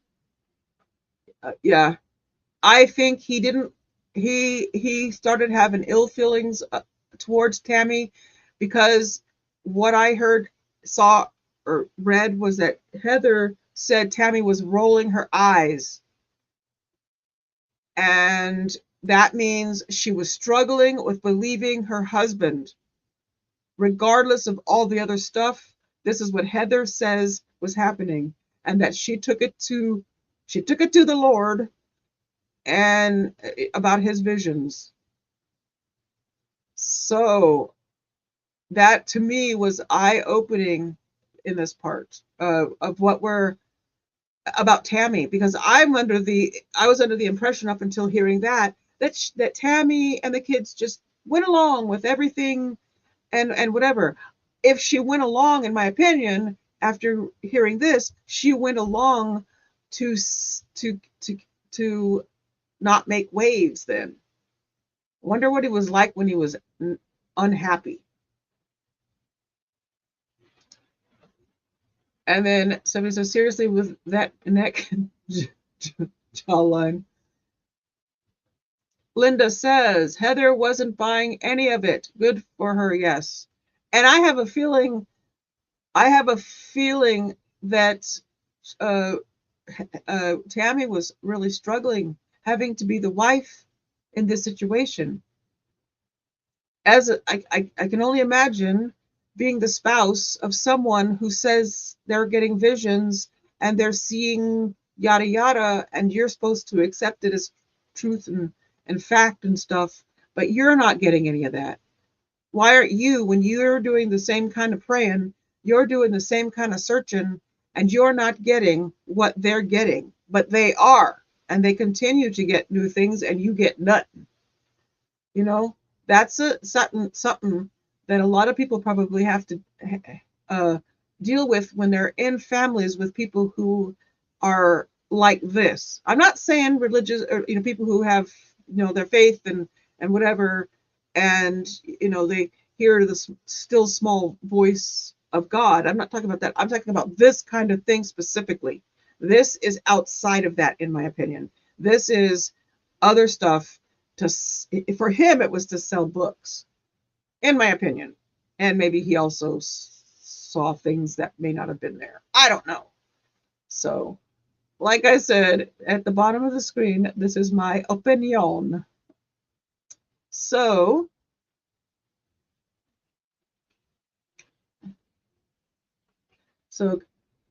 Candy says, we love the recaps. Helps us. Okay, so I should stop saying it from now on. I will not apologize for doing it. I will just do it. Does that work for everybody? I just don't want to bore everybody to death, but I actually love it. I like going through this right here and then going back and seeing your comments and stuff and seeing all of the stuff that you guys are saying back and forth. It takes me a minute to go through the comments, but this is actually fun for me. And I'm glad you guys are enjoying it. And my reaction while I'm reading. I have no filter. So you see, whatever you see me and how my reactions are, I either apologize or enjoy. So Candy says, he has told so many different stories to so many different people. And that is, yes, can't keep your story straight. Don't have stories. And we have 15 minutes-ish left. You saw some sheep. Or you saw a sheep with spots. Wait, what? I must have missed something. Something about sheep. Oh. And we are down at the bottom. And so now I have significantly, okay, that's good. It was awesome. That was a good read. It was good to see. It's good to see the family dynamics and who is where in all of this. It is going to be extremely interesting to see and hear defense side. I kind of hope that they have people come in there and they are the ones who are on his side and all the believing stuff, just because I want to see that side too. I want to see the side of the people who do not believe, and I want to see the side of the people who do believe, and then I want to compare. I don't know. I do.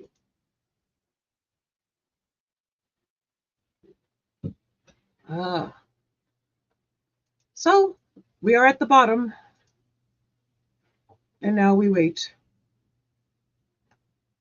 So we got 14 minutes. Let me put something up real quick so I can utilize the ladies' room or go see a man about a horse. How about that? Let me see what I got. Something I can put up. Oh, so okay, so I got let's see. I'll put up Janice Olson. It's 12 minutes. That'll get us close to them being back. And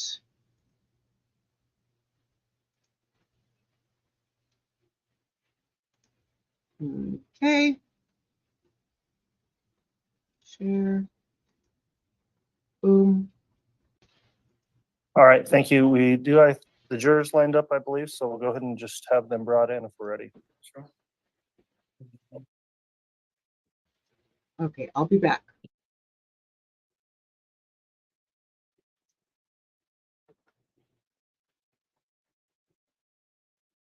Thank you, Susie. Oh, no, I didn't. I can't see things that are redacted.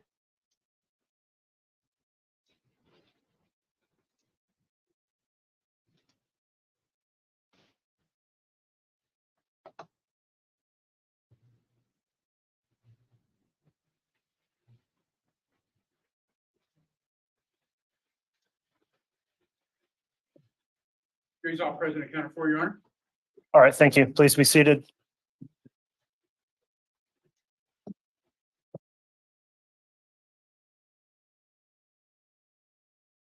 Okay, we're back on the record on CR 22-21-1623, State of Idaho versus Chad Guy Daybell. The jury's returned from the mid-afternoon recess is properly seated.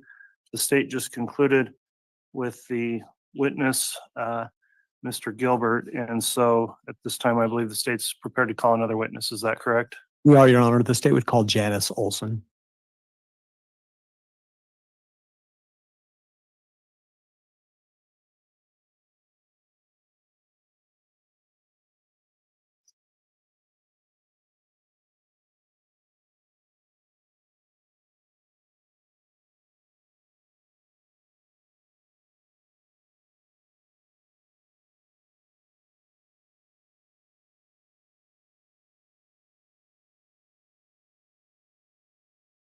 You solemnly swear or affirm the testimony you're about to give will be the truth, the whole truth, and nothing but the truth, so help you God? Yeah.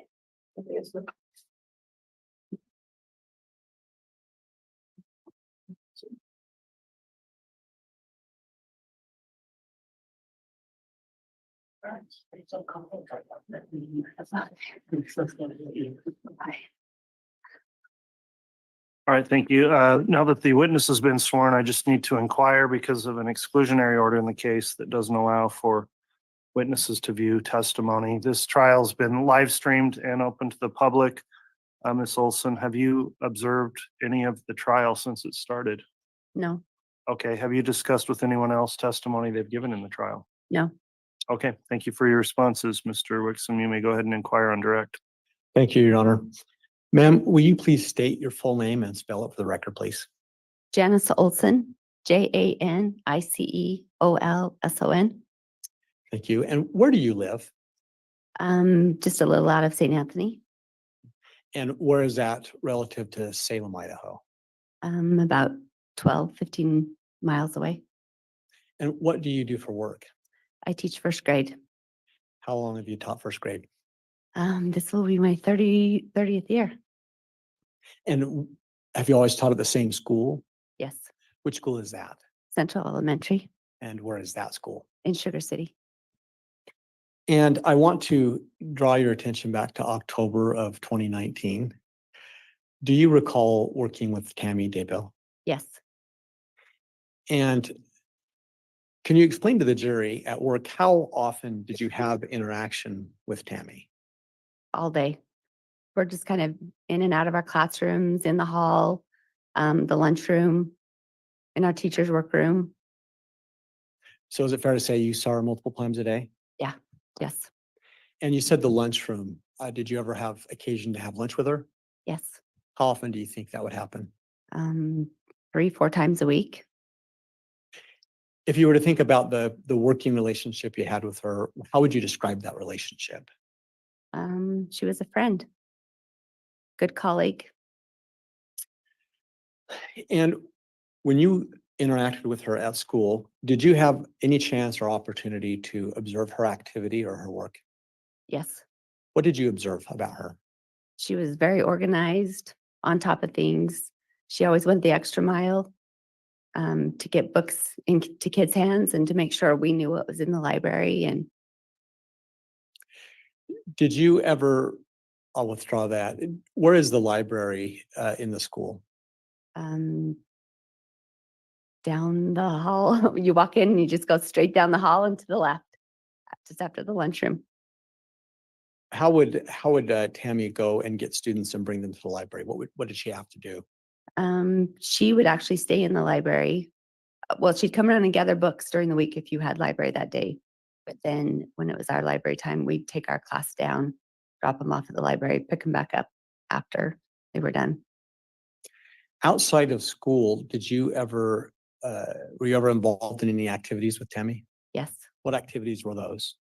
She came to our high fit / Zumba class a couple times a week. How often? Twice a week, you say? Mhm. How long is each class? An hour. Drawing again your attention back to October of 2019, I'm going to ask you just to speak of the last couple of months before that time. Was Tammy a regular attender of the class? Yes.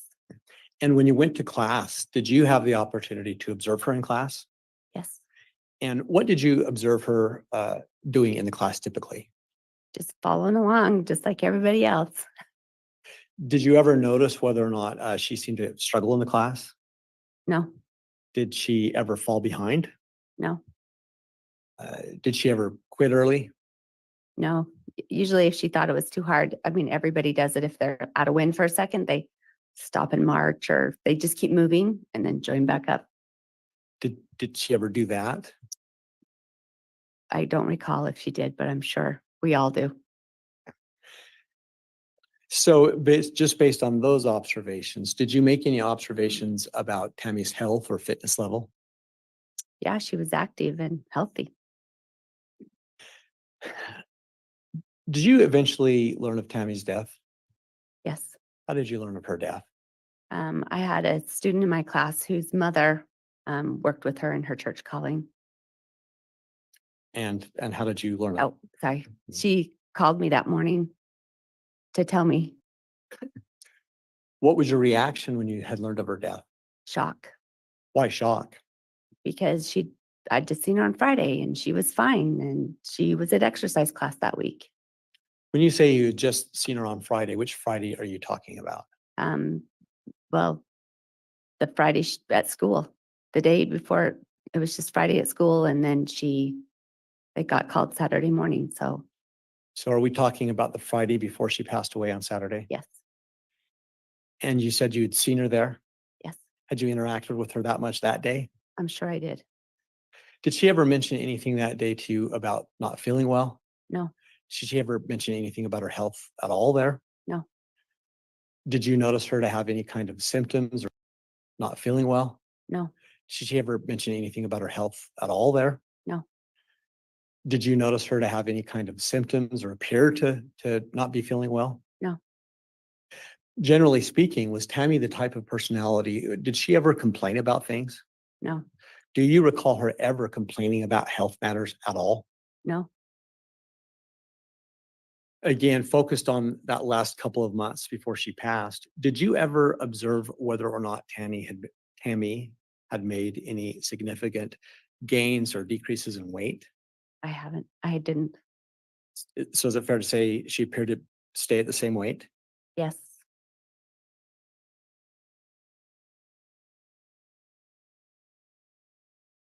Your Honor, I have no further questions for this witness. All right. Mr. Pryor, cross-examination. Just briefly, Judge, thank you.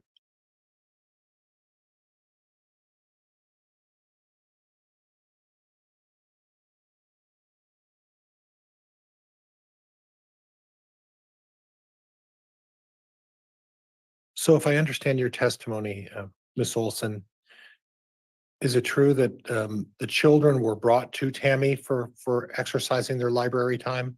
Yes. So Tammy would not have to walk to the other end of the school to pick up the children and then walk them back every day, right? Correct? Correct. In other words, the children were as part of their hour, I guess I don't know how this would work, but as part of their library hour, the teacher's responsibility were to gather up their students, walk them to the library, and then at the return of their hour, the teacher would go back to the library, pick up the students and bring them back to their class. Would that be fair? Yes. Okay. I want to talk to you a little bit about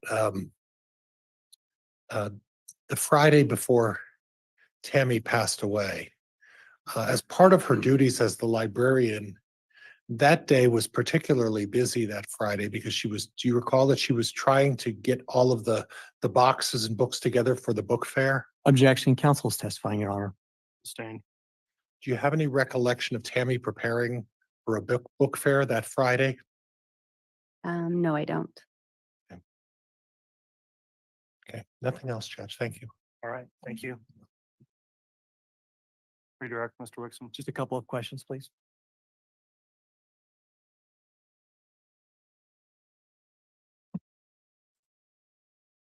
Ma'am, can you please explain for the jury, where was your classroom relative to the library in the school? I'm right by the front doors, just as you come inside to the left. So related to the library, where is that? Well, I'm here, and you would go down the hall around the lunchroom, and she'd be just the first doors on the left. Would it be fair to say that it'd be possible that Tammy could be walking around in the school and you would?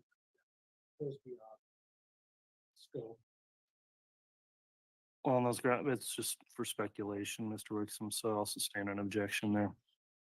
Did you ever see Tammy walking around in school at all? All day, every day. When would you see her walking? What would she be doing? She'd be coming to gather up the books before we made it to library. For each class, she would be passing out books. If I had said I'm teaching about insects or something, she would gather up some really good insect books that she had in the library and bring them to our classes. No further questions, Your Honor. All right, thank you, Mr. Wixom.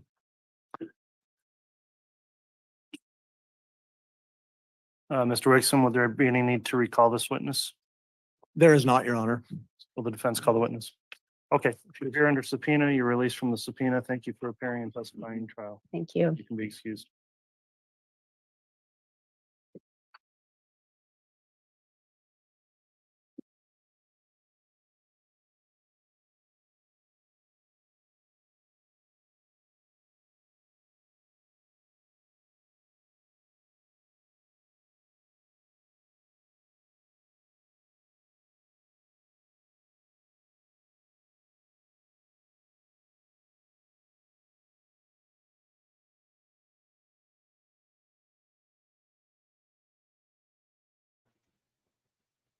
Okay, they should be back soon.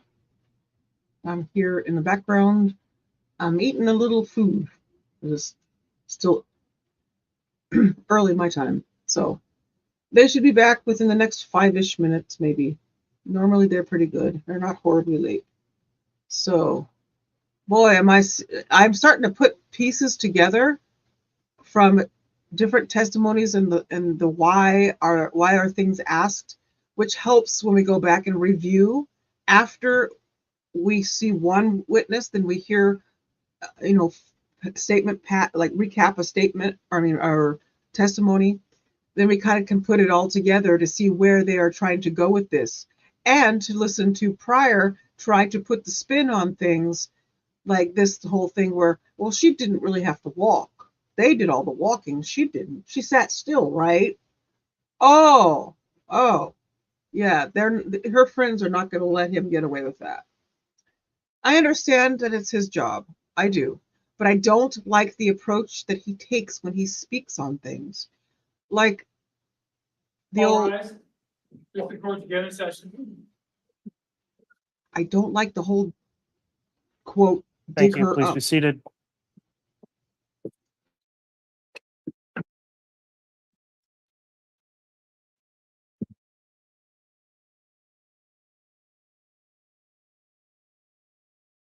All right, if we're ready to continue, let's have the jurors brought back in, please. Yes, sir.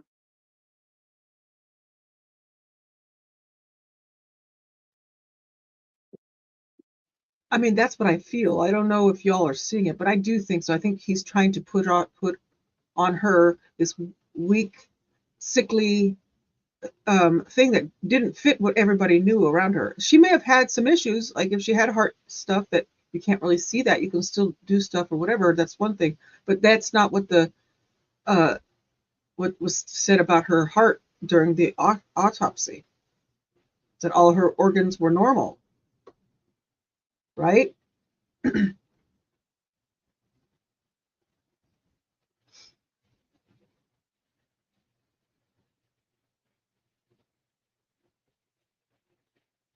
Yeah, but her odds, her friends and family and whatnot said they did not notice a weight gain on her. He said he told Heather that she gained 40 pounds, and they did not see that. He also had her as weak, and she was active in Zumba classes and clogging and other stuff. So, yes, all Tammy's organs were healthy. That's what yeah. I know, I just like to, I say that so you guys will respond and I can get comments in my chat. Actually, no, I don't like to maybe misquote stuff. So I want to make sure that y'all hear the same thing I do. Here comes the all rise.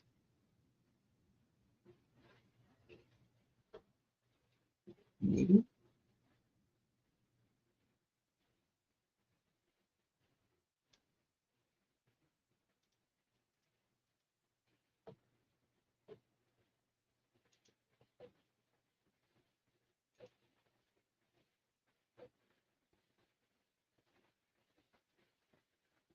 Okay. All right, please. All rise.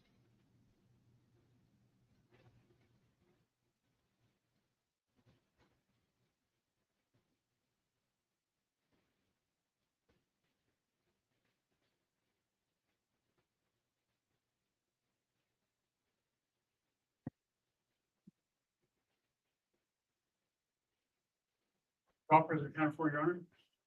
All right, thank you, Mr. Bailiff. Please be seated.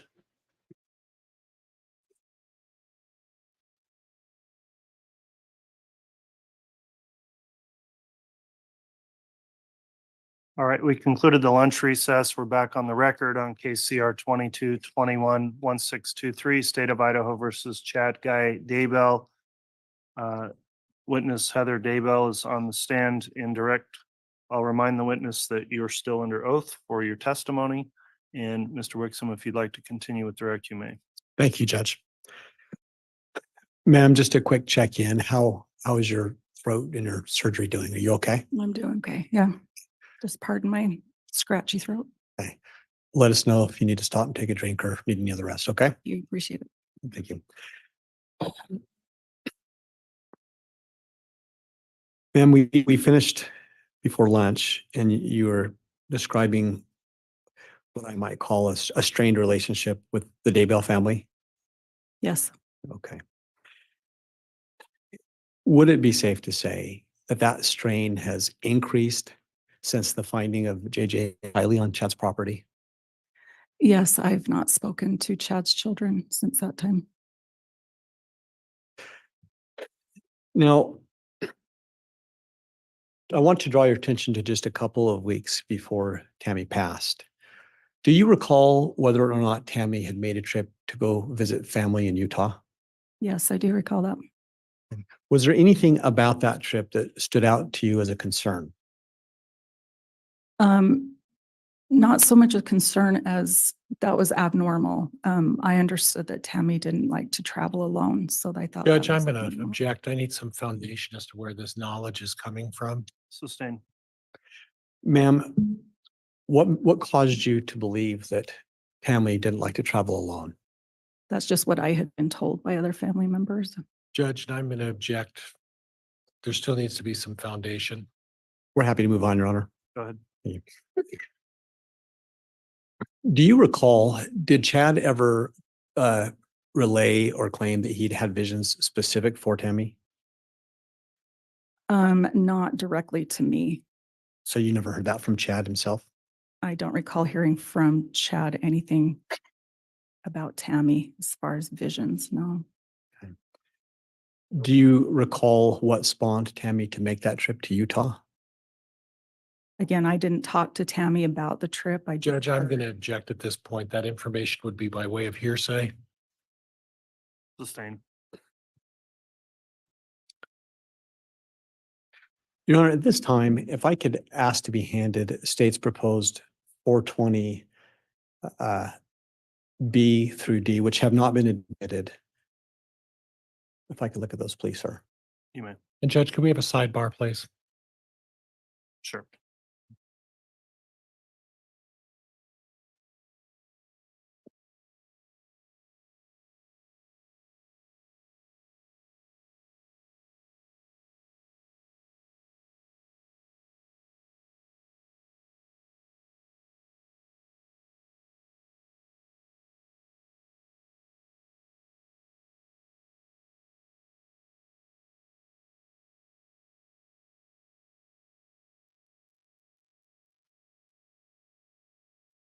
It's just interesting to hear everybody's stuff, how they feel she was, which didn't match up with what he was saying.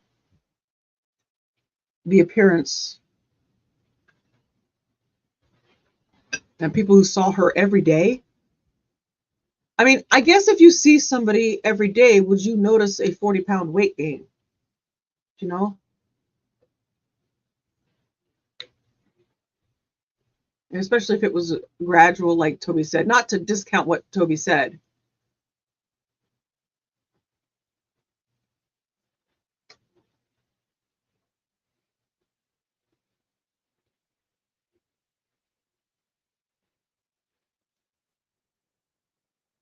The witness.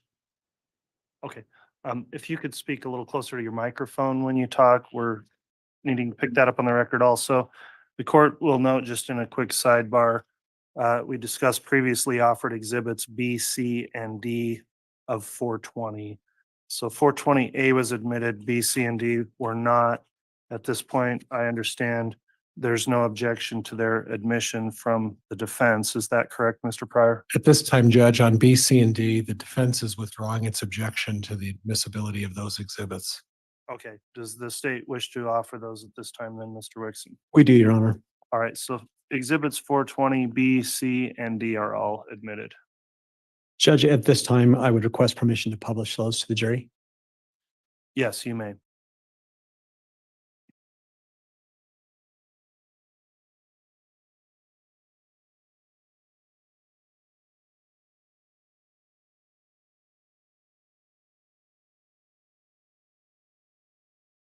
Ma'am, I'd like to call your attention to what is up on the screen. Can you look at that and explain what you believe that to be? I believe that to be the staircase going from the downstairs of the home up into the cozy cone area. And with respect to going up, when you say down into the home, down those stairs, is that the level where the bedrooms are located? Yes, from my recollection, it goes down. There's a little hallway, it goes into the kitchen. And then the bedrooms are on the other side of the house.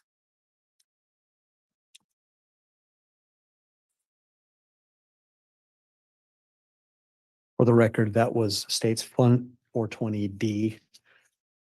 Ma'am, I'm going to put up on the screen state's 420B as in boy. Can you let the jury know, what does that picture depict? Musical instruments. Where are they located? There's not a lot of reference here other than a floor and a wall. So in context, the cozy cone loft is where they kept the musical instruments as far as I was aware. So is it fair to say that when you look at this photo, you're not trying to tell the jury that you have a specific memory of this? Is that correct? I just know that that's where they would keep musical instruments, was up there. Thank you.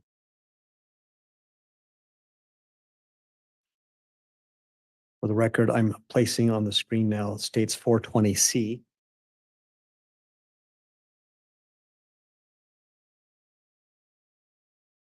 And what do you see in that photo? A continuation. There some musical, looks like musical. I don't know if that's a speaker or what that is, but it looks like it's the musical instruments as well. And are you able to recognize where those musical instruments are or not?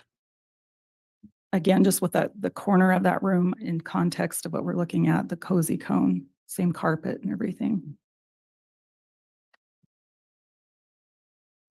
And Your Honor, I'm done with these exhibits. for the Okay. marshal's sake. Thank you. Ma'am, just a couple of more questions. Do you know the name David Hope? Yes, I do. How do you know that name? David Hope is my daughter's father-in-law. And who is David Hope besides being your daughter's father-in-law? He is a retired detective for the Rexburg Police Department. Okay. I want to ask, was he working for the Rexburg Police Department back in 2019? Yes, he was. Given that, did you ever withdraw that? How often, if at all, did you have interaction with David Hope for family type things? Rarely. We've had a baby blessing a couple of years ago that we both attended. We went on a camping trip with a bunch of people several summers ago. I don't see him often.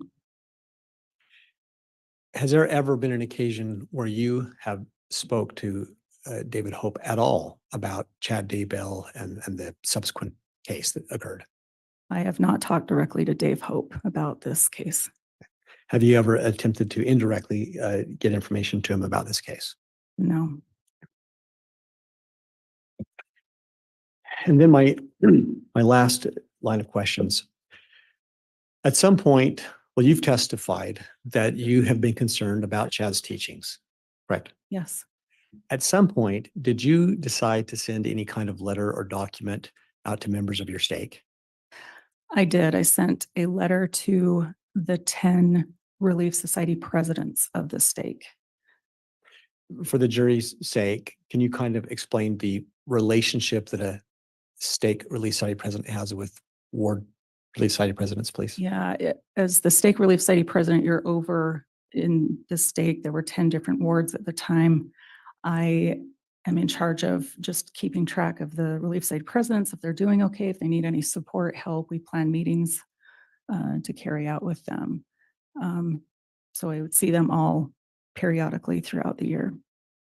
Generally speaking, what did you put in that letter? Actually, let's withdraw that. To the best of your recollection, when did you send that letter out?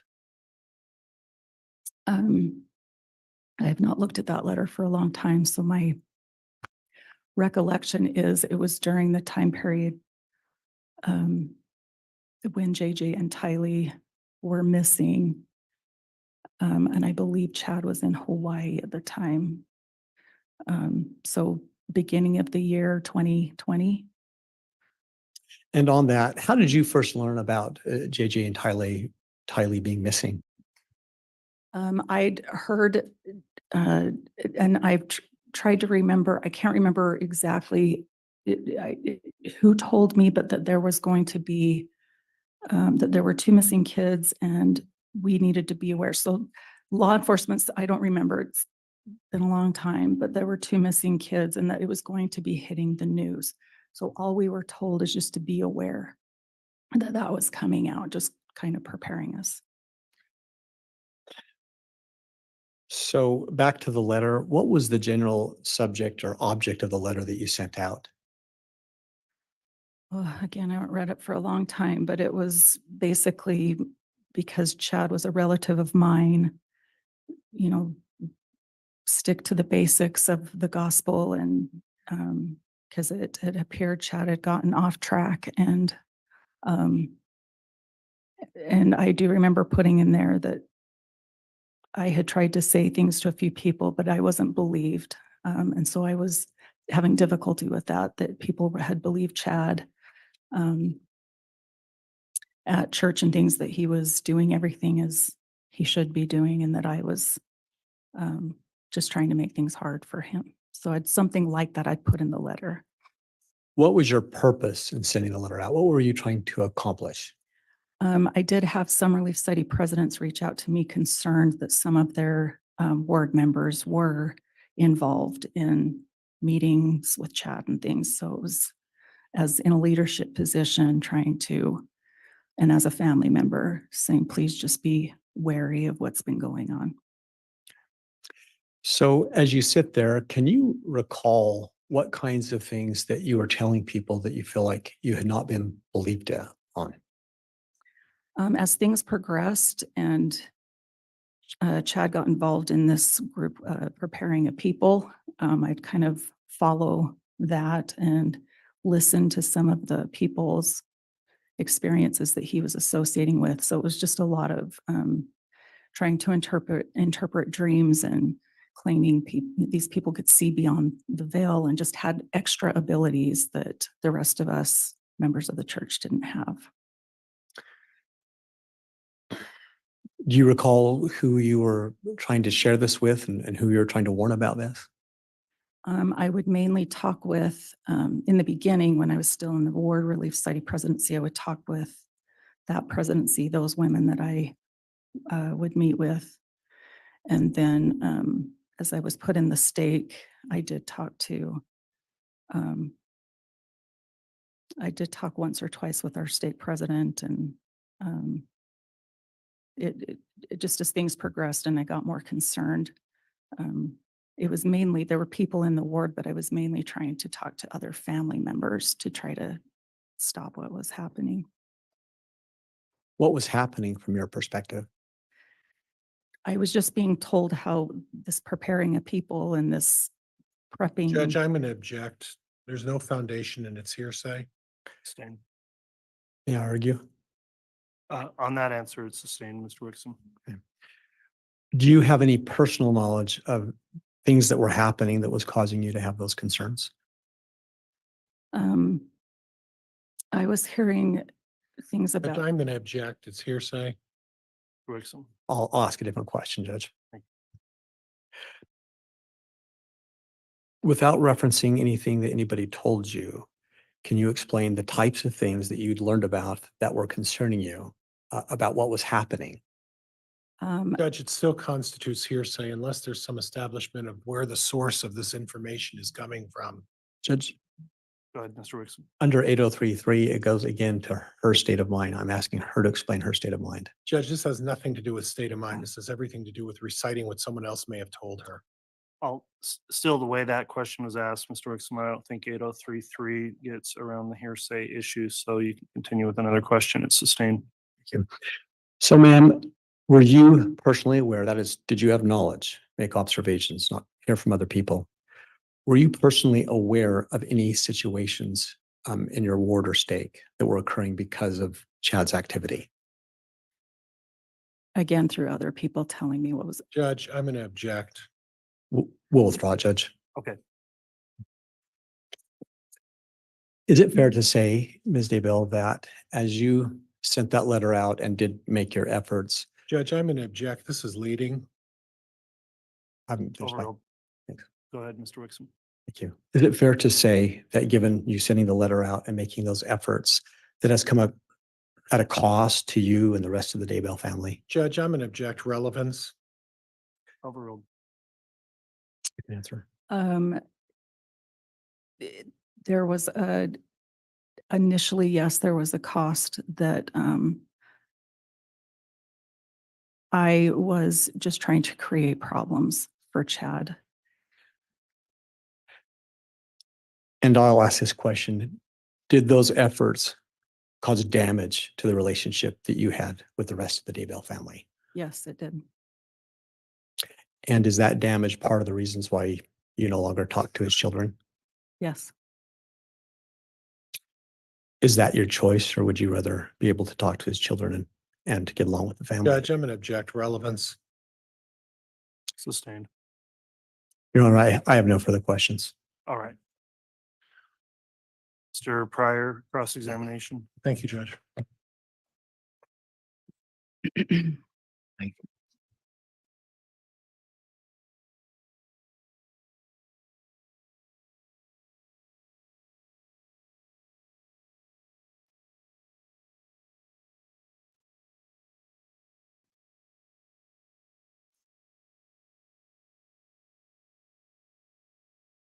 Good afternoon, Ms. Daybell. Good afternoon. You initially spoke to Police Officer Mattingly on about February 11th of 2020. Do you remember that? I do. My memory is hazy because I had just had a surgery and I was still on pain medication. So I don't have as vivid memory of that. Okay, well, do you recall your husband was there as well, right? Yes, he was. Okay, so you remember that. Now, do you recall a discussion about concerns you had about Chad and using the Salem church when you discussed that with Officer Mattingly? I do recall having that concern, that he was doing his writings inside the church building. And you do recall that you told Officer Mattingly that the concern was that like you said, he was using the Salem church every day. He was going there almost every single day to use it as a place where he could write whatever he was writing, correct? I don't recall saying every day, but I would notice his car there often as I had to drive by. And when you say vehicle, you said car, but it was actually a black Dodge truck, was it not? I recall more their other vehicle. Tammy drove the truck, from my remembering, more than Chad did. Okay. Is that what you remember? That is.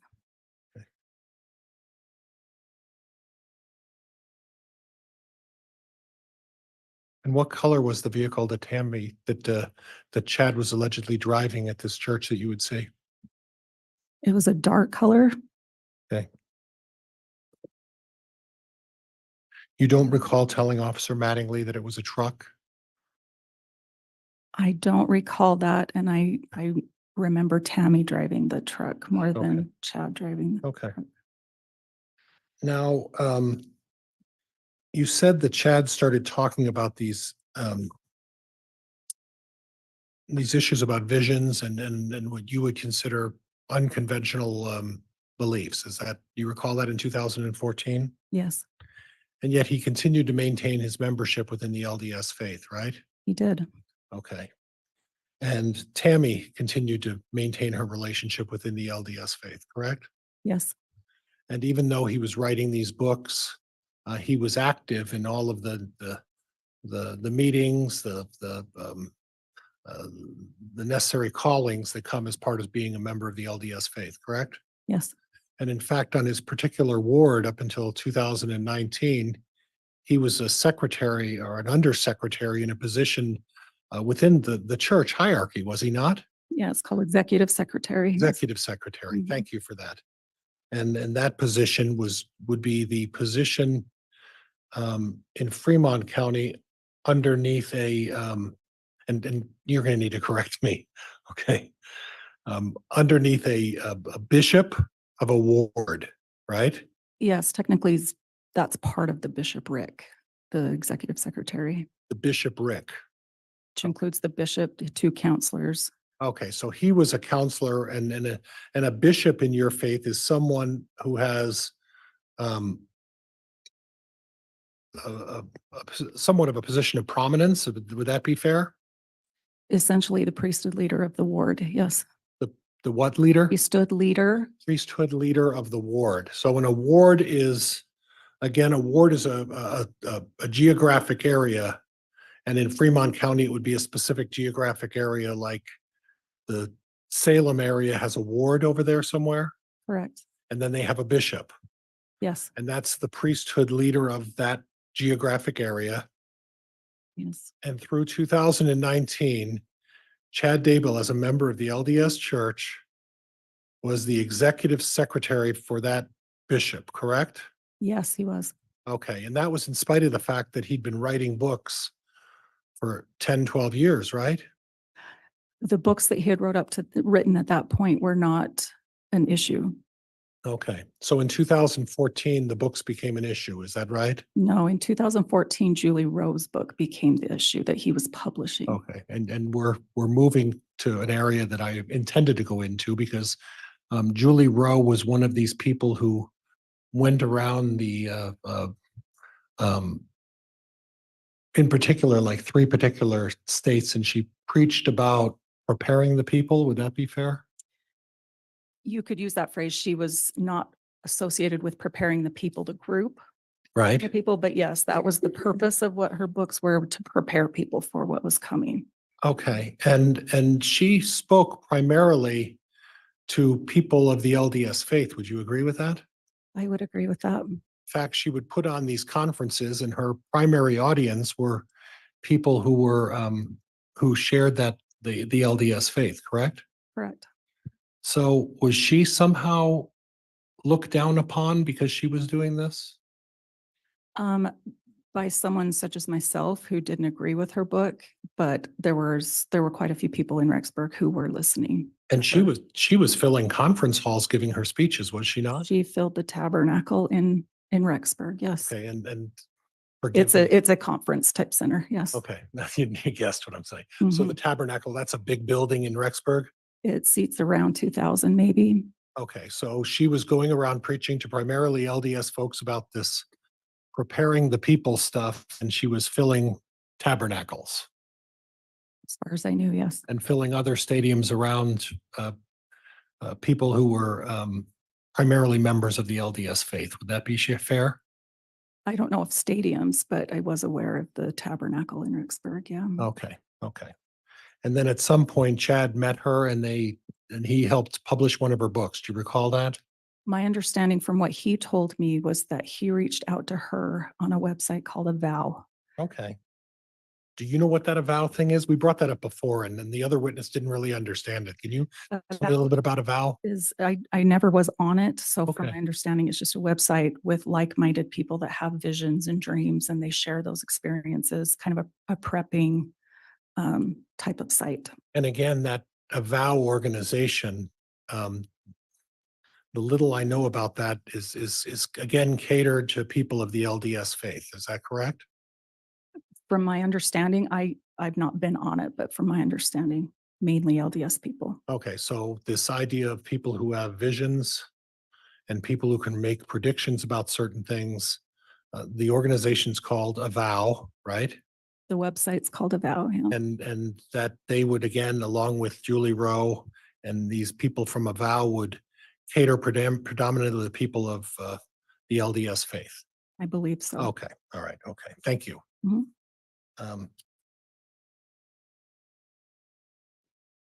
Would it be fair to say that your husband and Chad did not have a very particularly close relationship?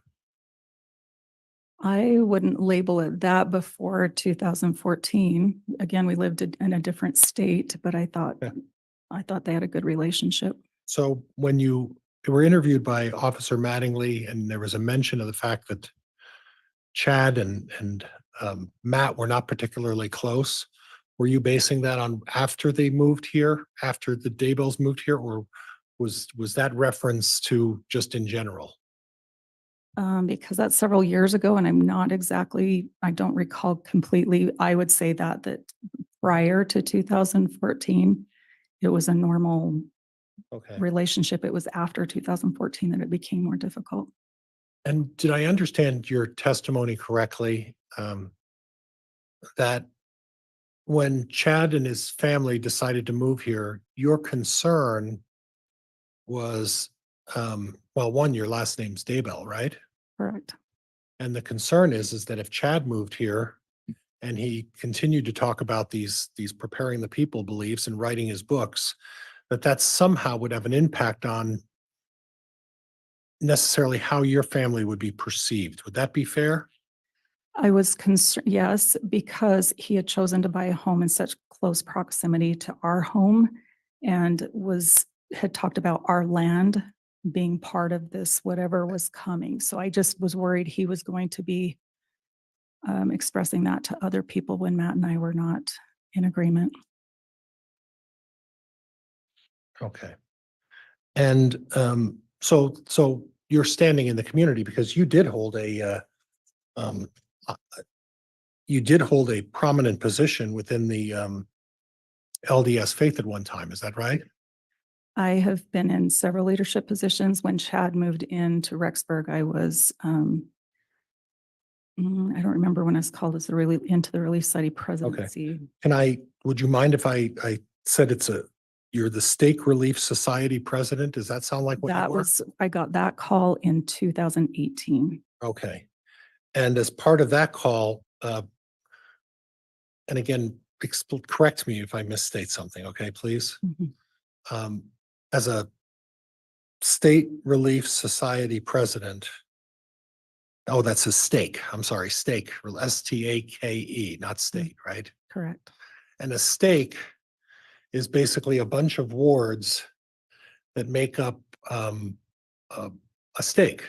In Correct. other words, there could be 10, 15 wards that make up a stake area, correct? Correct. And you were overseeing something called the Henry's Fork stake. Is that what you were involved in? Yes, that's the name of that state. And in that Henry's Fork stake, there are, is it 2,000 or 3,000 people or families? I'm not sure. I just know that there were 10 wards. So, and there's typically 200 to 300 per ward, depending on the ward. Is that families or is that people in each ward? I would say people. 200 to 300 people in each ward? I was only over the women and the presidents of the Relief Society. So I didn't keep count of, The number of women? I Families? was mainly in charge of the 10 Relief Society presidents and their teaching of their sisters that they were over. So the 10 Relief Society were the people that were overseeing the individual wards and you oversaw them, right? Yes, correct. So you were the head of the stake with these 10 women who were in charge of each of the individual wards. Yes. So you had all of their email addresses to communicate with them. Would that be fair? Yes, I did have access to everyone's And, emails. and if I understand the way the hierarchy works, and again, correct me if I make a mistake. This is all new to me. When you're trying to communicate with the people within your stake, the process would be you would send an email out to the individual ward, the society ward presidents, Mhm. and they would in turn send it out to their individual members within their wards. Correct.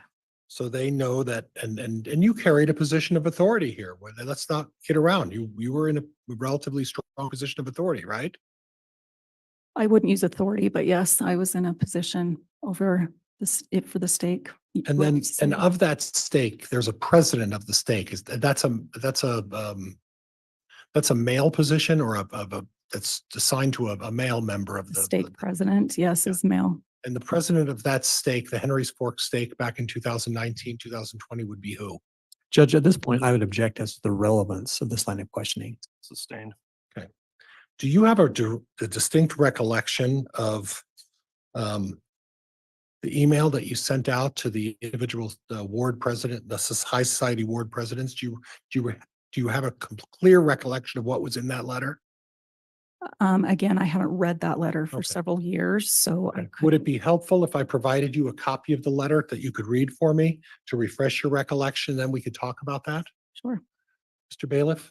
And I want to warn you that I'm computer illiterate, so it's on double page. So it's on one page, back page, 3, 4, okay? And take your time to read that if you would for me, please. Thank you. And counsel, I'm not going to be moving to admit.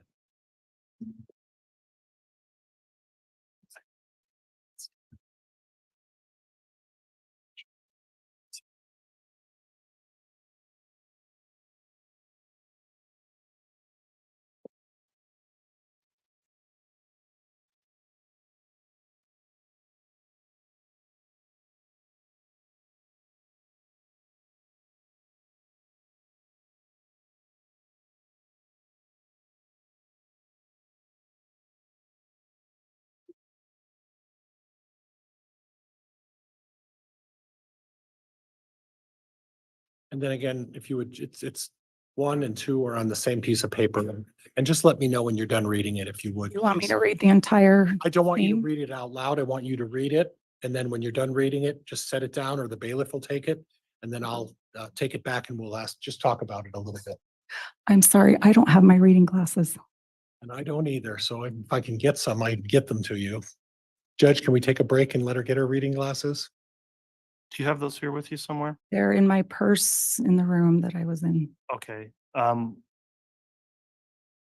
It's a Well, pink purse with a green case with my glasses in it. Well, we'll just have you, maybe, let's go ahead and have a stand-up break here for the jurors as well. We won't call this full break, but if the jurors want to just file back into the hall and stand here for a minute, we'll get that taken care of and give her time to refresh her recollection, and then we will come back on without a full break. Judge, can I move to back to my? You may. All right, please.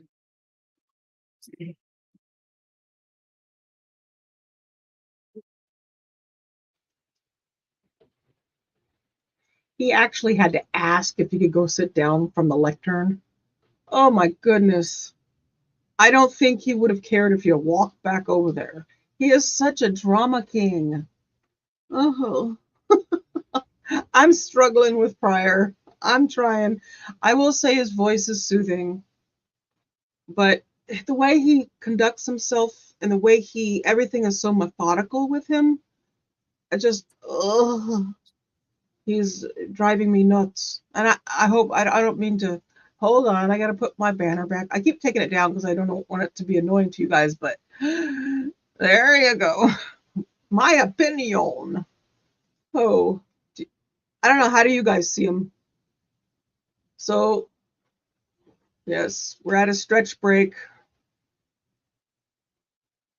And she had to do what now? Heather hasn't read it for several years. Now, wait a second. Let me go back a little bit and see what she's reading.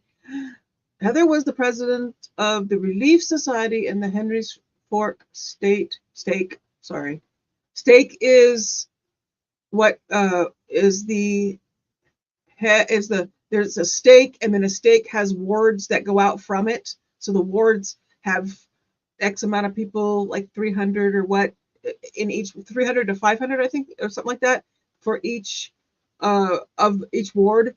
And then they're all part of the stake. So the stake has 1,000, and the 1,000, I do believe, is all of those wards put together. Very similar to how Jehovah's Witnesses have kingdom halls that have 150 to 200 people, and then or whatever it is they have now. I don't know how big they are now, but and then they have book studies, and you're assigned to book studies, and it's a whole thing. And then book studies are held at people's houses. So it's kind of sort of this similar.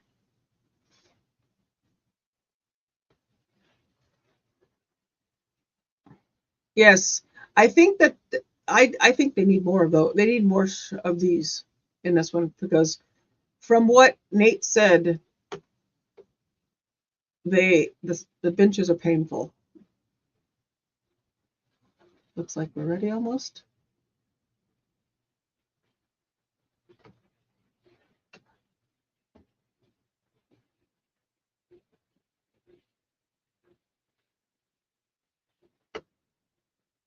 That's an excellent term. Over polite. Thank you, Beanie. He's doing it on purpose. It's driving me nuts. They now call them Bible studies, but they used to be called book studies. Jen, Jehovah's Witnesses, their book studies used to be called books. Now it's Bible study. They changed it to be more church-like.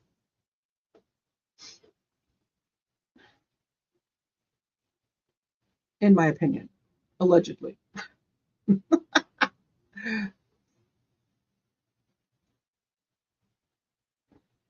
Is she still reading?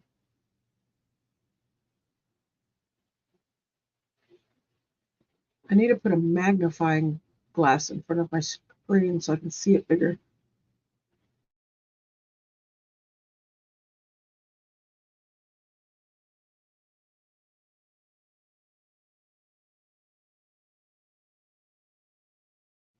Okay, back to it, I think. Nope, she's still reading.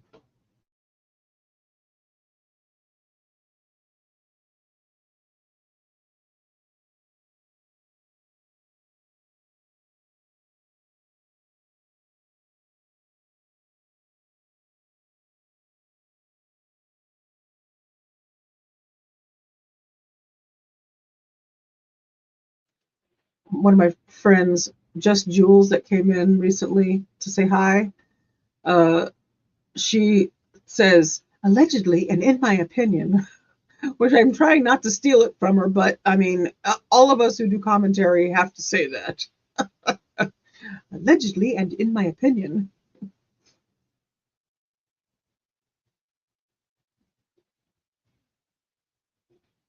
Oh, she just now? I thought she was holding something, standing up a minute ago. Oh, we're going to be here a while.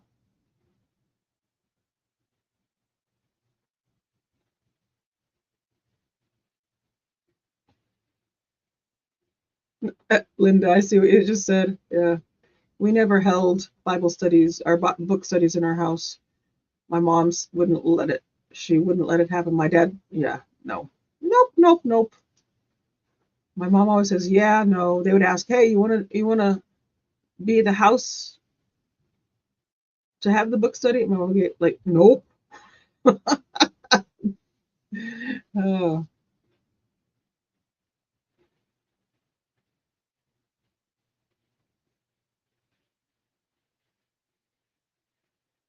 See.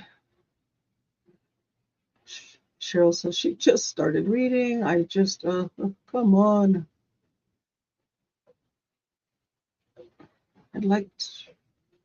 Toby says, I'd like to read the letter too. Whoops. Hold on. Oh. Something happened. Yeah. Sorry, it went blank for a second. Oh.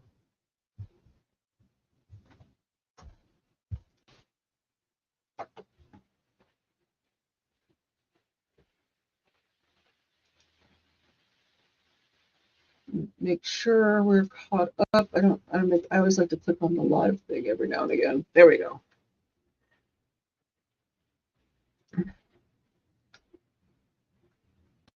So I lost the screen. There it is.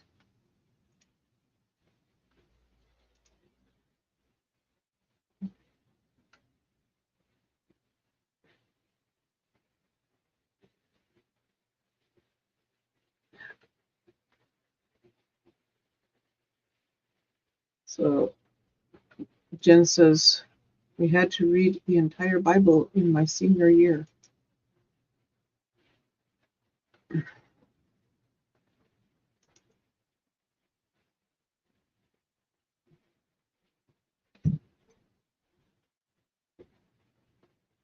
Let's see what Linda put in about that. So Heather was concerned that Chad had chosen to buy a home so close to Heather's home, and Chad had talked about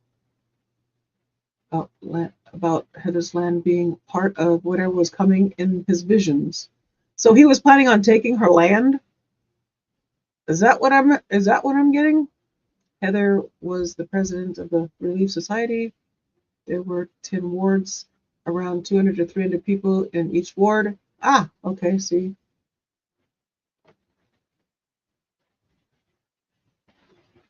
Heather was over the 10 ward Relief Society as the 10 ward Relief Society presidents. Heather had access to everyone's email addresses. Pryor asks if she has a recollection about what was in the letter. So, guess we'll find out.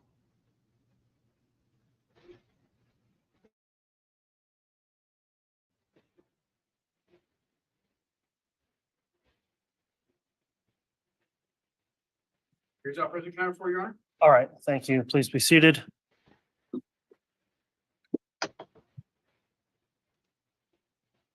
May I? Okay, yeah, we're back on the record. I understand the witness was able to get her reading glasses and review that document. I considered lending you mine, but their prescription, then neither one of us would have been able to read if she's been able to review that now. Mr. Pryor, if you'd like to continue with cross, you may. Now, my understanding is you started out the letter by saying to sweet friends, right? To my sweet friends. You recall reading that? Mhm. And then the first line was, I am forwarding an email. Objection, Your Honor. This letter has not been admitted into evidence. Sustained. Okay. Do you recall what you wrote as the first sentence to the email that you sent out on August 12th of 2020? So the first thing that I noticed on there is that is not the date that I believe I sent that out. That heading was changed by Okay. the person that forwarded that on to her Okay. sisters. But you will agree that this email was the email that you sent out, correct? Yes. Okay. Do you have a recollection of what the first sentence that you included in that email, what you stated in the first sentence? So I quickly read through it. I didn't memorize it, so I Okay. don't remember the Judge, first then thing. I'd have, and we can do this, Judge, or I can, if Mr. Wixom wants to do it this way, I'll have to hand it to her each time and do that, or I can read this and ask her if she recalls. To your cross, Mr. Pryor. Okay, well, Mr. Bailiff, would you provide her the letter then? And ma'am, I just need you to take the letter, read the first sentence. Your Honor, I'm going to object. This is not an admitted exhibit. She can use this document for refreshment. And Judge, I'm asking her to refresh her recollection, put the letter down, then I'm going to ask her about the first sentence. If it's for refreshing recollection, she can do that. So Mr. Pryor, just direct a question and I'll ask, you can inquire as to whether or not she's refreshed her recollection. Ma'am, have you read the first sentence? Don't read it out loud, but Yes, I okay, have. would you turn it over for me? Hold on. Now, would you tell me what you wrote as the very first sentence on that document? That I am forwarding on an email that President Dowling asked me to forward on. So you're forwarding an email at the request of President Dowling. Is that what you wrote in the first sentence of your email? Yes. Okay. So again, tell me who President Dowling is. He is the stake president of the Henry's Fork stake. Okay. And that means he oversees the number of wards that have the 10 individual ward bishops. Is that right? Objection as to relevance, Your Honor. Overruled. Yes, he is. Okay. All right. So then you mentioned that, do you recall in your email that he asked you to do this? He asked me to forward on the talk that's referenced Okay. in the email. So I forwarded that on and then I added my own Okay. thoughts. Right. And that's what I was trying to clarify. Mhm. It appeared that what President Dowling was asking you to do is forward a discussion, a religious discussion that you had somehow located or found or heard. He sent a talk to me that Okay. he asked me to forward on to the Relief Society presidents. Okay. And in doing that, I created my own email with my own thoughts referencing the situation that we were in and the talk that Okay. President Dowling wanted to And pass then on. as part of what you forwarded on, aside from the religious reference that the president had asked you to discuss with these the people you sent it to, you took it upon yourself to put in some information that you felt you wanted to clear up before when you sent this email out. Would that be fair? Yes. Okay. And in the email,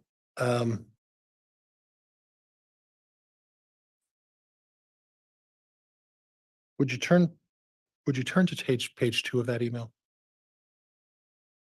And I'm going to ask you to, do you have a recollection of what you put on specifically on page 2 of the email? It's a full page. Okay. single I'd space. like you to refresh your recollection with the very first sentence starting with "I have." And then when you're done, just turn it down after you're done refreshing. Do you know which paragraph you're Very referring first, to? the very first paragraph, ma'am, but don't read it. Just refresh your recollection and then put it down. Okay. Okay. You talked about you having firsthand knowledge about the details that have been going on for a while. Is that correct? Concerning Chad and his beliefs, yes. Okay. Now, you previously mentioned that you have a brother-in-law that's Dave Hope. Is that right? That was done through the prosecutor's examination of you. The name Dave Hope came up, correct? He is my daughter's father-in-law. Okay, your daughter's father-in-law. And you're aware that he's a detective and he was involved in this case, correct? I am aware, yes. So I can't imagine that your firsthand knowledge came from Dave Hope, did it? It did not. Okay, And that's not what I'm referencing. I'm referencing her firsthand knowledge of the beliefs that Chad had okay. because he spoke those to me. I wasn't referencing Okay. the investigation. And then you went on through that email to talk a little bit about what your your personal opinion is about Chad Daybell. Would that be fair? That's fair. Okay. And then, from what I understand, when you sent this email out, and this was somewhere in August of 2020, correct? That's what I'm saying. I don't know the actual date because this was sent later on. This particular person Okay. held on to it for a while. And I don't want you to read the name, but if you could refresh your recollection of where it says from. Don't tell me the name, but if you could on the first page at the very top, it says from. And there's a name, but just if you would refresh your recollection and then put that down. You know the person, and I don't want you to name the person, but you know the person who forwarded this on to some other folks as well, right? Yes. And is that person one of these Relief Society ward people? She was the Relief Society president of this ward, which is also my ward. Okay, so the way she got this email was that as the ward Relief Society president, she got the email from you. And then it appears that she disseminated it out to the people within her ward. Would that be fair? Yes, I sent that email to 10 women and then left it up to them if they shared that with Right. their sisters. Yeah. And you don't know whether all 10 of them presidents shared it with their sisters, but it appears in this particular case in what would be Chad Daybell's ward that it was shared with. Objection. Council's testifying, Your Honor. Sustained. Would it appear from the email that it was shared with all of the members of the sisters within your within Chad Daybell's ward? Objection calls for speculation. Sustained. Okay. In any event, it was your decision to share it with the individual ward Relief Society folks, and then it would be up to them whether they decided to share it with the rest of the female members of their wards. Would that be fair? Yes, I sent it to Okay. 10 of them and left it up to their discretion. Okay. And in addition to the 10 society ward presidents, there's also mention of Henry's Fork Steak Bayesh. Ooh, you're going to kill me. You can tell me what that is. Bayesh Bishoprics? Bishopric. Bishopric? Mhm. And those are the executive secretaries? So the bishopric is the bishop, his 2 counselors, and an Okay. executive secretary, and there's other clerks and things. And then high counselors, what is that? There's 12 high counselors that work directly with the state presidency.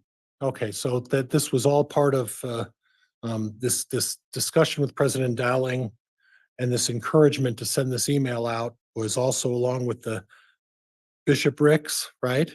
So again, Discussions? the talk that President Dowling is referencing, wanting forwarded on, he asked that same talk be forwarded to all of these other organizations as well. Okay, So they did not receive my email. They received through their leadership okay. to their organizations. And then elder quorum presidencies? What's that? Objection is to the line of questioning the relevance, Your Honor. It's sustained. And would it be fair to say that there were a number of organizations within the stake president that had input about what the talk was and that who you were to send it to? Would that be fair? That's what I took that from the email for President Dowling, is he wanted that particular talk sent to, through those organizations' presidents, have that talk sent out. Okay. And you referenced young women presidencies and primary presidencies as well as the others I mentioned as well, right? He asked all of the So organizations they were part and parcel of that as well, correct? of the talk by Elder Corbridge. Mr. Pryor, you are cutting her off almost every answer. Please wait Okay. for her to finish her response before you ask another question. Okay, thank you, Judge. And then you did mention in that you would like to add some of your own thoughts as well, correct? Correct. So when you decided to send out this religious, would it be fair, a religious instruction or religious teaching? Would that be what it would be discussed in this email? Yeah, yes. Okay. So in addition to sending out this religious instruction to all of these folks, you decided to inject your own personal opinion about Chad Daybell, correct? I did, because this was my community. Yes. Okay. Mr. Pryor, please stop cutting the witness off. You're doing it with nearly every response. And in addition to this email that you sent out, you were never really happy about Chad and Tammy moving here, correct? I wasn't happy with Chad moving to Rexburg. So you wouldn't have had any trouble with Tammy here as long as she left Chad at home, right? As I said before, had they even moved in and been somewhere further away, or if they just wanted to move to Rexburg, just for a new start, no problem with that. It was Okay. because I knew what he was coming with. Because I knew what he was coming, his purpose in Rexburg was. And that would have reflected poorly on you because of your last name, correct? Yes, there's only 2 Daybell families in Rexburg.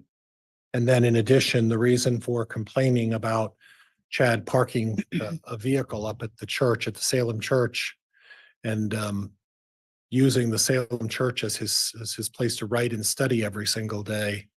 Objection, counsel's testifying, Your Honor. Sustained. So you did also complain about Chad using the church for his personal study habits, correct? They weren't his study habits. He was writing, Okay. and that's his profession. So in the church buildings are not to be used for professional purposes. So that was my issue. Okay. And as part of your job as the stake high society president, you're supposed to enforce those rules with the church up there, right? It's not a high society, it's a relief society. Relief Society, I'm sorry. That was not something I was using my position for. That was my observations that he was using the building for his writing purposes. Okay. And then lastly, you mentioned that some of the family members referred to you as a pot stirrer. Yes, they did. Would that be the children, the Daybell children, Chad's No. children? That was not Chad's children. It was other family It members? was my father-in-law. Okay. And that Chad's father? Mhm. And he referred to you as a pot stirrer? Yes, when Matt and I would approach him with concerns of what Chad was teaching and involved in, he'd say, leave it alone. You're being a pot stirrer. And what do you define a pot stirrer as? Objection, relevant, Your Honor. Overruled. What do you define a pot stirrer as? It's a negative connotation to someone who's involving themselves in something that they don't need to worry about. Okay. And would it also be someone who's sticking their nose in somebody else's business they shouldn't be? Would you agree with that? I would say that it was my business because this is my community and my neighborhood. Okay. But I'm talking in general, a pot stirrer is someone who likes to stick their nose in other people's business. Would you agree with that? Sure. Okay. Judge, I have nothing else. Thank you. All right. For Wixom, redirect.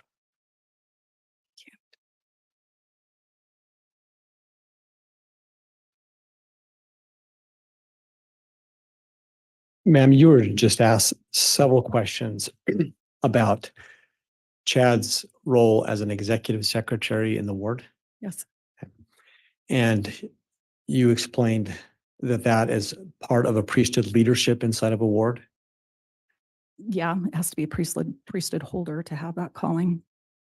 Is it fair to say that someone who might be carrying on an adulterous relationship would not be? Judge, we have a stipulation. Let me have a sidebar with counsel.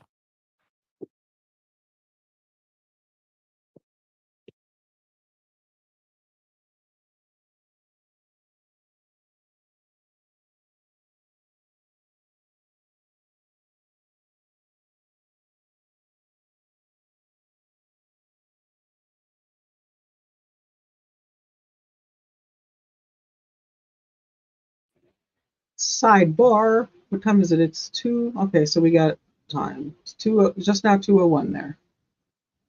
So yeah, puts their nose in everyone's business. Oh, allegedly, and in my freaking opinion, these types of religions do that. They want their members to rat each other out. It's a thing.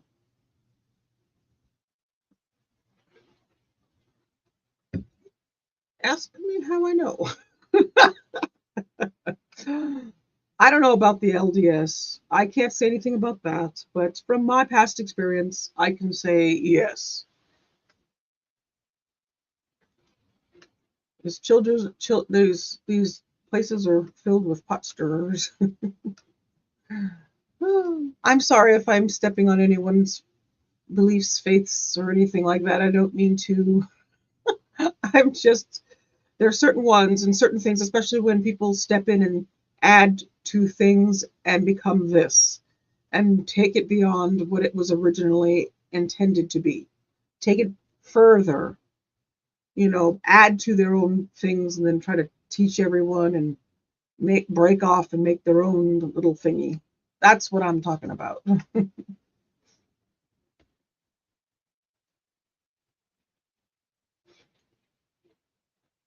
But so this letter thing, what he was having her read was because he was going to talk to her about the pot stirring thing, I guess, is what this all was about.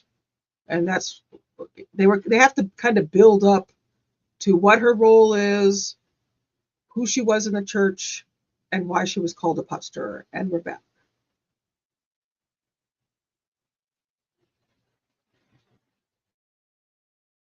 All right, thanks for your patience, everyone. While we had that sidebar to discuss an evidentiary matter, Mr. Wixom, if you'd like to we stopped in the middle of the question, either re-ask the question or a new question, and if there's an objection, I'll make a ruling. Thank you, Your Honor. Ma'am, is it consistent for an executive secretary to be engaging in an adulterous relationship? The objection's overruled. Having an affair is not conducive to having that calling, no. So in fact, would someone who, if the church became aware of that, would they normally become subject to church discipline? Yes, correct. And at some point you became aware that Tylee and JJ had been found on Chad's property? Yes. Into the microphone, please, Mr. Pryor. Judge, this is going beyond the scope. Overruled.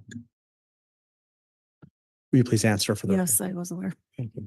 At the time that they were discovered on his property, was Chad serving as the executive secretary? I am not sure at that point because he had left, had gone to Hawaii, so I'm not sure. I don't recall. Do you recall if he was serving in that capacity when he married Lori Daybell? I believe so.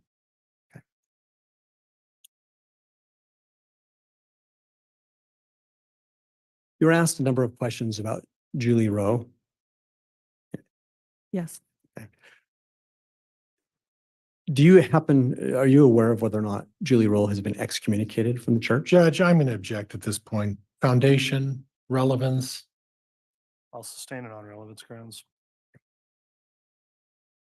You were concerned about Chad's association with Julie Rowe, is that correct? I was. And why were you concerned about that relationship? Again, because of what was contained in the book that he was publishing for her. And when I did observe them together, it was concerning to me, their personal relationship. What do you mean by that? Judge, this is going beyond the scope. Overruled. They seemed particularly close. He brought her to my home on one occasion, and it made a few of us uncomfortable, myself uncomfortable. Speaking for yourself only, Mm-hmm. what do you mean by they were particularly close? Can you explain your observations? What I observed, he brought her to our home to show her our land, and it goes back to a river. And so they walked along this land, went back to the river. What I observed was that Chad and Julie were communicating very close to each other, and Tammy and her children were kind of following behind. It made me feel bad for Tammy that Chad appeared so close to Julie. Was there anything else that you observed in that relationship that was making you uncomfortable? That's the only time I saw Julie Rowe in person. You were asked about your personal opinion of Chad as it related to that letter. Remember that question? Mm-hmm. Yes. As you sit there today, what is your personal opinion of Chad Daybell? Judge, I'm going to object relevance. Sustained. What was your personal opinion of Chad Daybell at the time that you wrote the letter? That he was a very misguided person and had gotten himself involved in relationships that were not appropriate and was affecting other people in that process. When you say relationships with other people, do you mean anybody besides, well, who do you mean by that? At the time, I was, like I just mentioned, his relationship with Julie Rowe, and then as I heard about Lori Vallow.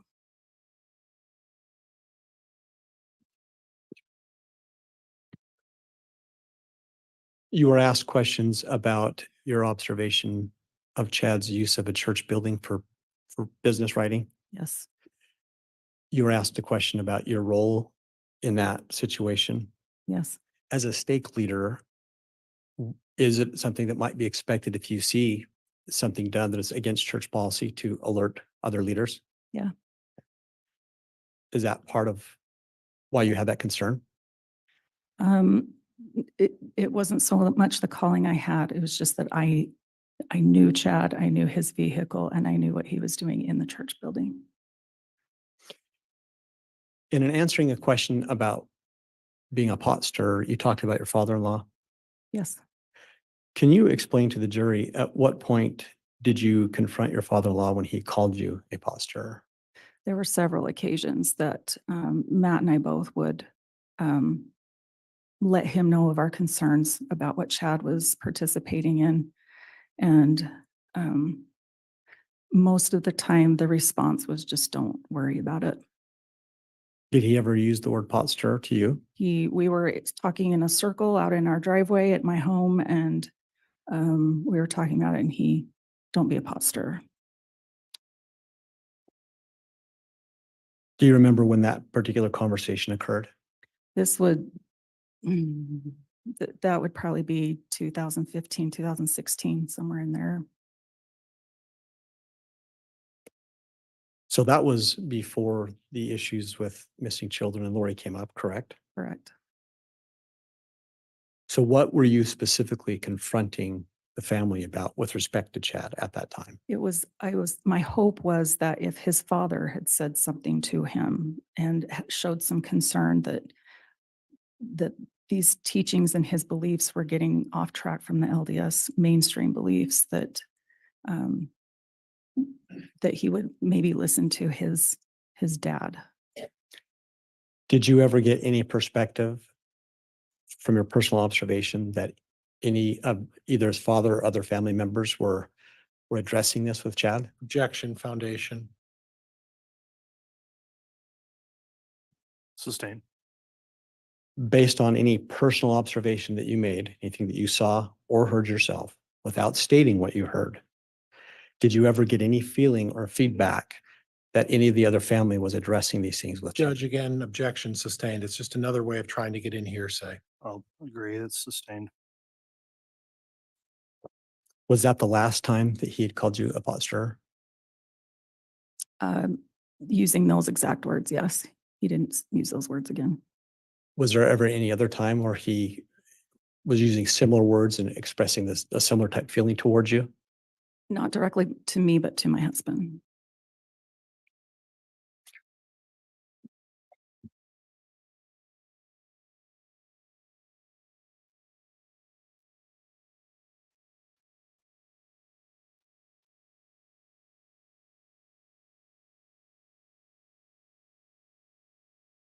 Back to the letter that you sent out, there was a portion that has been referenced that you included in the letter expressing some of your own feelings about the situation with Chad. Yes. Would you again just reiterate to the jury what were the concerns you had when you included that language? Again, it's difficult. The original date of that email is not on there. It's been changed. So I'm assuming that this is after the children are found. I don't have the exact date. Just So answer based on your understanding, ma'am. I'm assuming that's when I sent that out, was after the kids were found. And I think it's very obvious and apparent what my concerns would be with the tragedies that had come with who Chad was involved with. And I don't intend to be flippant, but in case it's not quite obvious, Would you just reiterate or elaborate on that? The tragedies, The concern, children being found in Chad's backyard was a deep, deep concern. Tammy's death was a concern, and Chad's involvement in those deaths. thank you, ma'am. Your Honor, I have no further questions. All right. That'll conclude the testimony of the witness at this time then. Is the state intending to recall this witness? The state is not, Your Honor. Would the defense be recalling the witness at any point, Mr. No, Proctor? Judge, and for the record, I did issue her a subpoena and she was kind enough to notify me of how to get a hold of her, and I'm releasing her from that subpoena. I will not be calling her back. Okay, Thank you. well, that concludes your testimony then. Thank you for appearing. You can go ahead and step down.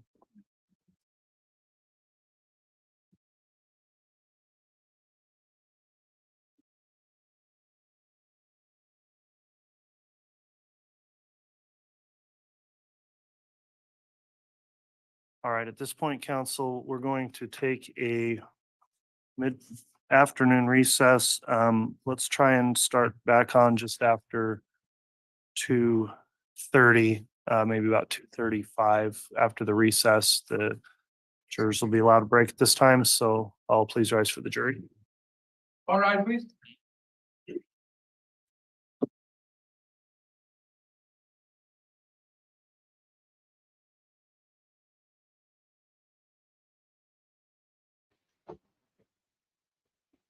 All right. I give it a little bit of a pause. I don't know why I have to feel like I have to explain everything I'm doing, but I need to stop that. But I give it a little bit of a pause before I hop on with my face, because I do it for the editing purposes at the end of the day, so that I can make my clippies and not have as much me in them. So, okay. Oh, that was a lot. Oh, he is so frustrating with his objections and his whole cross-examination. Okay. So we are in the afternoon recess for 20 minutes. So what we could do is really go back and do what we did before and read the same thing we read on the first part. And now we can continue with the second part of her testimony that includes what we just heard. Hopefully it's updated. Let me see. Should be good. Yep. All right. Let's go back to where the break was. And then I am going to read this. Let me see. Wait, I'm going to start back at the top 1 second. I will get this thing set up. And I got to find it. How far?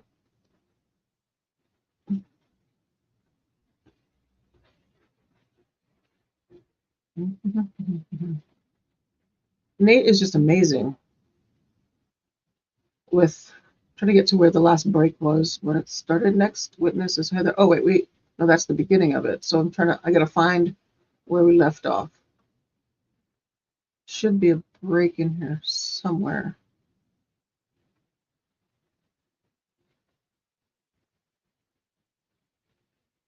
One second. Oh, no. Let me see.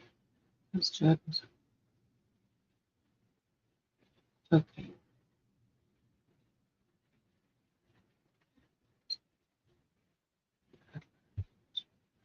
Okay, so got that one. I will see if I can find it. No. Oh, yes, there it is. I got it. Okay, let me share. Let's see what it looks like.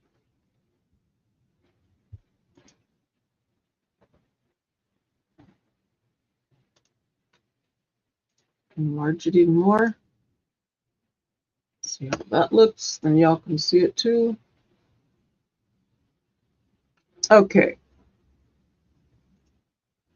So we start here with back in court.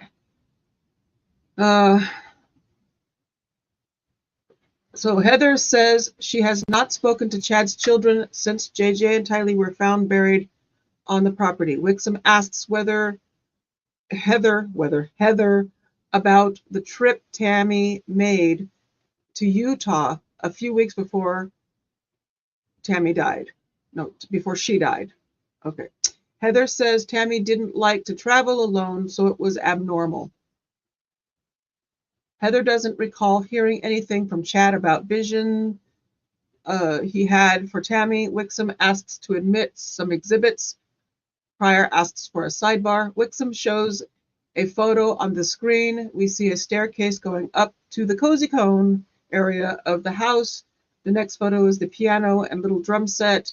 Heather believes they were in the cozy cone loft where the music instruments were kept.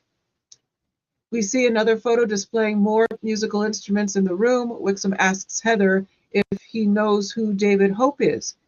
He is her daughter's father-in-law. Hope is also a retired police detective with Rexburg Police.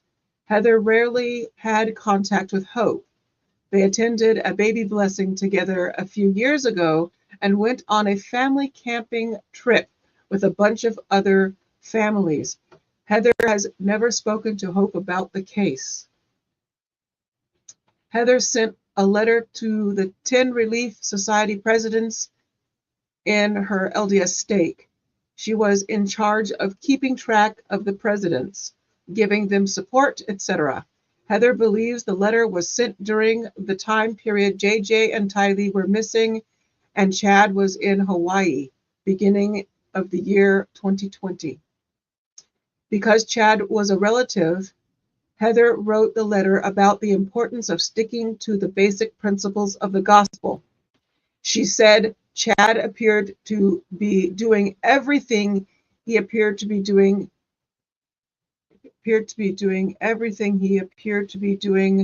and Heather was trying to make things hard for him.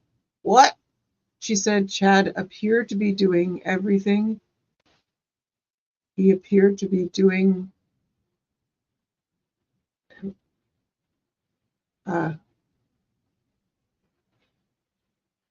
So I can't make sense of that one. He appeared to be doing everything. I don't know.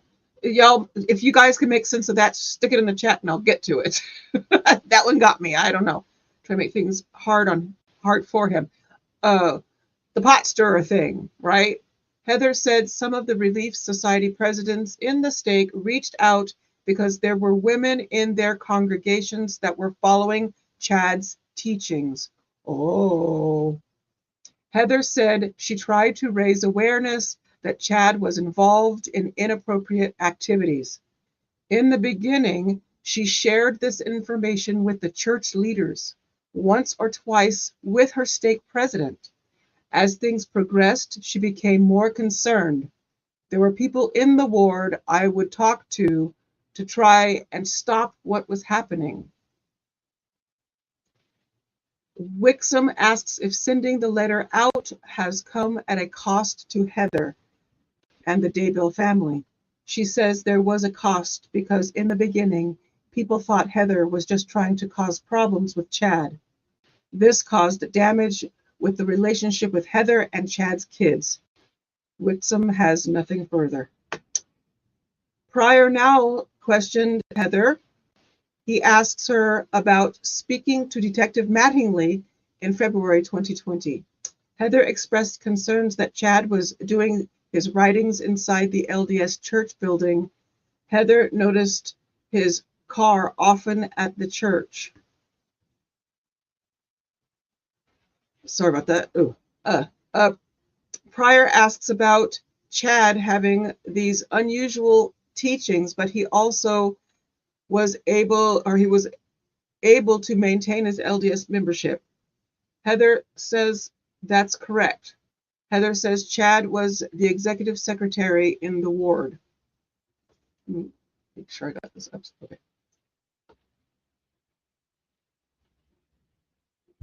So it was so Chad was the executive secretary in his ward. So that's as far as, if I remember properly, that's as far really as Chad ever made it in his level of anything in the church, was executive secretary. And I have a feeling he was not happy with that. And that's why he broke off and started adding his own stuff to exalt himself above the status that they had given him and that he had, this executive secretary thing, in my opinion. Heather says the bishop is the priesthood leader. Speaking of opinion, there we go. Let me back to it. Where'd it go? All right. Sorry. Heather didn't understand what she had done to Chad. Oh, wait. Did I just, oh. Heather says Chad was late. Oh, something happened. Where'd it go? What time is it? Oh, this thing just, because I clicked away. Did I open? Hold on a second. I got something going on again. Every time I click out of it, it does this thing. Heather says, oh, wait. Hold on.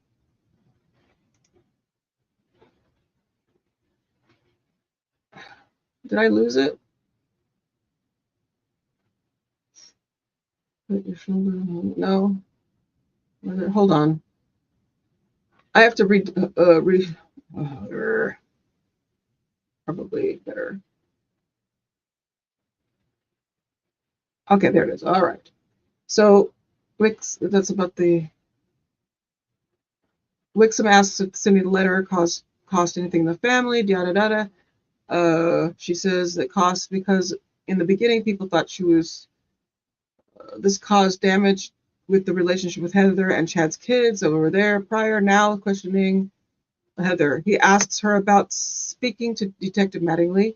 Heather expressed concerns that Chad was doing his writings inside the LDS church building. Heather noticed his car often at the church. Pryor asks about LDS having these unusual teachings, but he was able to maintain his LDS membership. Heather says that's correct. Heather says Chad was the executive secretary in his ward. Heather says the bishop is the priesthood leader of the ward. A ward is a specific geographic area, and each ward has a bishop. Heather says in 2014, Julie Rowe became an issue. Chad was publishing Rowe's books. Rowe spoke primarily to LDS members. Pryor asked if Rowe was looked down upon because she was doing this. Heather said Rowe filled the tabernacle in Rexburg when she spoke. Chad told Heather he reached out to Rowe on a website called Avow. Heather was never on Avow. It's a website with like-minded people who have visions and dreams. It's like a prepping website. Avow stands for Another Voice of Warning. Pryor asks Heather if her husband and Chad had a close relationship. She says before 2014, they had a good relationship. Heather was concerned that Chad had chosen to buy a home so close to Heather's home, and Chad had talked about Heather's land being part of whatever was coming in his visions. So that is why he wanted to move close to them, because he wanted to absorb her property, right, into the religion, to whatever he was teaching for the end time stuff. Heather was the president of the Relief Society in Henry's Fork Stake. Remember the stake is the top, is, with the wards branching off and all that. There were 10 wards and around 200 to 300 people in each ward. Heather was over the 10 ward Relief Society presidents. Heather had access to everyone's email. Pryor asks if she has a recollection about what was in the letter. Heather hasn't read it for several years. Pryor asks if he can provide a copy to Heather. Heather needs her reading glasses, so then they took a short break. They actually have, here, let me get the link. Here you go. That is the link to the letter. Now, hopefully this thing didn't just shift back and, oh, it's good. All right. Heather has her glasses and reads the letter. The letter has not been admitted into evidence, so Heather can use the letter to refresh her memory, but can't read from it. Pryor asks what the first sentence is. Heather wrote that she was forwarding an email at the request of President Dowling, the stake president. Heather says Dowling asked her to forward on the top portion of the email, but then Heather added her own thoughts. Dowling sent Heather a talk that he asked her to forward to the Ward Relief Society presidents. Pryor asks Heather about another paragraph in the letter. She wrote that she had firsthand knowledge about Chad and his beliefs for some time. Pryor asks if her firsthand knowledge came from Dave Hope. Heather isn't referencing the investigation. She says she's referencing the beliefs of Chad. Pryor asks if Heather knows the person who forwarded the email. Heather does. It was the Ward Relief Society president. Heather says she sent the email to the 10 presidents and left it up to their discretion if they shared it with their wards. Boyce tells Pryor he is cutting Heather off on almost every question and to wait for her to finish before asking another question.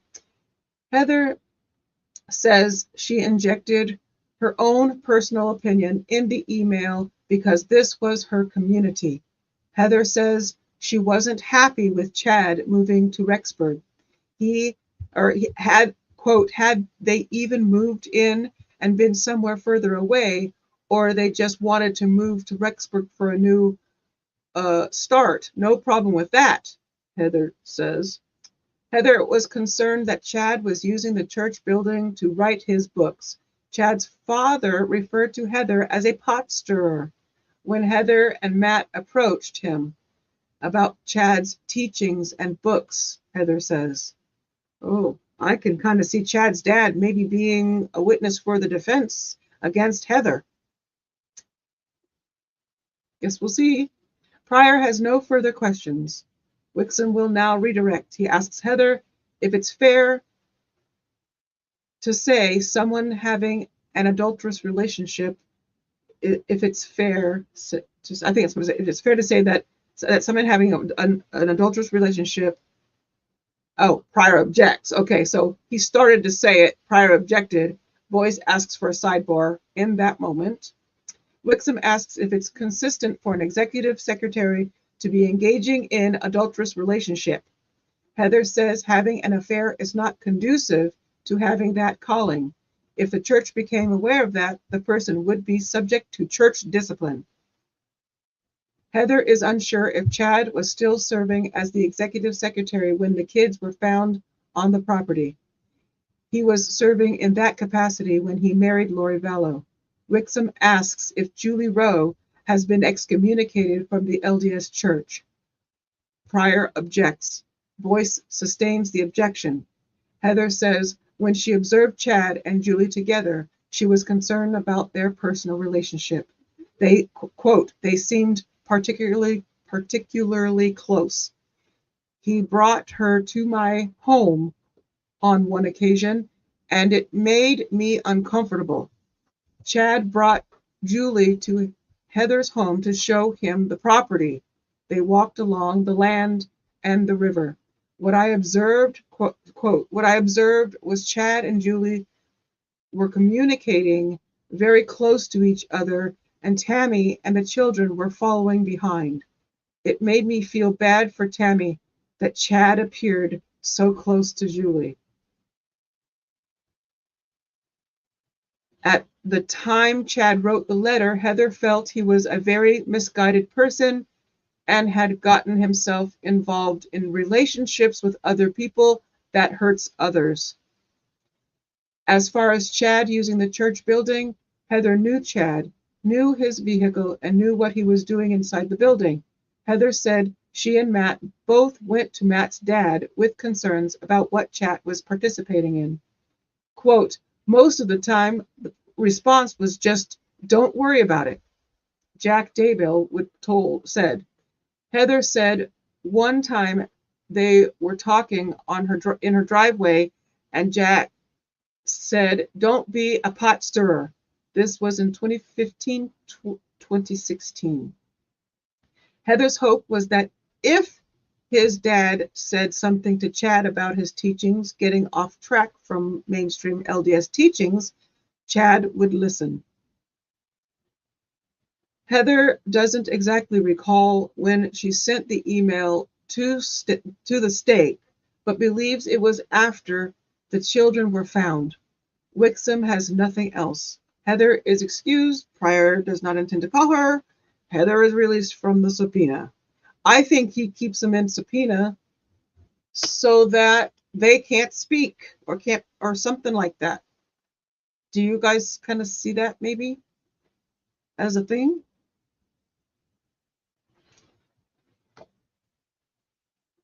I kind of think that he's using it as a way to keep their mouths shut and not talk to anyone or be a part of anything, or or something. I don't know. Keeps them under subpoena until he's done with them. Well, I mean, of course that's how it works, but I mean, I think sometimes he has a subpoena, says he subpoena, ugh, can't say it, subpoena, dang it, using that for his own defense case. And once he finds out if the prosecution is going to keep them under subpoena, then if they don't, he also releases his subpoena if he doesn't really plan to call them. That's kind of what I'm seeing. Maybe I'm adding to what might not be there, but that's kind of what, as he's doing it to keep them under a subpoena, just like prosecution is. And if they keep them after this, or don't release them and keep them for their rebuttal case, then he would then keep them under subpoena as well. But since they released her, he released her too. That's kind of seeing that as a thing he does. And that may be what they do, what lawyers do. I don't know. Because I'm only an armchair lawyer and I passed the bar on Fifth Avenue. Just kidding. I need to make that should be I should make that into a t-shirt. I'm an armchair lawyer. I passed the bar. Just kidding. So I'm going to go back up here.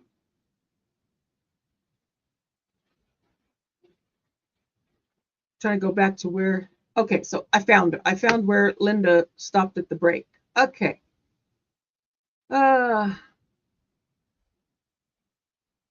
Does it feel okay? So Jinlo noticed he was a little bit more respectful to her, except for the cutting off. I think his brain is thinking the next thought and he cuts her off because he's not paying attention and realizing the court reporter has to hear you. You have to turn your microphone on. You have to give pause after you say things, before you start.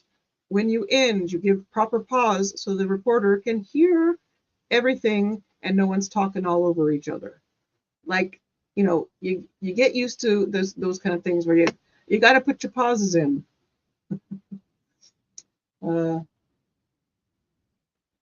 Wendy says she's been testifying since this morning.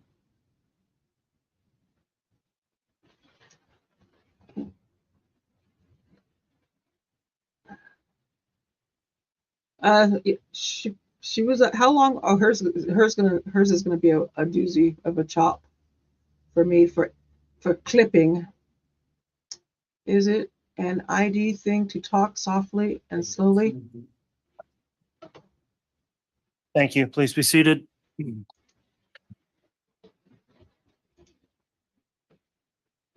All right, let's have the jurors return to the courtroom, please.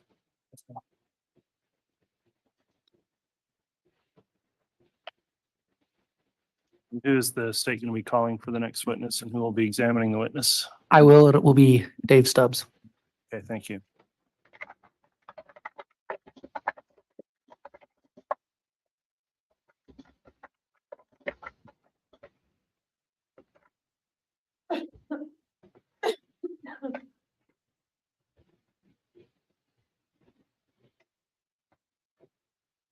Oops. Oops, I forgot my mic again.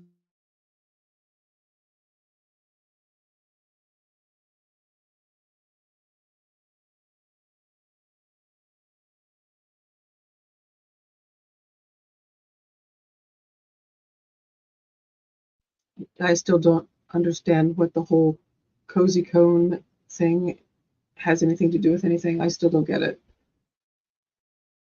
Hopefully Nate explains it.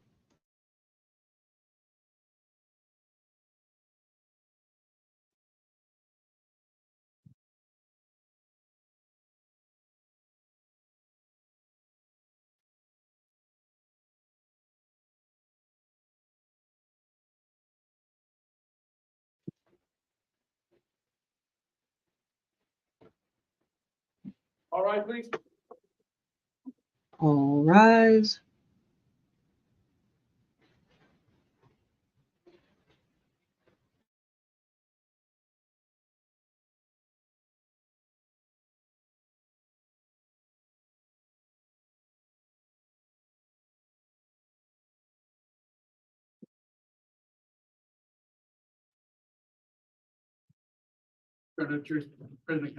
All right, thank you. Please be seated. All right, Mr. Wood, you can go ahead and call your next witness. The state calls David Stubbs.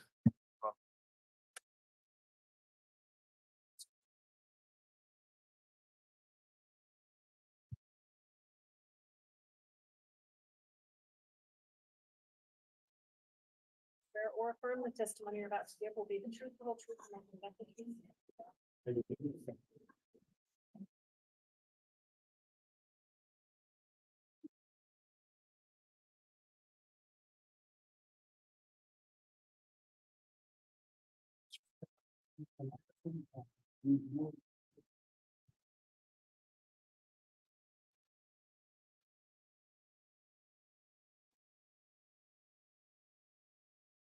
All right, before we get started with testimony, let me just first inquire, is your title officer or detective or? It was detective. I have since retired. Okay, so I'll just refer to you as Officer Stubbs, even though retired, but Officer, this case has been live streamed as well as open to public access for the trial. And there is an exclusionary order by the court. I want to inquire, have you watched any of the trial proceedings since the case began? I have not. Okay, and have you discussed with anyone else their testimony in the trial that's been given? No, I have not. Okay, thank you for confirming that. Mr. Wood, you can inquire. Thank you. Good afternoon. Good afternoon. Can you state your name and spell it for the record? First name David, last name Stubbs. Spelling of last is Stubbs. And I think we just heard you say you've retired from law enforcement. Is that fair to say? That's correct. About 3 months ago. What's your current occupation? I am a specialty mechanic. Before you retired, what was your occupation in law enforcement? I was a police detective, more so sergeant, which I was a supervisor in the detective division. And how long had you been a supervisor in the detective division? Boy, several years, 6, 8 years. Do you know how long you were a detective? Since about 2010.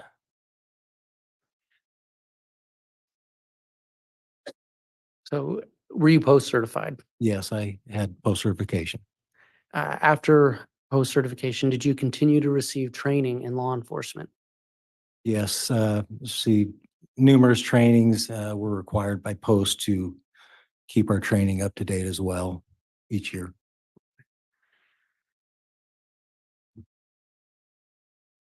As the supervisor of detectives, what was your role?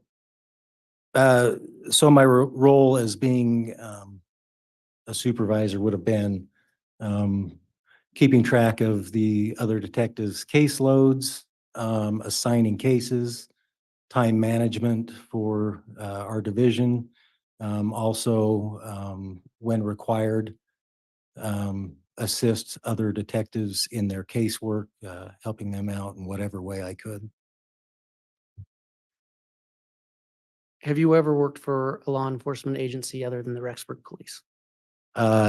Yes, did some time with Teton County Sheriff, in Teton County. Small amount of time with, the college, police when they were a police force up there in, Rexburg as well. In total, do you know how many years you spent in law enforcement? Total would have been in, roughly 30 years. In your training, have you been trained at all in working with cellular devices? Yes, customarily in our department, there, each detective will have a specialty area. I did work computer cell phone forensics and got special training in those areas. And what did that entail? What type of work would you do with cellular devices? Well, based on the way the world is going now, a lot of things we do with our daily lives involve cell phones, computers, the scheduling of things, emails, etc. And so were you trained on any type of software for cell phone or computer extraction? Yeah, I was Celebrite forensics, magnet forensics, access data forensics. Also attended multiple trainings in cellular location and things like that. I'm sorry, did you say cellular location? Yes. Okay.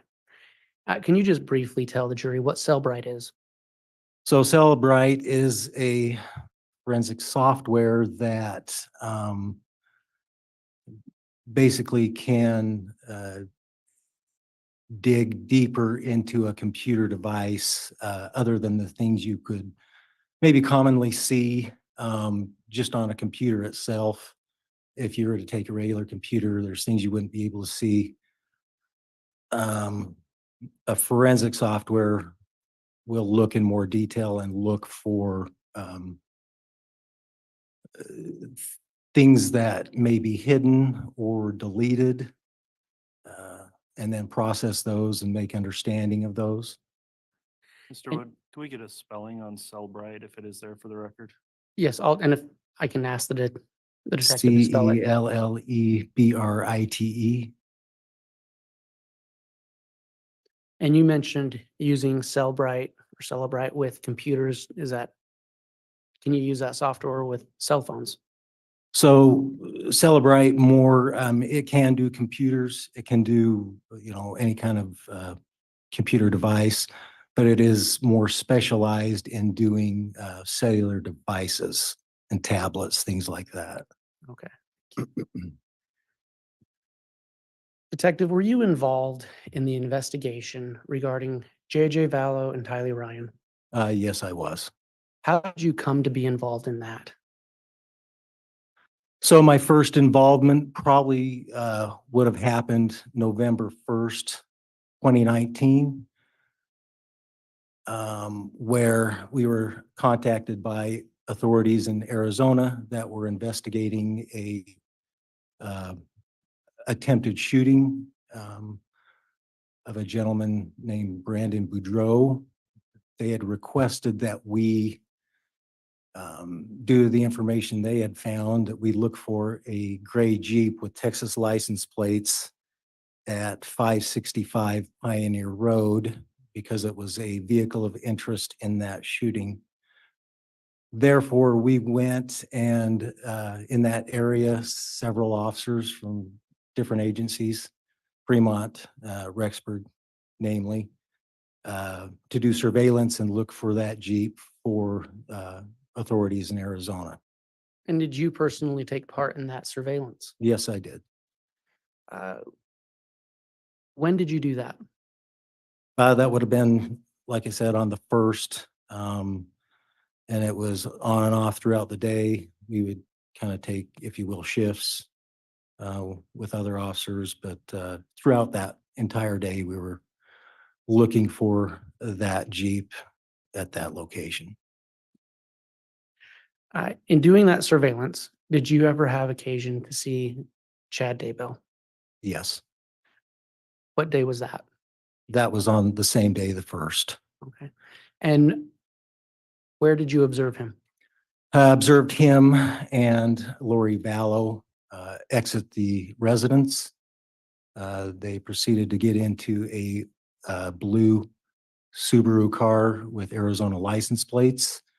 At that time, where we had not seen the Jeep yet, we decided that because they were people of interest in this investigation for the Jeep, we decided to follow that Jeep and see if they would, or sorry, that car, and see if they would lead us to where the Jeep might be located. So we followed the two of them. Where did you follow them to? Ultimately, we followed them to Idaho Falls, where they first made a stop at Mountain America Credit Union. They then proceeded through the parking lot, which was adjoining to Hobby Lobby, which is a more of a craft type store there, where they parked the vehicle and exited and headed toward the store. And you say we, do you recall who you were with?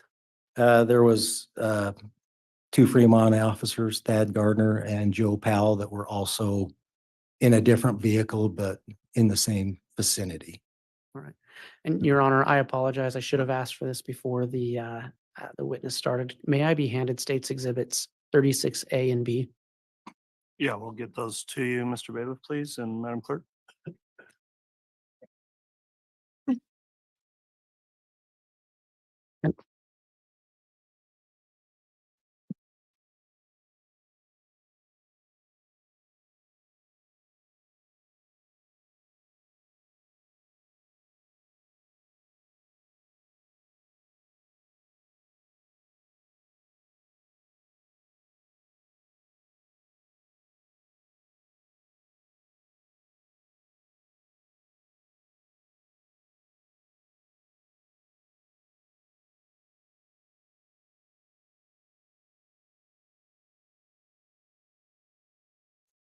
What are the two exhibits, Mr. Wood? I thought they were listed as 36A and B, but it sounds like there's just a 36B. We do have 36B. And we don't have a 36A at this point. I don't think admitted.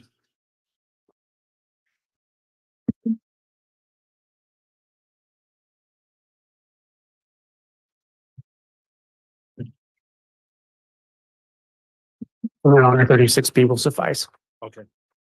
Detective, you stated that you performed surveillance and saw the defendant with Lori Vallow at Hobby Lobby, correct? Yes, exited the vehicle and headed toward the store, yes. Were you able to observe their behavior together? I was. What was it? So as soon as they exited the car, this would have been on the 1st of November, I witnessed them hold hands. They were smiling, laughing, joking with each other from my vantage point. And occasionally, as they approached the store, I saw Lori would place her head on Chad's shoulder, and as they walked toward the store, and then entered the store. In Your Honor, may I publish States Exhibit 36B? Yes.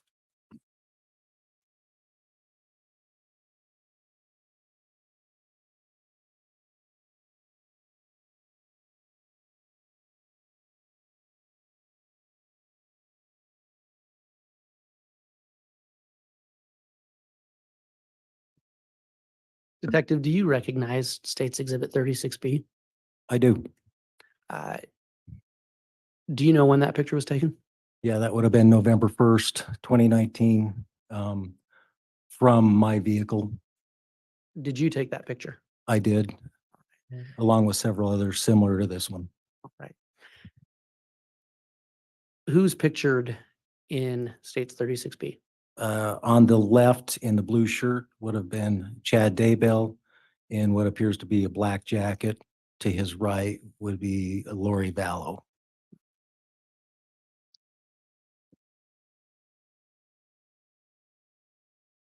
After the Hobby Lobby, did you observe them go anywhere else?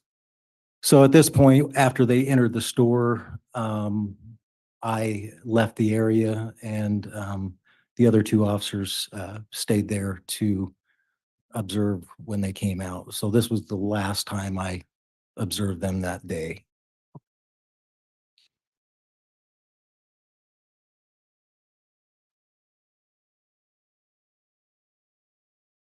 Were you involved in any other surveillance on Lori Vallow?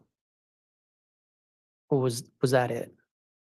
As far as surveillance goes, that was the only time I, was under surveillance with them. And you stated, and correct me if I'm wrong, the purpose for this was looking for a specific Jeep. That is correct. Are you aware if that Jeep was found? So not that day, but it was discovered a few days later on the 4th of that same month, outside that same residence we were observing.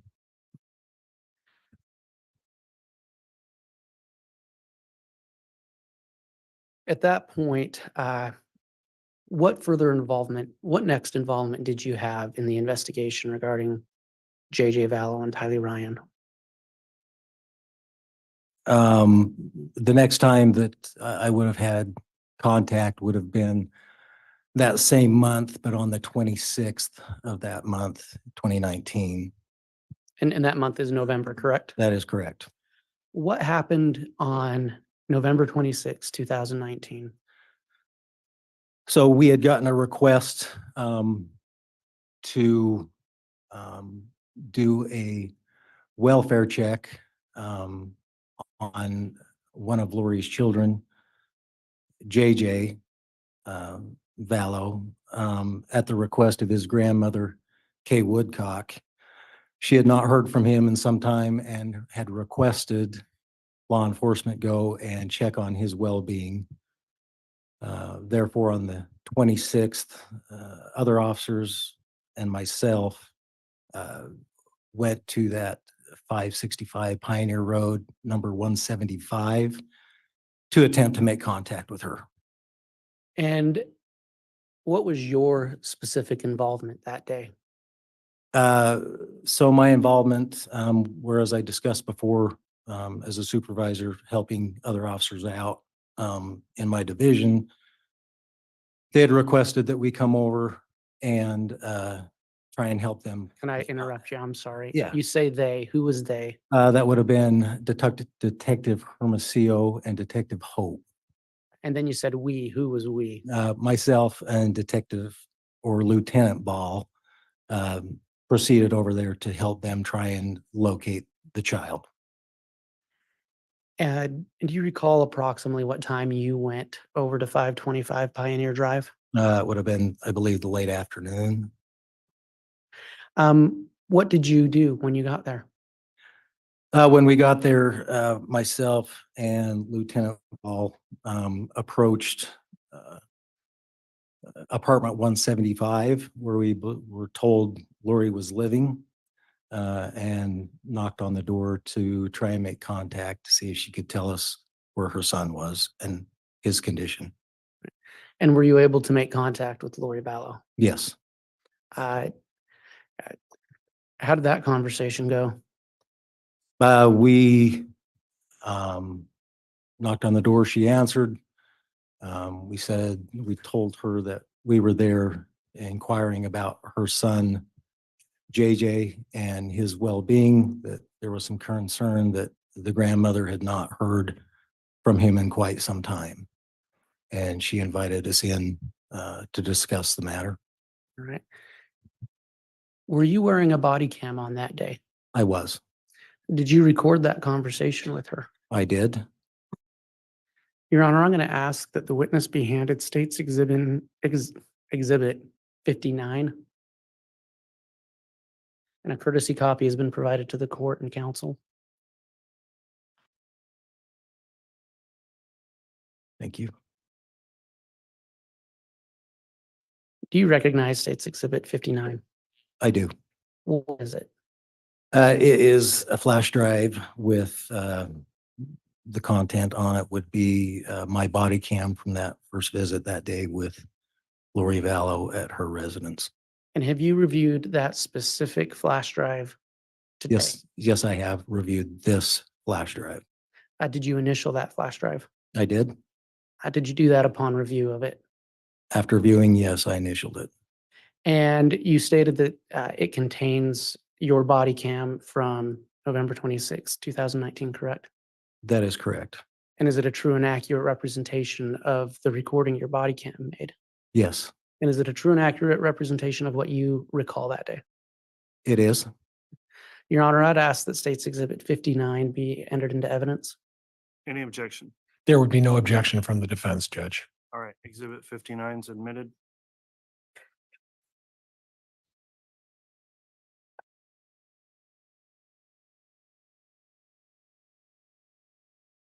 So, Detective, you stated that you went into Miss Daybell's apartment, or Miss Vallow, Lori Vallow's apartment.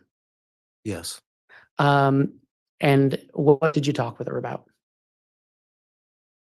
We advised her that the reason we were there was of concern of Kay Woodcock, that she had not heard from her grandson and that we were there just to make sure he was okay with a welfare check. And did Lori tell you where JJ was?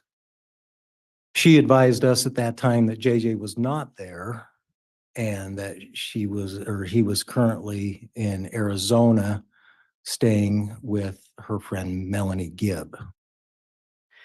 Was there anyone else in the apartment with her? So upon entering the apartment, we asked if anybody else was in the apartment, and she advised that her brother, Alex Cox, was there. Did you have occasion to speak with her at all about Chad Daybell? Yes, we asked her if she knew Chad Daybell, to which she said Chad was her brother's friend. Your Honor, I would ask for permission to publicize State's Exhibit 59. You can publish 59.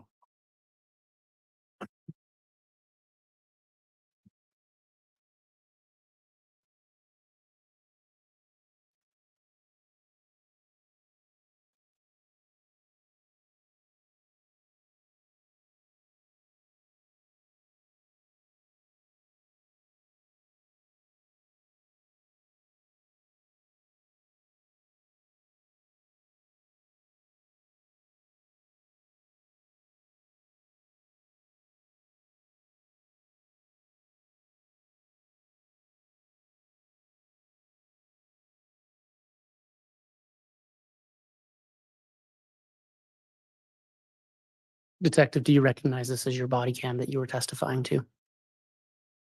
Yes, is my body cam. I had it on my left shoulder.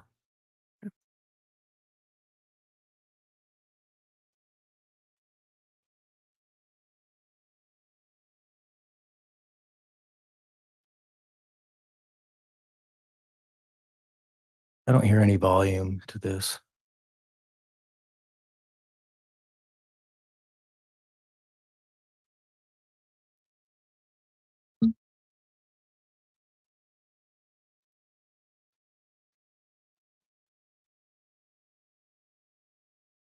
Your Honor, we have a technical issue. Okay. The volume on the computer is up and on the player. Is this at a stage where there's audio yet on the file? Maybe continue until maybe. Click halfway, just see. Usually the first minute of body cams. Yeah, so no, it's not that.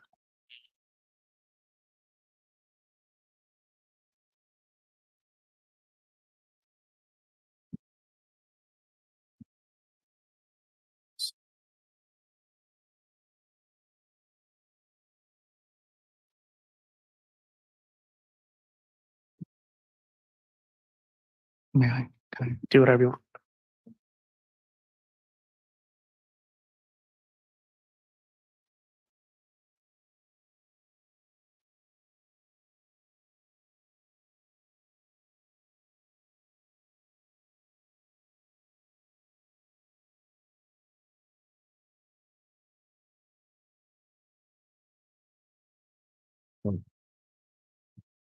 We're gonna have to do it.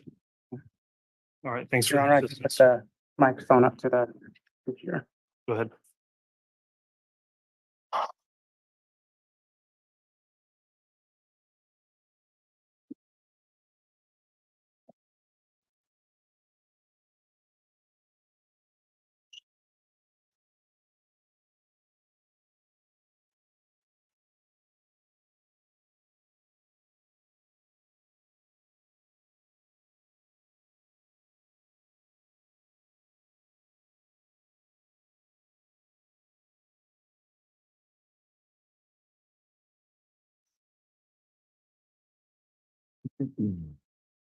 Her car's out there too. What? Think about it, it's blue.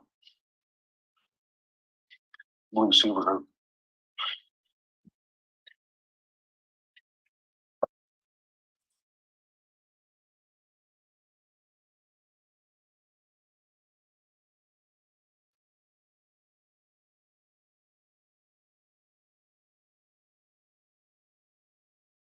Hi, you Lori. Lori, I'm Lieutenant Ball, Police Department. How are you? You got a minute? You alone or you got help? My brother's here. Okay. This is Detective Stubbs. Hello. So, we're here. Wow, this is a big mess. I just talked to the guy on the phone. And what did he ask you? He was just saying that he wanted to do a well check on JJ. So, JJ would be where? He's in Arizona. Who's he with in Arizona? He's with one of my friends in Arizona. Oh. Oh, you got a notepad? No. Oh, you want? No. Come here. Mind if he comes in. Oh, So, sorry. who's the friend he's with? My friend Melanie. Her son has autism. Her name's Melanie Good. I gave him all the information on the phone. Okay, so he can call him? Yeah. Perfect. Discord. Yeah. What is all this? We're a little What is it? concerned Right. because, well, the officers who were here earlier Yeah. were checking and they got a bad vibe that like something was going on here because nobody knew anything about a child. They weren't talking. It's because a what's lot of going on? stuff has gone on. If you want to know, it's a lot of stuff. So Well, that's why we're concerned because it just was kind of weird. it is very weird. I've had to move around a lot. One of my brothers is trying to kill me. Not the brother that lives here. Obviously, he's kind of my protector. My other brother that was in with my husband who was trying to kill me for my $2 million life insurance policy. No. So a lot of stuff has gone on in this last year. It's been a horrible year for us. I've had to move around. And so I was going to move back to Arizona, put my son back into the school there because I tried to put him in school here, public school at Kennedy. Okay. He went for 2 months. We tried it, but he had such a hard time. Now, the person who called is my sister-in-law, but she's his natural grandmother. He's adopted by us. Okay, so her son, who is a drug addict, had a baby with a girl who's a drug addict, and they took him from, CPS took him. Okay. Gave him to the grandmother. She came and got him, and then she wanted us to adopt him, which we did. And we loved him. Why and us? Who we my talking about? husband and I, who died earlier this year. Okay. He passed away. Since he passed away, she's been trying to fight me for him and being really horrible to me and that kind of stuff. She's kind of the paternal friend. Okay, thank Does you. that make sense? That's what I I'm meant. sorry. The paternal grandmother. He has autism and ADHD. He doesn't really talk to people. Like he's very special needs. So I had him in a special needs school there. She was trying to, so what happened was my husband, who we were married for 15 years and had raised all these 5 kids together, switched his life insurance policy to her, right? To To his sister, okay. who got $1 million when he died, And we got nothing for me to raise JJ, and all the kids got nothing, and everybody got nothing. She got $1 million. So I knew she was gonna try to sue me for him, or, yeah, because she now has this $1 million, she can hire people to help him, and I have nothing. But you have legal custody. He's my son. I adopted him when Right. he was 2 years. We had him from the time he was 8 months old till 2 years old. So she does nothing and wants to cause me trouble. So I don't tell people the truth about where we are and what we're doing because of those reasons. So I look like a suspect, but I am a good person. Raised all of my kids. I've done everything that I'm supposed to do in life, but everyone is causing me trouble right now. So We don't want to cause a lot of trouble. How long have you been here? we only been here since September. Okay. We moved up here in September. My daughter's going to BYUI. Your daughter goes to BYU? Yeah. Does she live here? So it's been a nightmare, but I'm gonna go back to Arizona so I can put him back in the special needs school. He couldn't do the school here. It was too hard for him. He would scream and cry, take him to school. The principal would have to come out, try to drag him out of the car. Like, it's just was too hard. But I just don't tell people where I am. I don't tell her where I am ever. And she doesn't have any legal rights to anything. Like, she's been horrible to me since my husband died. My understanding, she never called you to try to get the child, you know, hey, I'm interested in the child back, you know, but I that. know, but she sends me these emails with like the date and like she's putting up court stuff, you know, like she's documenting. I haven't heard from him in all this time, and so I've told her that he's fine. But See, and we hadn't heard any of that as far as, I'm just saying she's doing this as part of that. Is my understanding. and our only concern in this whole thing Yeah, it's like he's fine. is the child. I got it. And so that's where we're at on the, and then So we I were just a called- little weirded out when, you know, and I understand now that we've heard your side of the story. It's awful. They just I feel like I'm being tracked all the time. Like, why are police coming to my car? What did I do? They said they were not visiting two guys, and I'm assuming one's your brother. Who was this? Yeah. Who was the other one? The other guy they were visiting with. There were two. Missed. Well, we had two detectives over here trying to. Looking for you Oh. a little while ago. Oh, because I was at the store. And they ran into. Well, probably one of your brothers. in My the back brother here. and his friend, probably. Oh, He's who's been that? moving. Chad. Chad from around here? What's his last name? Yeah, okay. All right. So it's just a mess. But just constantly causing me trouble. Chad the Daybell. He's an author. Doesn't he live like out in the? He's not the Chad Daybell that. Yeah, his wife passed away recently. Is that him? I don't know, But it is Chad Daybell. Yeah. but it sounds familiar as an I author. think I know one of his. He's got a couple of daughters. Is that He has lots of kids. okay. I'll bet it's. All right. Well, you need anything else? Sorry to bother you. Thank you. We don't mean to be a I'm problem. sorry that people are constantly knocking on my door. They're looking for me, and I just don't want to be found. So Have you had problems? 'Cause I think we only had. well, the reason I'm moving is because the brother that was going to kill me, that we found emails and texts with my husband at the time, he was showing up here, so he found out where I was, and he was knocking on my door. No, this was your brother? One of my brothers. He showed up here and was knocking on your door. He lives in Kansas. And you said something about you were getting threatening emails? Well, no, just after my husband passed, I found emails and texts between them that they were planning all this stuff to get rid of me. Do we need to worry about him coming over? Well, that's when I'm moving back. I'm moving, and I'm not going to be in a place. I'm going to live with my friend, Melanie. Don't tell anybody her name, because I don't want anything in my name. I put the apartment in my name, but I've been staying over here with my brother because he protects me. Okay. He's very I just protective of me, If so. he shows back up, you know, you can call, take care of it. Well, that's what I'm saying. Like, it's just a nightmare. I mean, I canceled the insurance policy since my husband passed, so there's no money if they kill. And what are they going to do with JJ and Tylee? Like, what do people think? Yeah. So. Well, if you have a problem, shows back up, feel free to call us. We'll come and run them off or something. Okay. All right. Okay, get out of your hair. Sorry about that. Thank you. See ya.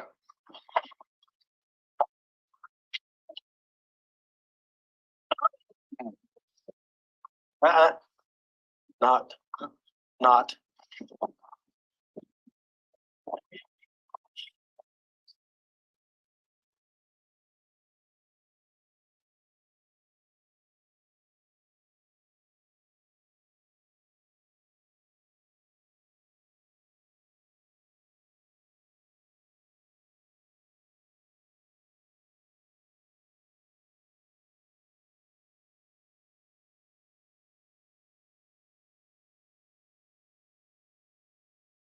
Detective, upon having that conversation with Lori Vallow, did you have any concerns? Several concerns, yes. Uh,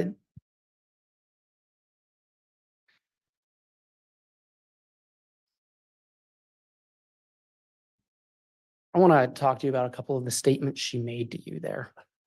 She did talk about her brother trying to kill her. Yes, Did you ever find, and I believe, correct me if I'm wrong, she stated her brother had come and knocked on her door. she did. Did you ever find evidence to substantiate that? No, we found no evidence that he had been to her apartment, nor been even in the area outside of Kansas.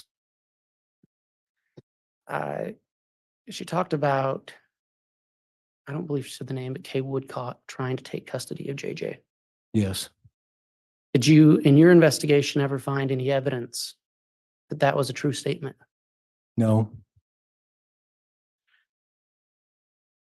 She talked about Tylee being at BYU Idaho. Did you ever look into that? yes. How did you look into that? Went to officials at the university to see if she was enrolled. Could find no evidence of her ever being applied or enrolled at BYU Idaho. So you found no evidence that it was true that Tylee was at BYU Idaho. That is correct. She mentioned JJ, that she was trying to enroll him in a special needs school in Arizona. Is that accurate? Through our investigation, we found no evidence of him being enrolled in a special needs school there. She mentioned her friend Melanie Gibb in Arizona. Did you investigate Melanie Gibb's location that day? We did. She was not in Arizona. She was currently at that time in Utah. We spoke earlier about her characterization of Chad Daybell. How did she characterize Chad Daybell? In our chat there, she said that Chad was her brother's friend. I found this to be odd, whereas not even a month earlier, I'd seen them holding hands, walking into the store. Plus, by this time, we had discovered that they had been married, would have been November 5th in Hawaii.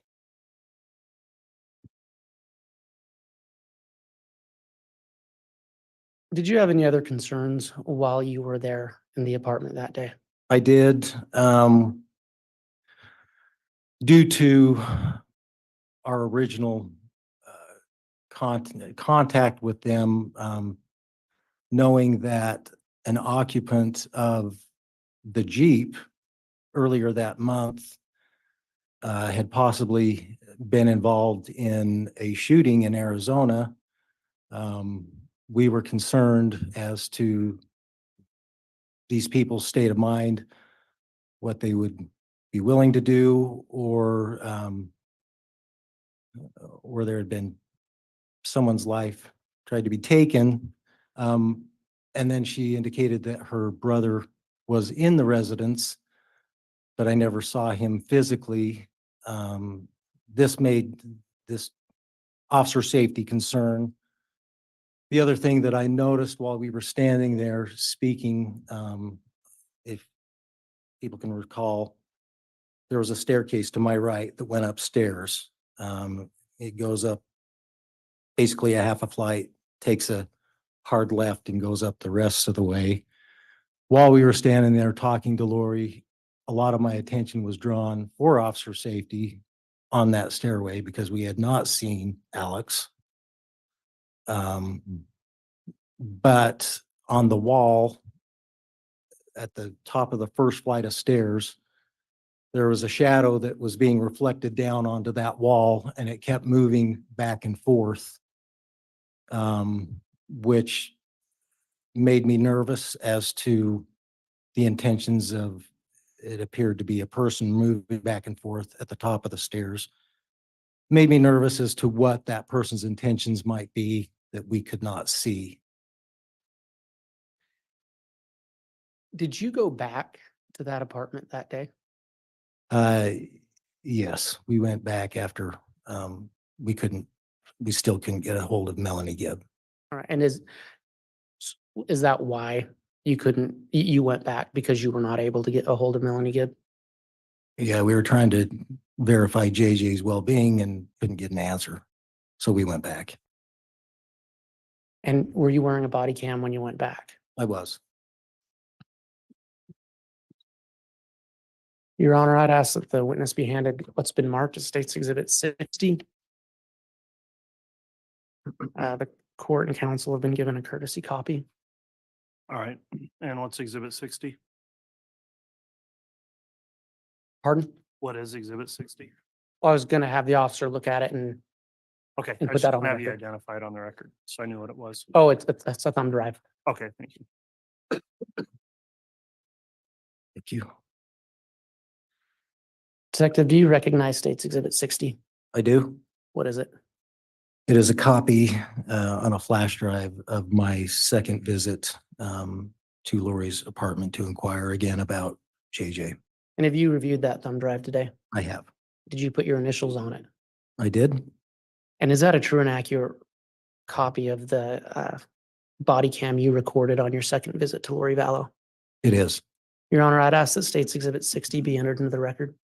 Any objection? Judge, no objection. I just need the time reference as to when he went back for the second visit, if I could. All right, Mr. Woodwin, it's after admission, it is admitted, you can establish any additional foundation. Approximately what time did you go back to Lori Vallow's residence? This would have been probably 10 minutes after we had left the first time. And may I publish? You may.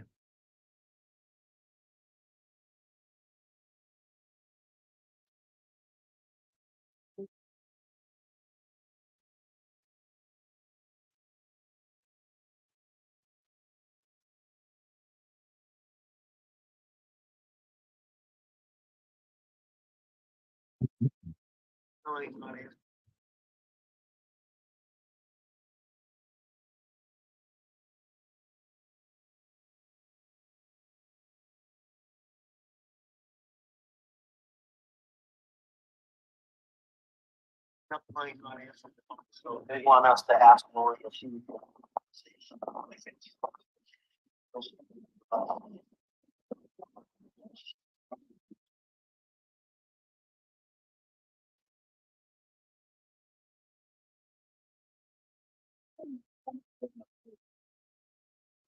Melanie is the friend. Wasn't Melanie the one living up here supposed to be her daughter, Lori's daughter? No, this was the friend that she's going back down to live with, she said. Right. She's got a daughter named Melanie. Let's just see if she will call and have Melanie get a hold of Hope and just do a verification. Because apparently she's not answering the phone down there.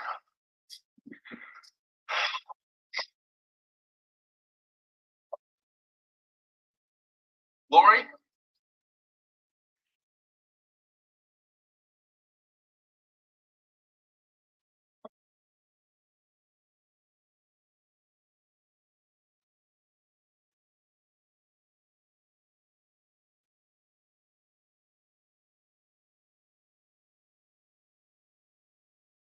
Hi, Lori, sorry to bother you again. Yeah, we're having Melon- get hold of your friend down there. No. Well, they were going to Frozen 2 today, so they may be at the movies. Could you get a hold of her at some point and say, can you please call back the officer that's been trying to call you? Okay, sure. 'Cause- Yeah, because I think they are at the movies right now. Okay, I'll call her. he's been trying to call her, our other officer. She's not answering. Okay. But if they're at the movie, that's, Probably at Frozen 2 right now. yeah. Because that's one thing we wanted to do. I'm frozen too. Yeah. So, A whole winter here, that's probably why. yeah, so if she'll just return his call, that'd be great. Okay, thanks.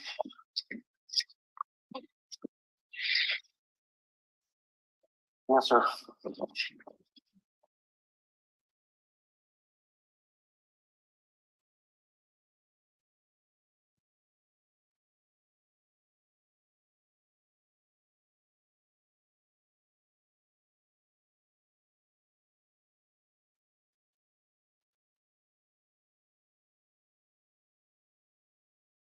Detective, did you do anything further that day in relation to this investigation?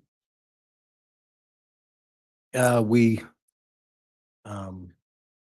tried to do verification with Melanie as to the welfare of JJ later that day. And were you able to verify JJ's location that day? No, we were not able to establish where he was. From your knowledge, did Melanie Gibb have JJ with her? No, she did not have him.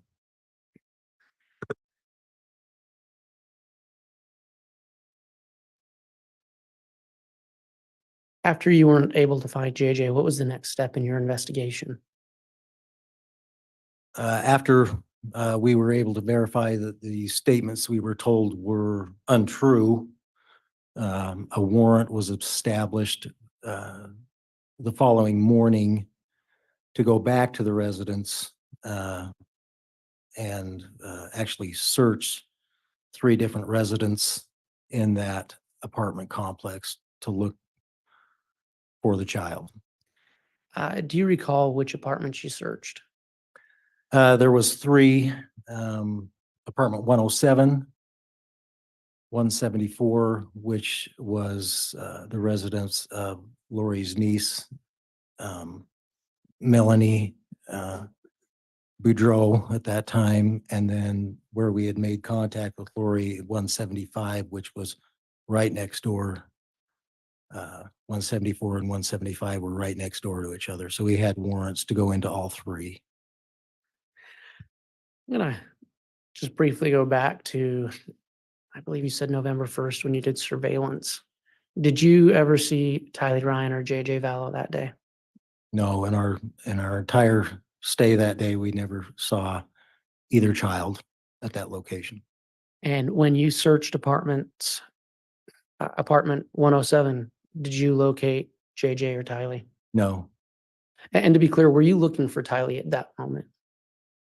Not necessarily. We had inquired about Tylee, but she was going to BYU and maybe she would give us some answers as how JJ was, but not necessarily that she was missing. We were focused on JJ at this time. Did you locate JJ in apartment 174? No, Did you locate him in apartment 175? no, And did you aid in the actual searches of those apartments that day? I did. Your Honor, Yes. I think this would, I realize we are 4 minutes before 3:30, but I think this would be a good stopping point. No, I understand. I think this is fine with this witness on the stand at this point to go ahead and conclude for today with our trial testimony. So we will go ahead and conclude for the day, beginning again tomorrow. Thank you, everyone in the attendance today for complying with the court's conduct order. And ladies and gentlemen of the jury, before we break for the day, as I try to remind you each day, please don't discuss this case with anyone else. Don't discuss it amongst yourselves either. You can only do that during deliberations when the case is submitted for your review. Please do not look the case up in any way or investigate the case. And if you see any media coverage of the case, try to avoid that. And we will see everyone here tomorrow for additional testimony starting at 8:30 again. All right.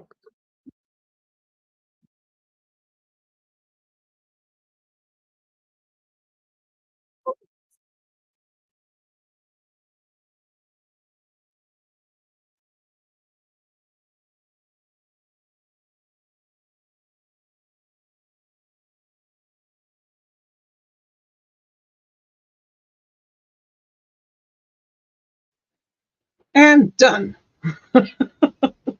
Oh, we are done for the day. So I'm going to be watching those the videos again. I'll get those clipped out so everybody can go back and watch them and stuff. We always love a good body cam.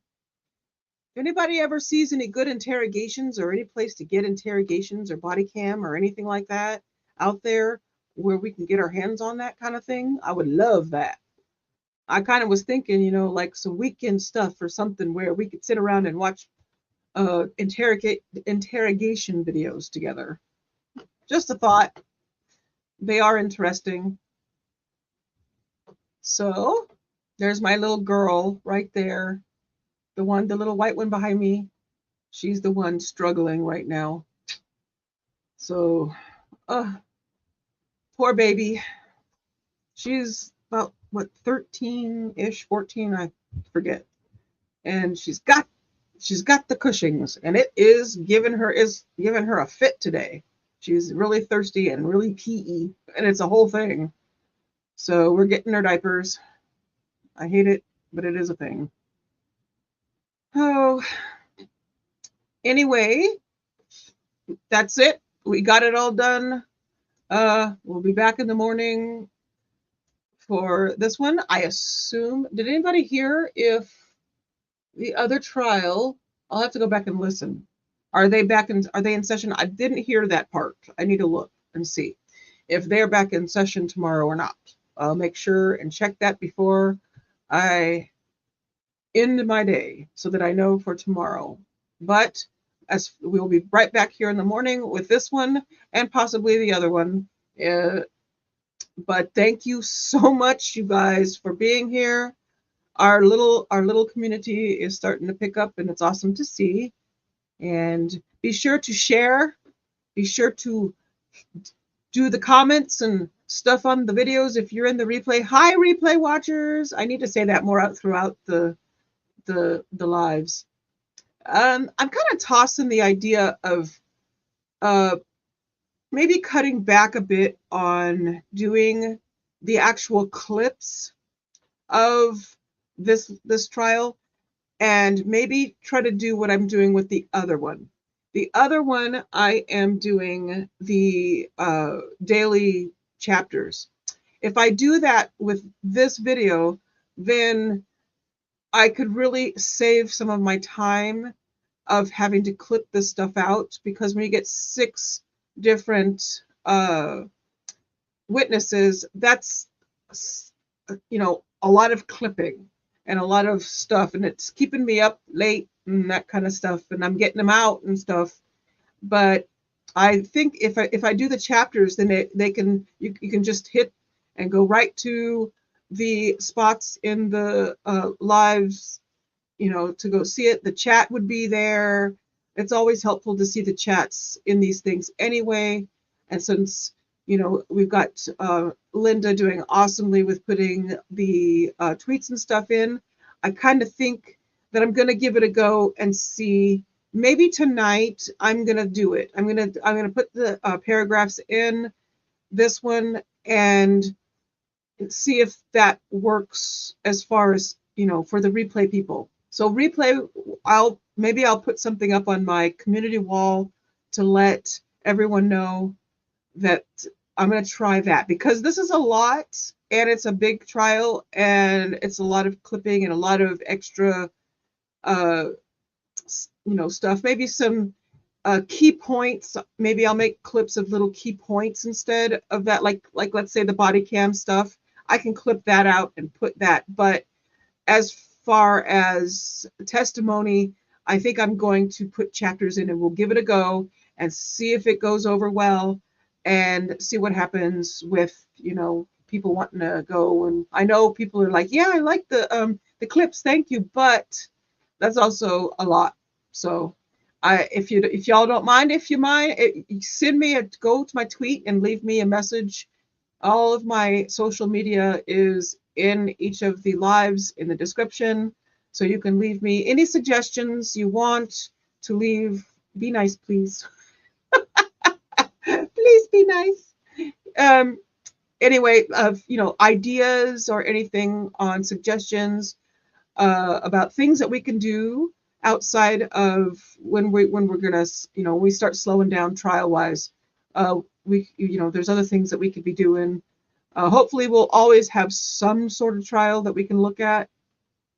But I think I'm going to give the chapters a go, and starting tonight, because it's Thursday and I'm worn out. So yes, so I will do that. Thank you guys for understanding. And if it's something that you really don't like and you're not a fan of it, I'll go back to doing it. But I'd like to see if I can give it a go with chapters and see what happens with that. It's easy. It'll be right in the description. You can click on whatever you want to go see and do it, that way. So I thank you very much, everybody. I thank you guys for supporting me. I thank you for being here and keeping our little chat going and helping me to keep the momentum always going forward. And until next time, bye.